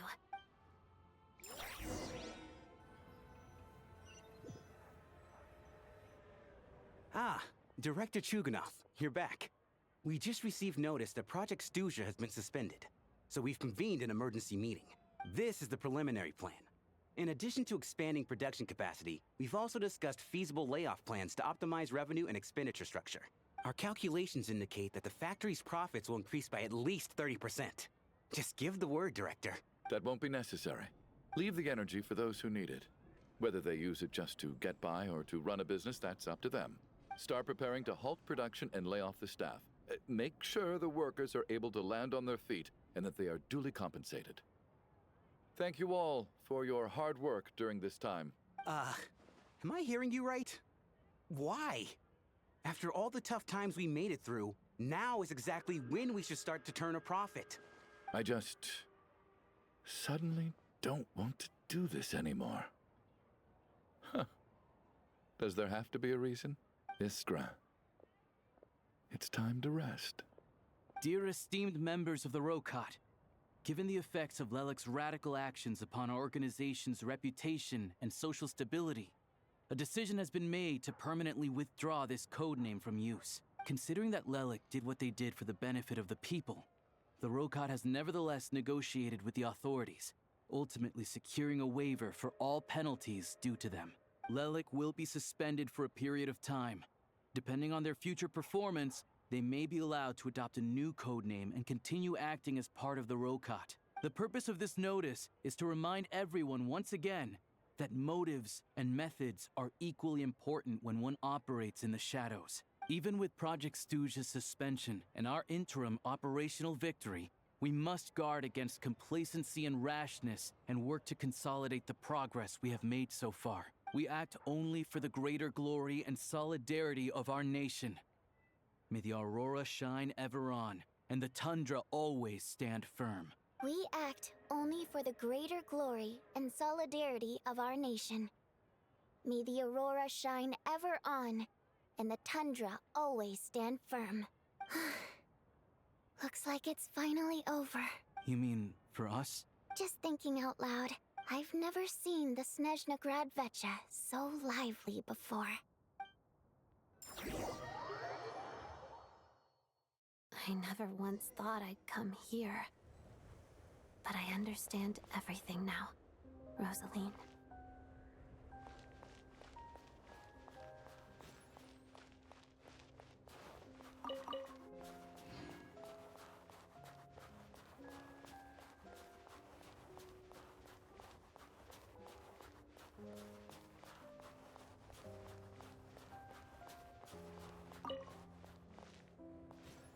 I've seen Spirit Seeker performed many times, including by your mother.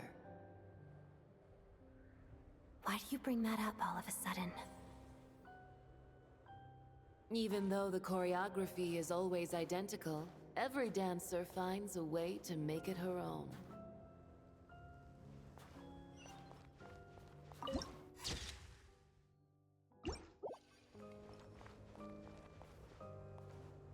So you actually want to talk to me about ballet?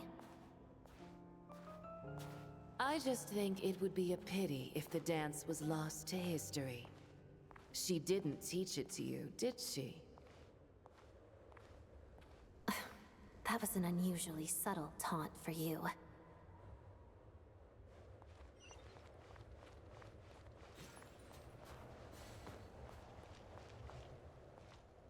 We embraced one another on the snow-swept plains, melting the ruthlessness of time.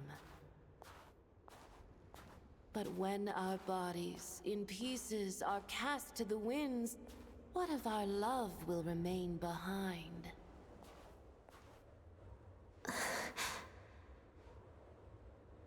Don't tell me you can't sing. Shush.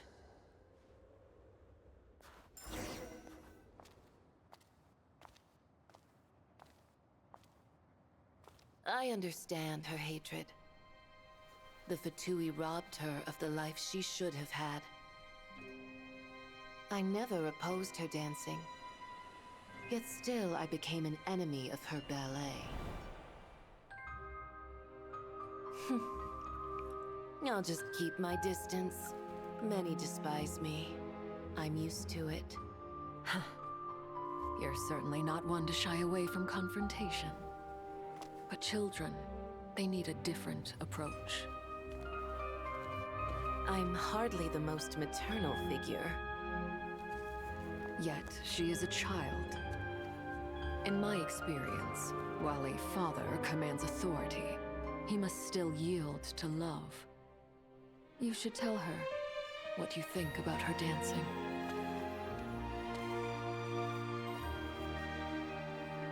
Odette will soon take the stage at the Korolyevsky Theater. This could be your chance. Geonosis secured. It went smoothly. I'll be there. Have them send me an invitation.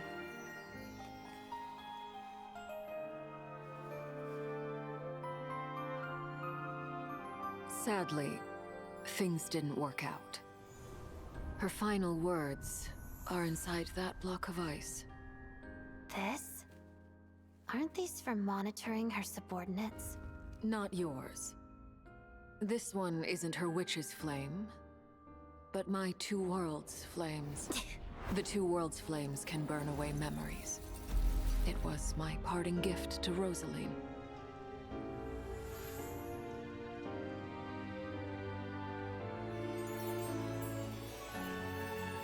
If all goes to plan, she and I will both live to see the Tsaritsa succeed. I believe she'll find peace. But if anything happens to me, she needn't follow in my footsteps. The cryo-energy will fade away in time. Then the two worlds' flames will burn away all memories of the Fatui. She'll be free to dance.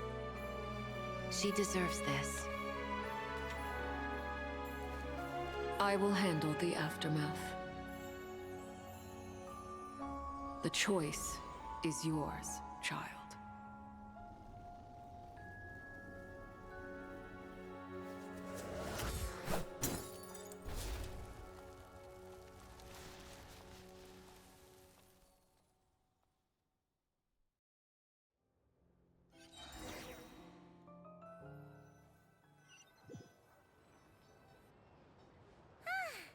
Fresh air at last! Paimon's head isn't spinning anymore, and the fever's all gone.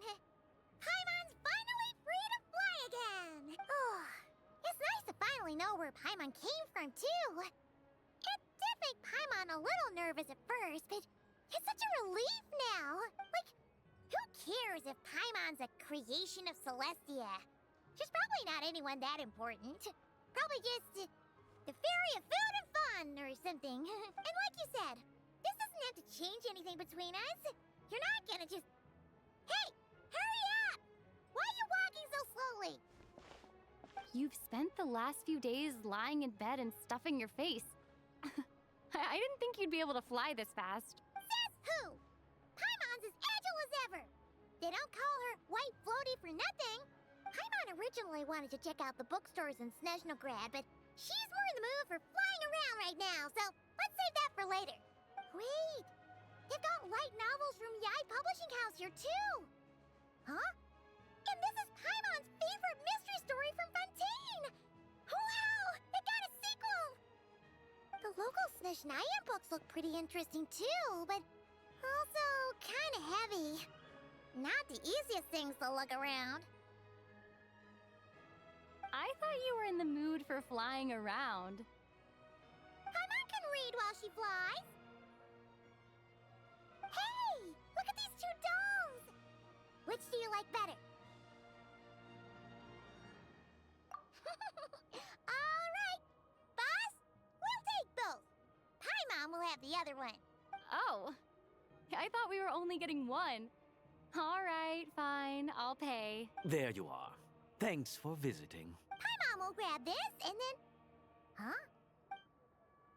Huh? Huh?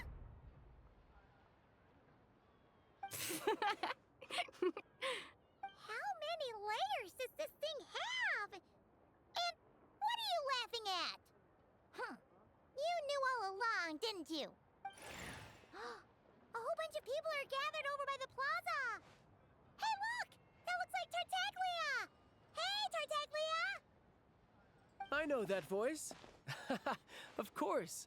If it isn't Paimon and my old comrade. You're looking well, Paimon. All better? Yeah! The Jester knew what was wrong and fixed Paimon right up! Thanks for sending someone to keep Paimon safe, too. Oh, yeah.